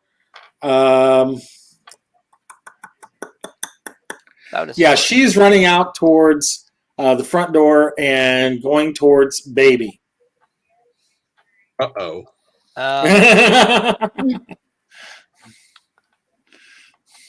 Towards the car. Oh, okay, gotcha. All right. All right, not like Maddie or something. I thought she was upset. Okay, all right. Yeah. Sorry for the confusion, baby. I'll follow like outside. I'm not gonna like pounce on this thing and attack it unless I really have a reason to. I always buy you a new car if needed. She looks at it for a minute and looks at it really strangely, and she gets into hold it. There, Ezekiel, is that you? And she's she looks at you. She barely even acknowledges that you're there. She's getting into baby. She gets into the car. Johnny, you be coming out and seeing like nobody's in there right now except for Goldie's slick out on the floor. Did I and the front door is open on my way down? That would have allowed me to once and again ogle baby, because I always look at baby out the window whenever I can. I'll just say that. Make me spot him roll CVC. The door's open. The front door's open from where you're at. It's kind of odd angle. Hard success. 24 out of 52. So yeah, you can see from the dining room that the front door is open. I will run that direction towards baby. Okay, so you run that direction towards baby. Now these are 1920s cars. They just had the start button down on the floor. They didn't have a key switch. So she's standing on the starter, getting the car started. Oh my god! Oh my god! She's Go dead, baby. I've never had to kill anyone before. All right, I'll head in that direction. I'll move with all possible speed with my frying pan. Huh? You running towards the car with the frying pan? Nice. Yeah. Yeah. This is the one who was on the floor before, right? Who was like with pottery. Yeah, Miss Gordon. Yeah, she still has the crockery in her head. I know. My upholstery. Jesus Christ! Don't bleed. That's velour. Don't bleed on the velour. That'll never get out. Angela, I know what you're saying. You haven't seen her drive. Doesn't mean that she can't.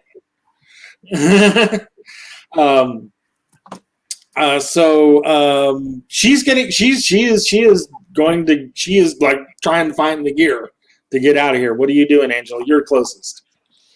How adventurous am I to be here? He's looking at you. He's looking at you and like, Allison is. I'm sorry, Talia. Ezekiel is like ancient spirits of evil, kind of stuff like that is coming out of his mouth as he's looking at you. He's trying to find the gear, and you're hearing Johnny. You're hearing like, she's grinding the. You're like, push the clutch, pushing the clutch, you dizzy bitch.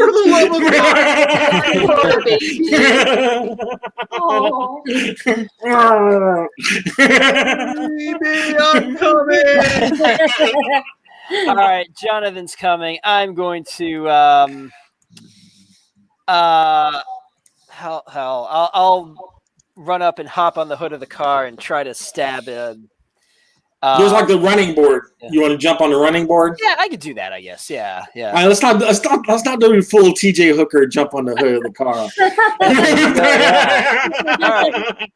right. I'll jump in and swipe with Corbett's dagger. All right, this is going to be a hard roll because you're jumping on the running board and then trying to stab into the window. Yeah, just that's not going to be. I'm not going to make a hard success with that. Just a regular. All right, so you're jumped on the board successfully. You're hanging onto the door, kind of a deal, and you're stabbing in, and he's like this, you're just like evil black stuff is just sputtering up. Johnny, what are you doing? I am diving into the car, and I'm gonna hit her with my frying pan. Okay. Make me another hard fighting roll. Actually, make me a jump roll to jump into the car. You're jumping through the window. I guess so. Yeah, I am. I need a successful jump to get through that window. Okay, I didn't even realize jump was a skill. All right, I'm gonna jump. It's totally a skill. I fail. So you don't quite get through the you're halfway in. You're like, you're halfway in. Your ass end is hanging out of the car. So you can kind of. I'm sorry. Go ahead. You can still swing the pan, but it's going to be like him. It's going to be like Andrew. It's going to be like a hard fighting chance to hit him. Okay, I'll do it. If so, roll my brawl. It's all, brawling. You'll need a hard brawling. It's because it's just awkward as hell. Oh yeah. 14 out of 64. I will spend 2 points of luck to make it a critical success. Nice. Oh, can I do that? Can I use luck in a combat roll? Absolutely, it's okay to use luck in a combat roll. Holy crap! So improvised weapon skillet. Let me look that up real quick. Magic skillet. Sorry. Magic skillet. Magic give. Like Rapunzel. Exactly. Nice. I'm forgetting the damn. Crit chances only apply to like impaling weapons, though, right? Oh, I don't remember. I think you get to do like max damage with a regular weapon. Pretty sure that's how it works. I'm gonna go with. I'm gonna be really generous because it's a big iron skillet. I'm gonna let you roll d6. No, we'll do max damage for the skillet, so it'll be 6. Do you have any damage bonus? I do. 1d4. Roll a d4, please. Roll a 4. Hot dog. Rolled a 4. So 10 total points. Let's see if you don't knock. No, it is totally magic skillet, which basically means you get to hurt it. I sense the spirit of witchcraft's in this skillet. Obviously, this skillet was owned by a witch who wants revenge of these evil gods. So he does stay conscious. Fortunately, he makes his conscious roll, his constitution roll, so he doesn't fall unconscious from taking more than half his current health on a hit. So he is like cursing, flat cursing you guys and stuff like that. And he grabs onto the the dashboard of the car. I'm gonna go for it. Screw it. I'll make it cinematic. Make me power checks, both of you again. Success. All right. I need to make a power check. Okay. Yeah.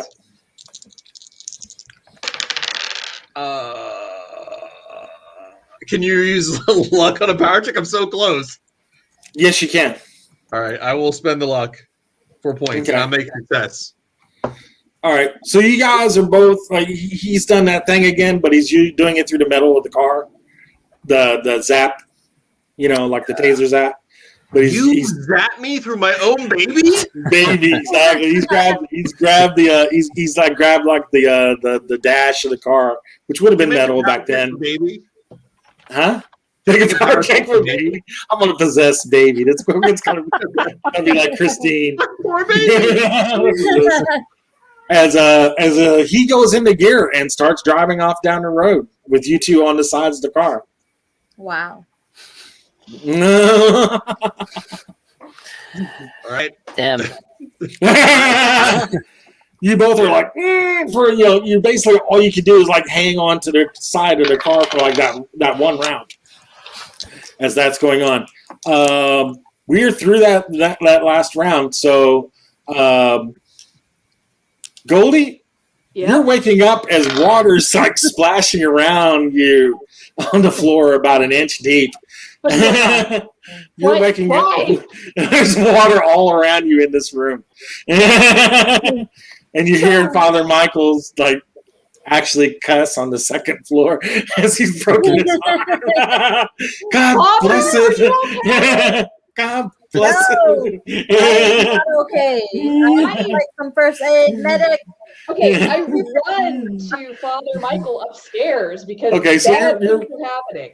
So you see the front doors open, but you're hearing Father Michael. Yes. And you're going up the stairs, and like that carpet is up, going up the steps is wet again. It's just soaked, and he's giving you the bad heebie-jeebies, So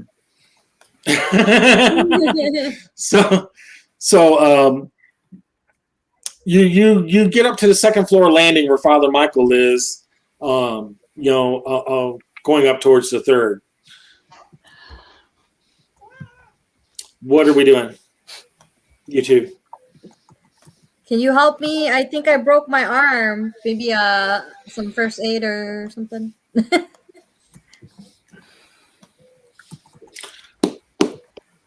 What do you think, Goldie? I try to help Father to his feet. And I was like, I really don't have first aid. That's the one problem. Oh. I can move this person to someone who maybe does have first aid and away from this accursed building. So, so yeah, that's what are we doing? Are we getting out? Or are we going back up to check on the kids? What are we doing? We need to grab the kids and we need to leave. I say. Okay. I agree. Where is Daddy? Because we're like Daddy's room right there, right? Yeah, that's where the water is coming from. So you might want to be really careful. Up on the third floor. Yep. Okay. So you guys are running up towards the second floor. Like Julian's like coming out of his room. He's like, what's going on? Seeing all the water everywhere. It's like, what's going on?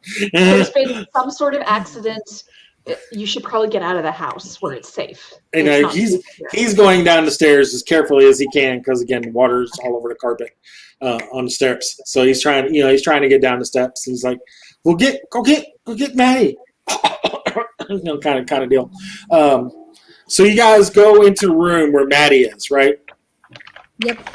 And the first thing you see is like we're in the middle of the room where the bed is. Like at the foot of the bed is this figure that you recognize the feet of, Goldie.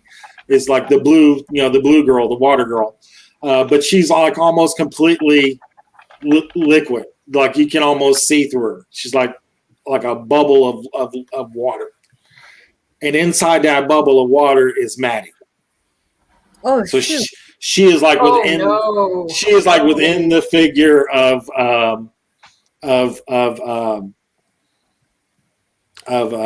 Mary. Yeah. Okay. Oh. So yeah, you're seeing like Marie with her arms out, kind of floating over the ground as of like a bubble of water, and within her as a bubble of water is Maddie just floating around unconscious. Okay, well, I am going to reach into the bubble, which is probably unwise, and pull Maddie out of it, because drowned kid is still drowning. Creepy bubble water, not good, but drowning child bad. And so I commit to the dumb. I thrust both arms in there to try to grab Maddie's and pull if I can. Okay. So yeah, you reach in. Make me a brawling check, I guess, to kind of fight through the water and get to the baby, get to the kid. Brawling, huh? All right. Yeah, I will let you roll an advantage because basically you're just trying to grab. Okay. You're not trying to actually attack it. So roll twice and give me the better. You're basically just trying to grab the kid. You know what? Make me that or a dex check. Your choice. A dex check is far better. I can tell you that much. I don't really have check. Very good pugilist. Yeah. So, okay, so that is a 62, and that is a 36. So I'll go with the 36. Okay. All right. So you grab a hold of her and of Maddie, and as soon as you grab a hold of her like that blob that is Mary, in the shape of Mary, like the face of it like grows dark, like the eyes grows dark and turns into a furrowed brow, and you see her like mouth the word. She doesn't say anything. You see her like mouth the word no. And like the arms like go to swat you. Like close over your head. Father? Kids possessed! No, this is Marie, the bubble form of Marie. Inside, Maddie's still unconscious. Okay. But you got a hold of her. This is like Marie, like doing this. Oh, okay. Yeah, I'm sorry. I can't perform exorcism. I think we established that on the beginning of the thing. No. It's not an exorcism. It's just a ghost and it's mad. I don't know what to do. Let me see. Make an occult roll. Let me roll. 26. 26. So the best thing you can think of is like you're figuring out, maybe if I bless her, put her at ease, something like that, and you go through the Catholic, rite of the blessing, and do that. May those who love you protect you and stuff like that. My Father, and those. I'm improvising a bless, and as soon as you do that, like there's a light coming out of the closet, and stepping out of the closet is this man, very powerful looking man, about I want to say right about 5'10", brown hair, kind of ponytail, attractive looking man. But he has like in Puritan clothes and has like a rope burn on his neck. Oh, there's the Beyonce. Yeah. He comes out of the closet and he looks at Mary Marie and says, Mary, he's gone. Let her go. And Mary looks at James and just mouths the word James, and she just turns into this big, huge puddle, just splashes down onto the floor, and the Maddie just flops on the floor, and you basically fall down with her. Maddie falls down on the floor, and she's Maddie's like coughing and spitting up all kinds of water. And yes, so that's happening, and you're seeing like Marie, Marie's like all the water from Marie is like drying up from the floor, and like the light is shining, getting dim out of the closet as the man walks like basically through the window, through the window out of the bedroom. Oh my gosh. Okay. Yeah. Okay. So get the kid out. Get the kid out. Get the kid out. Get the kid out of the house. Get the kid out of the house. Ah. Get the kid out. All right. So back at the car, we are coming down the driveway, getting ready to get out on the road as you two get a hold of yourselves enough to try to do something. What are you doing? I'm just gonna take one more stab at this guy, see if I Yeah, know. same here. Okay. Same thing. You're hanging onto the side of a car, while this thing is going down the road, standing on the running board. So hard brawling. No. Okay. But I'm gonna say, Ezekiel, James, who's in there? Leave it alone. Okay, that makes sense. So he's like, blah, blah, blah, blah, blah. And you feel something like he's at the end of this blah, blah, stuff. He lets out this really loud, really shrill whistle, and all of a sudden you feel like something tugging at the back of your jacket. Ooh.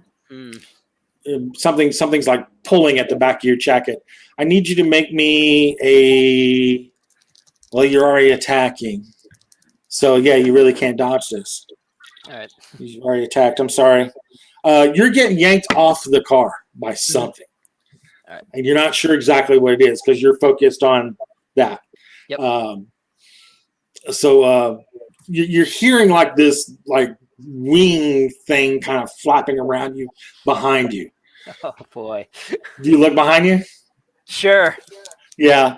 This huge bat wing thing with no face, absolutely no face, is like got a hold of you with like its legs. It's like wrapped around you with its legs, and it's flying up into the air with you. All right. Make me a sanity check as this huge bat-like thing with no face. Yeah, successful. Very successful check. Successful. I think you still lose like a. What is that for night gaunt? Let me find that. It's just a night gaunt. You're fine. You're totally fine. Not bad. I ever saw no face. Fortunately, you're on the other side of the car. You didn't see this. You're too busy focused on getting baby back. That's right. Sand loss. All right, actually 0. You're good. Okay. Hot dog.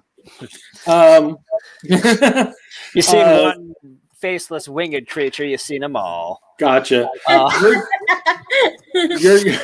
Your dex is 75 as well, Johnny. I forget. But my same as dex, Angela's? no, my dex is 55. 55? Yeah. Oh, I'm sorry. Thanks, Jim. I'm sorry. No one wants to hear the GM say, I'm sorry. I'm sorry. The guy's got dex- his hand out. He's ready to go. I need you to make me another power roll, please. Power roll. I should know this, but let's see my power. Right. Okay. Fail. Ooh. Roll me a d10, please. 7. 7. So for 7 rounds, I hit you basically with my taser. I grabbed you again with my taser kind of thing, and you're flopping around for 7 rounds as you fall out the car and roll around on the car, roll around in the driveway. Take an actual 3 points of damage from basically kind of getting half run over by the back wheel of the car as you're rolling around, kind of a deal. So yeah, that's the car. The car is going out the driveway. You're like flopping around for like the next 7 rounds. Am I conscious of the fact that baby's driving away from me, or am I totally out of my mind?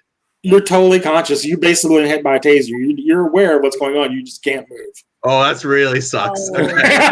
Doesn't that make it worse? Yeah, it makes it a lot worse. It does make it a lot worse. Meanwhile, Angela's up in the sky with a night gaunt, as Rhoda and Father Michael are running out of the house with the kids. So you guys actually get down to the foot of the stairs by the time on the first floor. By the time Julian's finally gotten down the stairs, like you guys are running down, and you meet Julian at the base of the stairs. Like, you got to pick this up, Julian. So you kind of half carry, half drag Julian out of the house.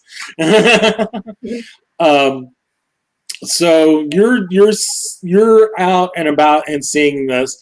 Make me a spot hidden to see if you see Angela up in the air. Make me a hard spot hidden because it is night. Ooh. Rhoda and Father Michael. Okay. All right. Let's see what happens. Okay, so Oh, I rolled a 20. Nice. You see it. I don't. I Pretty sure you rolled see- an 80.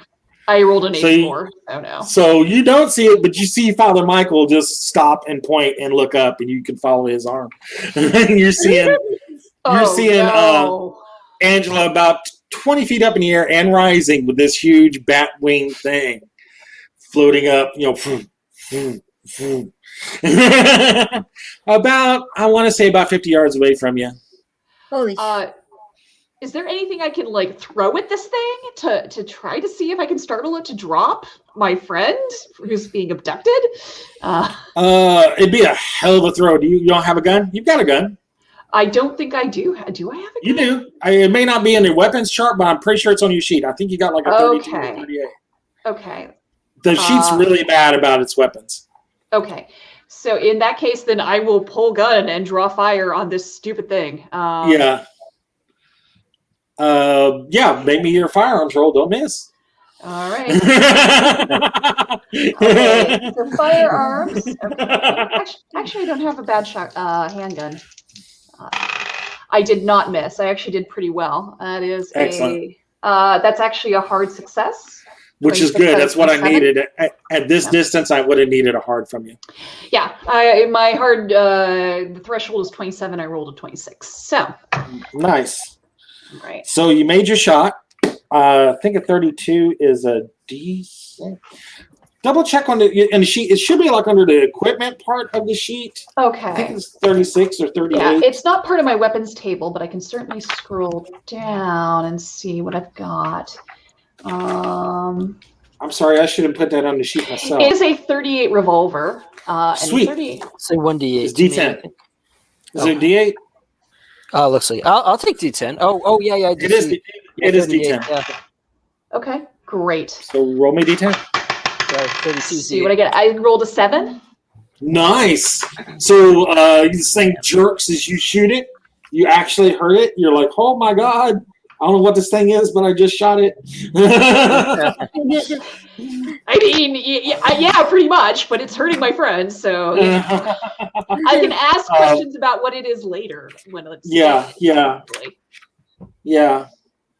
Let me see if I actually have. Yeah, I think I've got to do.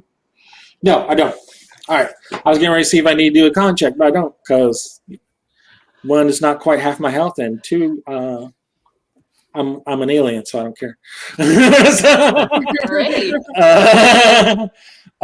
So this thing is moving all around. I'm sorry, getting all excited in the game.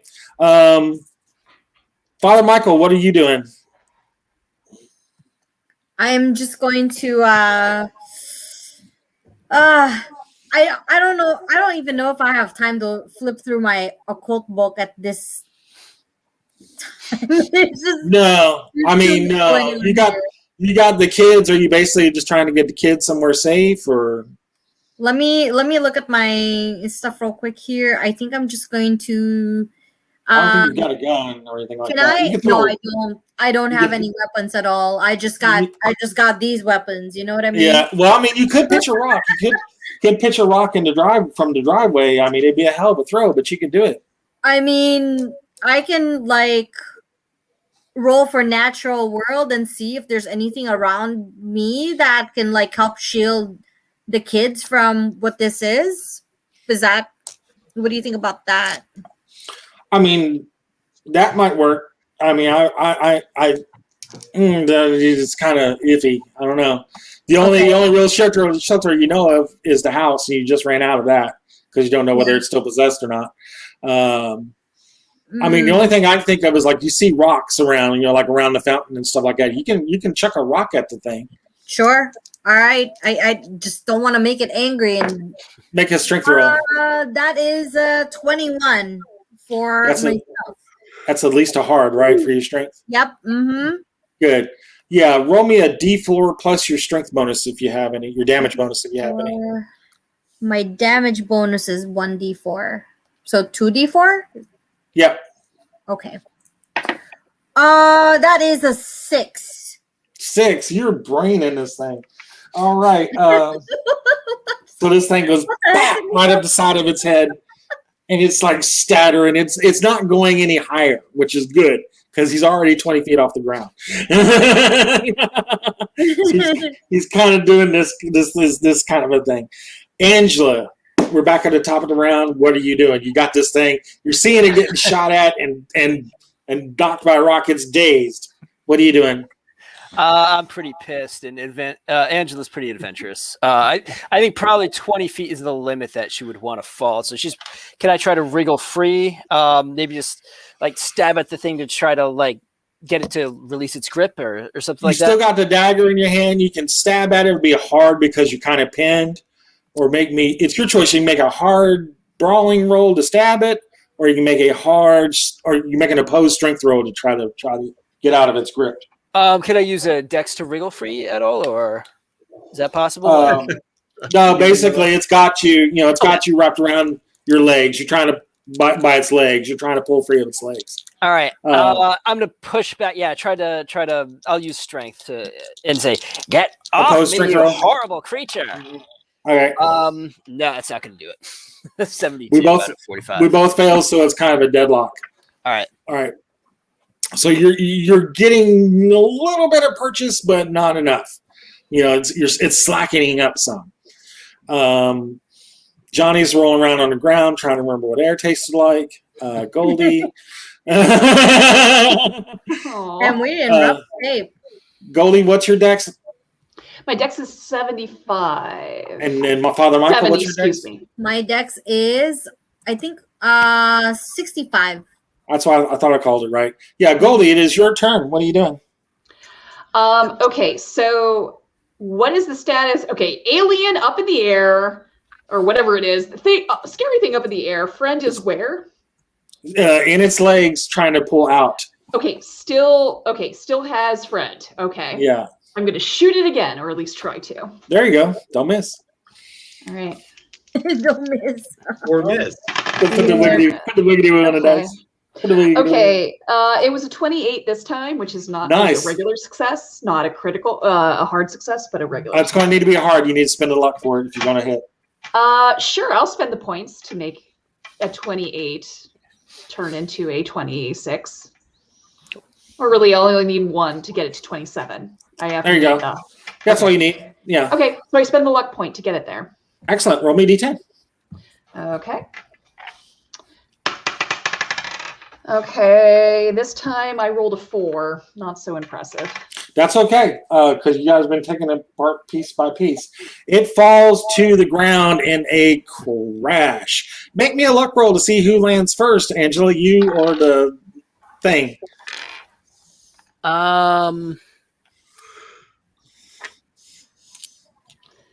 I missed by 10. Oh no! You hit the ground first. Ouch. It lands on top of it lands on top of you. Oh, this is not good. What is it? What's falling damage? I haven't done falling damage in years. This is fun. I'm just gonna go with a straight D6. You're not terribly high, but this thing's on top of you, so I'm gonna make it a D6 plus a D4. You probably survive. You'll be fine. Hopefully. God. 10 points. I am down. How down? I'm at I think I'm dead. Oh, no kidding? Yeah, it's 9 hit points. Huh? 9 hit points? No, it's okay. Make me a contract. It is a major wound. You dropped hard and it fell on top of you. So yeah, that makes sense. I don't make my con check. So he is pushing up daisies, people. He is unconscious and pushing up daisies. We need a first aid roll to keep this person alive this round. Is there a chance that he might have fallen, or she might have fallen and landed on Johnny, thus breaking her fall? That would be an amazing luck roll. Make me a luck roll, Johnny. As I fall out. You roll around. That's a. I spent. I spent 4 points. So you that spend. It's just a success. It's not a. It's just a success. Okay, that's okay. It's just degrees of success. There's no degrees of success on luck. You just make it or you don't. I'll take away that 4 points then, and it's just 6. Okay. Yeah. Still pretty damn. Woo! But you only had 9. How much was your total health? Your current your max health? 9 hit points is max. Okay, so I still need you to make that con roll. Still major wound. I missed the con roll, so I mean. Yeah, so he is knocked out. All right, so he's knocked out as you're seeing like the tail lights of the car pull away out into the night. And Johnny's no, baby. Somebody's no. It's your baby. It's your livelihood. It's everything. No, as you're seeing the taillights go into the dark. No. Oh, no. Very sad. Very sad. Yes. It's not over. If baby's mistake, somewhere, someday, somehow, I will get her back. Nice. New, one way or another. Nice.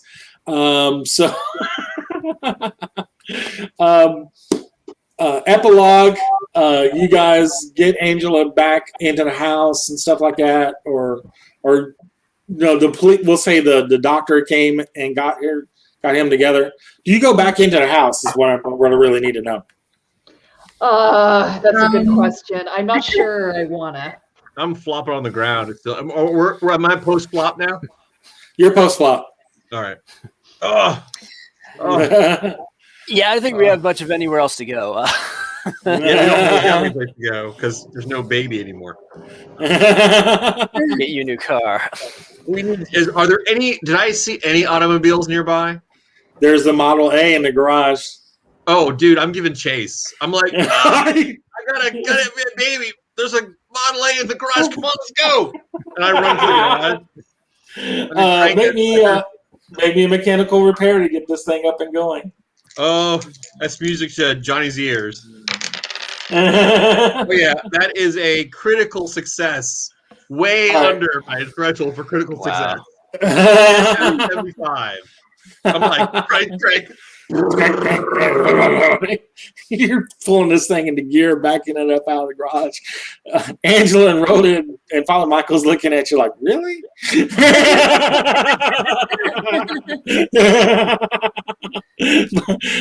I get it. You're dedicated. It's not even about containing the elder gods. It's about my automobile. Angela's like, oh, thank God you're going to bring me to the hospital. Wait, where are you going? Wait, come back. Come back. All right, so there's a road north and a road south. Which way are we going? I smell the wind for the scent of baby's exhaust, but I know better than the smell of the back of my own hand. No. No, I can't. Enough time has passed. Okay. Enough time has passed. I'm going to go with no with that. All right. There's no sign of either direction, right? I look at the ground. There's no sign of tire tracks or anything. You make a tracking roll. All right. In the dark, so it's going to be on. Yeah. All right. He's not picking up anything. I will go. Was there anything about the elder god in the directions? Like, no. I will go south. Okay. So you're going south. You're heading away from like the Greenfield and all that stuff. So you're heading out that way. You're driving. You'll be out there for a while trying to find the car. All right. And ultimately, you don't. You went the wrong way. I went north towards Greenfield. Yeah.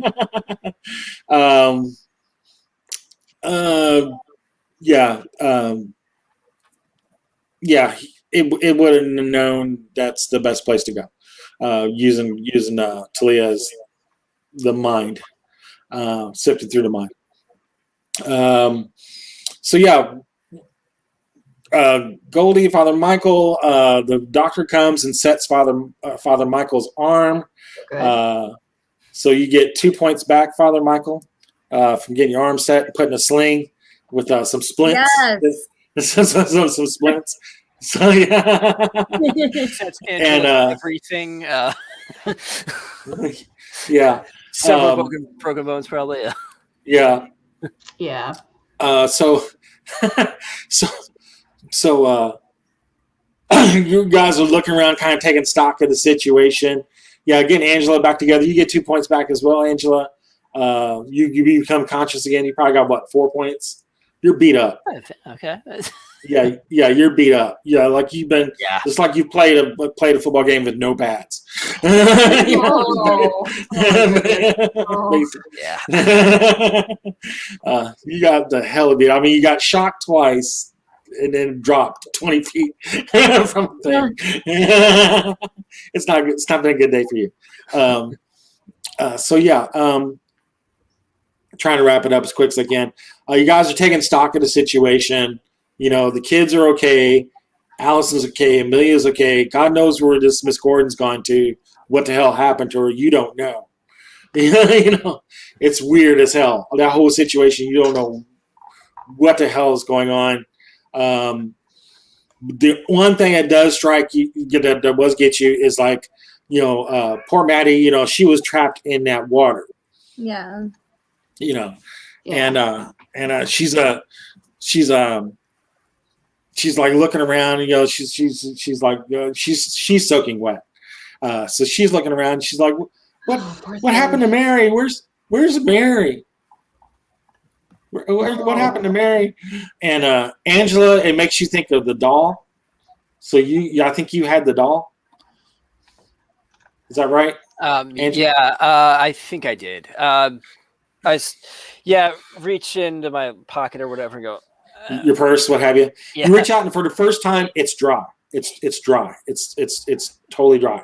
And you're watching. You're grabbing it out. I mean, and as you grabbed it out, you're out of the purse. Like first thing, like an arm falls off, and then you're reaching it out towards her, and like a leg falls off, and then it just starts to like dry up and disintegrate and blow away into the wind and in your hand.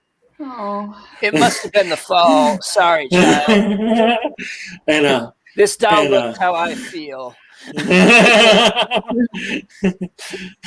So yeah, for the first time you've ever seen it, it's dry and it basically just disintegrated right in your hand, fell apart. Except for where it soaked up my blood.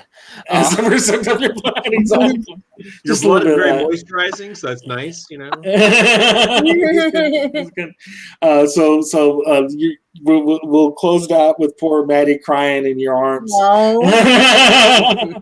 Honey. As we go through that.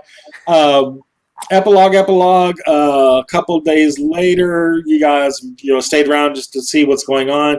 Johnny comes back like the next morning, cannot find the car. He is pissed. He's like, "We're out of here. Let's go. I'm taking the car." Can't blame him. Yeah, I mean, and the Apcotts give you the Model T as recompense for losing your car. That's the best they can do. It's something. So you got a Model T. Yeah, absolutely. Yeah. And It's Johnny a Model will T. continue to hunt. It's not over yet for him. Yeah, it's a Model T tour. You can fix this up to be every bit as nice as the olds. Yeah, it's a Model T tour. So yeah, it'll be all right. So they give you that as recompense. A couple of nothing else is happening. Everything's quiet. You don't hear anything else going on. Nothing from the woman. Nothing from the man. They're getting their life back together. Trying to dry up the water that had rushed out of the room for no reason, stuff like that. Trying to get that all done. They're basically taking the carpets up on the stairs and letting them dry out in the air. So you kind of help them out with that a little bit, and also just kind of keeping an eye and make sure nothing else is going on. And like 2 days later, nothing else is happening. You're like looking for reports of what might have happened to Miss Gordon. She's vanished. Nobody knows what the hell is going on, where she went off to. Do you tell anybody what happened? What would we even say, I guess, is the question. Exactly. Yeah. Exactly. When the policeman comes around to ask what happened to Miss Gordon, what do you tell him? Because she's a school teacher. People are going to miss her. I'm kidding. Hobos. She's a hobo, right? Yeah. Carjacking hobos. Attacking.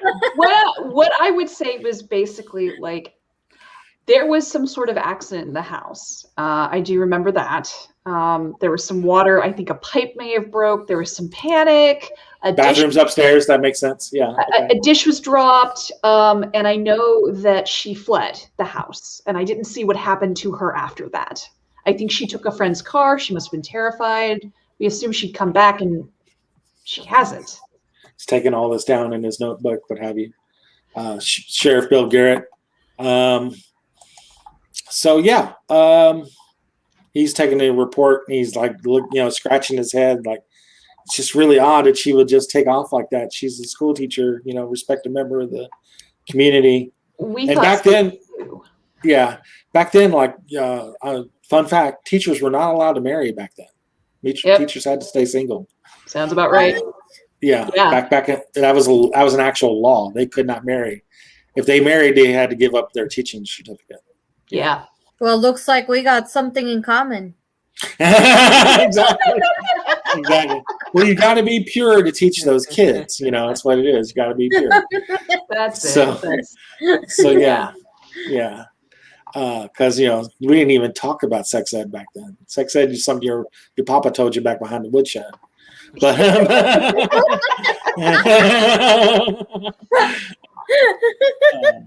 so anyway, that's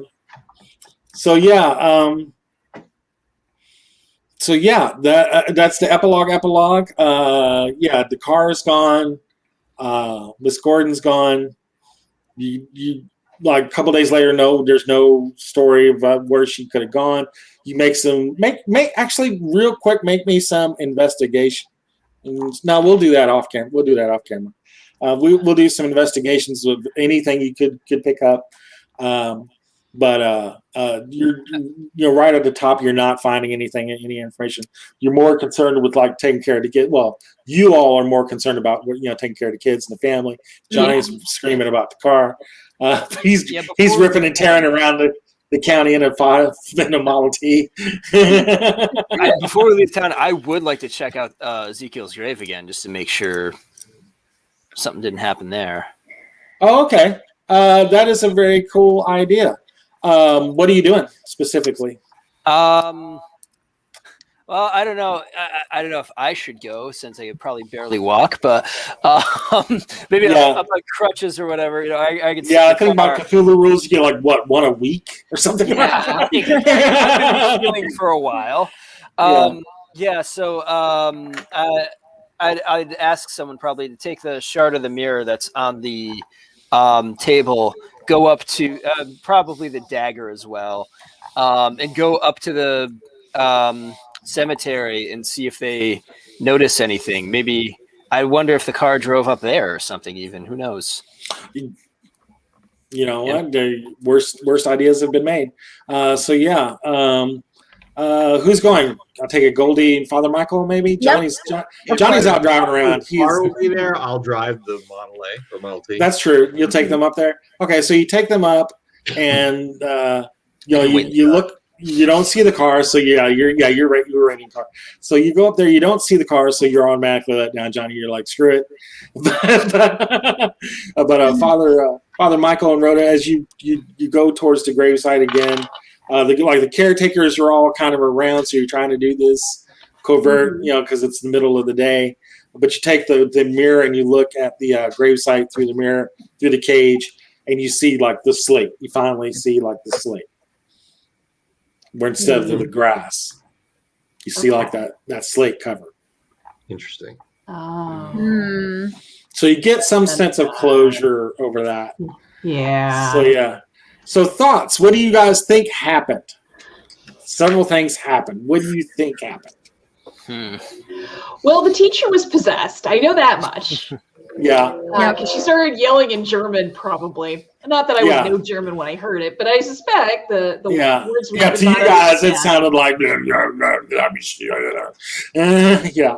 So I have strong suspicions that it was in fact, So other than she was possessed and that's what led to all that, I don't have anything else. Gotcha. I don't know. Anyone else? Theories? Yeah, I'm not sure who possessed her. Like, it could have been Ezekiel or something like that because he was we think he was like some sort of warlock. But then again, I don't know. They said some. Was it Mary and James or Murray and James said something about he's not here anymore after whatever possessed her left, right? Yeah. Like something was tormenting them. And sort of bound them to the house, it seemed like. Then they were freed after he left and took the car off. I'm not. Yeah, like I don't think we have quite enough information to piece together. But yeah. Then what the hell was up with that night gaunt, man? I was not expecting that. No. That was my I got to get the hell out of here plot missile. I'm not even going to lie. Cool. Yeah, I was trying to think. He does have the spell to be using to Summon use it, but Gotcha, to summon night gaunt. That was my whistle thing at the end. He was Gotcha. basically like casting it the whole time to get out there to get some people together to cover him. That's But cool, yeah, it's a complete plot missile because for us to have a chapter 2, specifically a chapter 3, I got to get the hell out of here.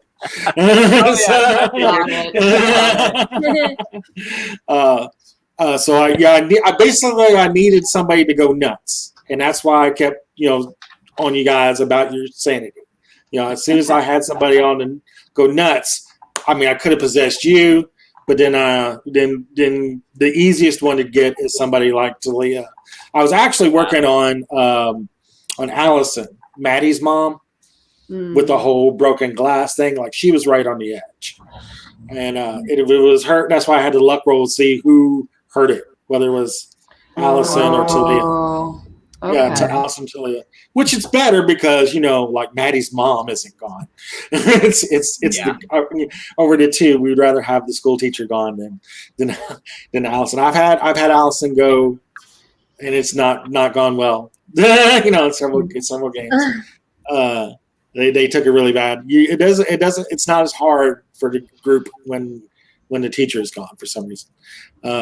maybe some latent hostility towards the teacher in school or something there. I don't know. So, yeah, she's outside the family. I think it's a lot easier. It is a lot easier when it's not somebody in the family. Make me an occult roll there, Father Michael, concerning Maddie and. Oh dear, I rolled a 67. That's okay. You're thinking about what's going on, what happened with Maddie and Mary,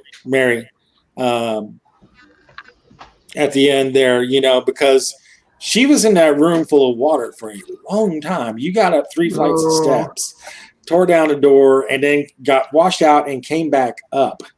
She was in that water for a long time with Mary. Was she trying to possess her? Was she protecting her? You don't know.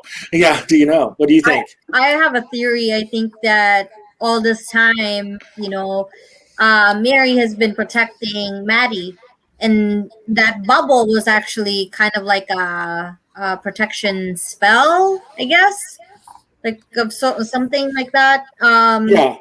That's why it was like I feel like it thought that I was attacking Maddie, but and that's why it pushed me off the stairs. But yeah, I think it had good intentions towards Maddie. That makes sense. It checks. I mean, because by all counts, she should have drowned all that time that she was in that water. She should have drowned. That was plenty of time. That was minutes. Not seconds. That was minutes. So yeah. So that checks. You feel confident in that. That's happened. Maybe that since Ezekiel's gone, that they both don't have a job to do anymore. Maybe that released them because you haven't heard from them anymore. Again, the doll dried up and went away. So you're getting some closure from that, Father Michael. Again, a lot of it doesn't make sense to you, but you're getting some piece together from that. The only one who's really sucking is, I guess, Angela for the physical damage and poor Johnny for the loss of the car. Oh. This is pretty well in character for Angela, though. She's very adventurous and kind of outrageous. Exactly. Yeah, does crazy stuff. So. Over the course of the time between the next adventure, Julian keeps in touch with you guys, specifically Goldie, because he wants to write what happened as a fiction story and submit it to Weird Tales. So he's taking advice from you and the hints and who should I contact and stuff like, do you know anybody, and having you proofread the stuff and make sure everything's okay. Because he's basically changing names and stuff like that, but basically writing the story, And that's great. Yeah, he's going to call it Cold Spot and submit it to Weird Tales, and hopefully it gets picked up, and even more so, hopefully he'll actually get paid for it. But unlike Alan Dean Foster. Fuck you, Disney. But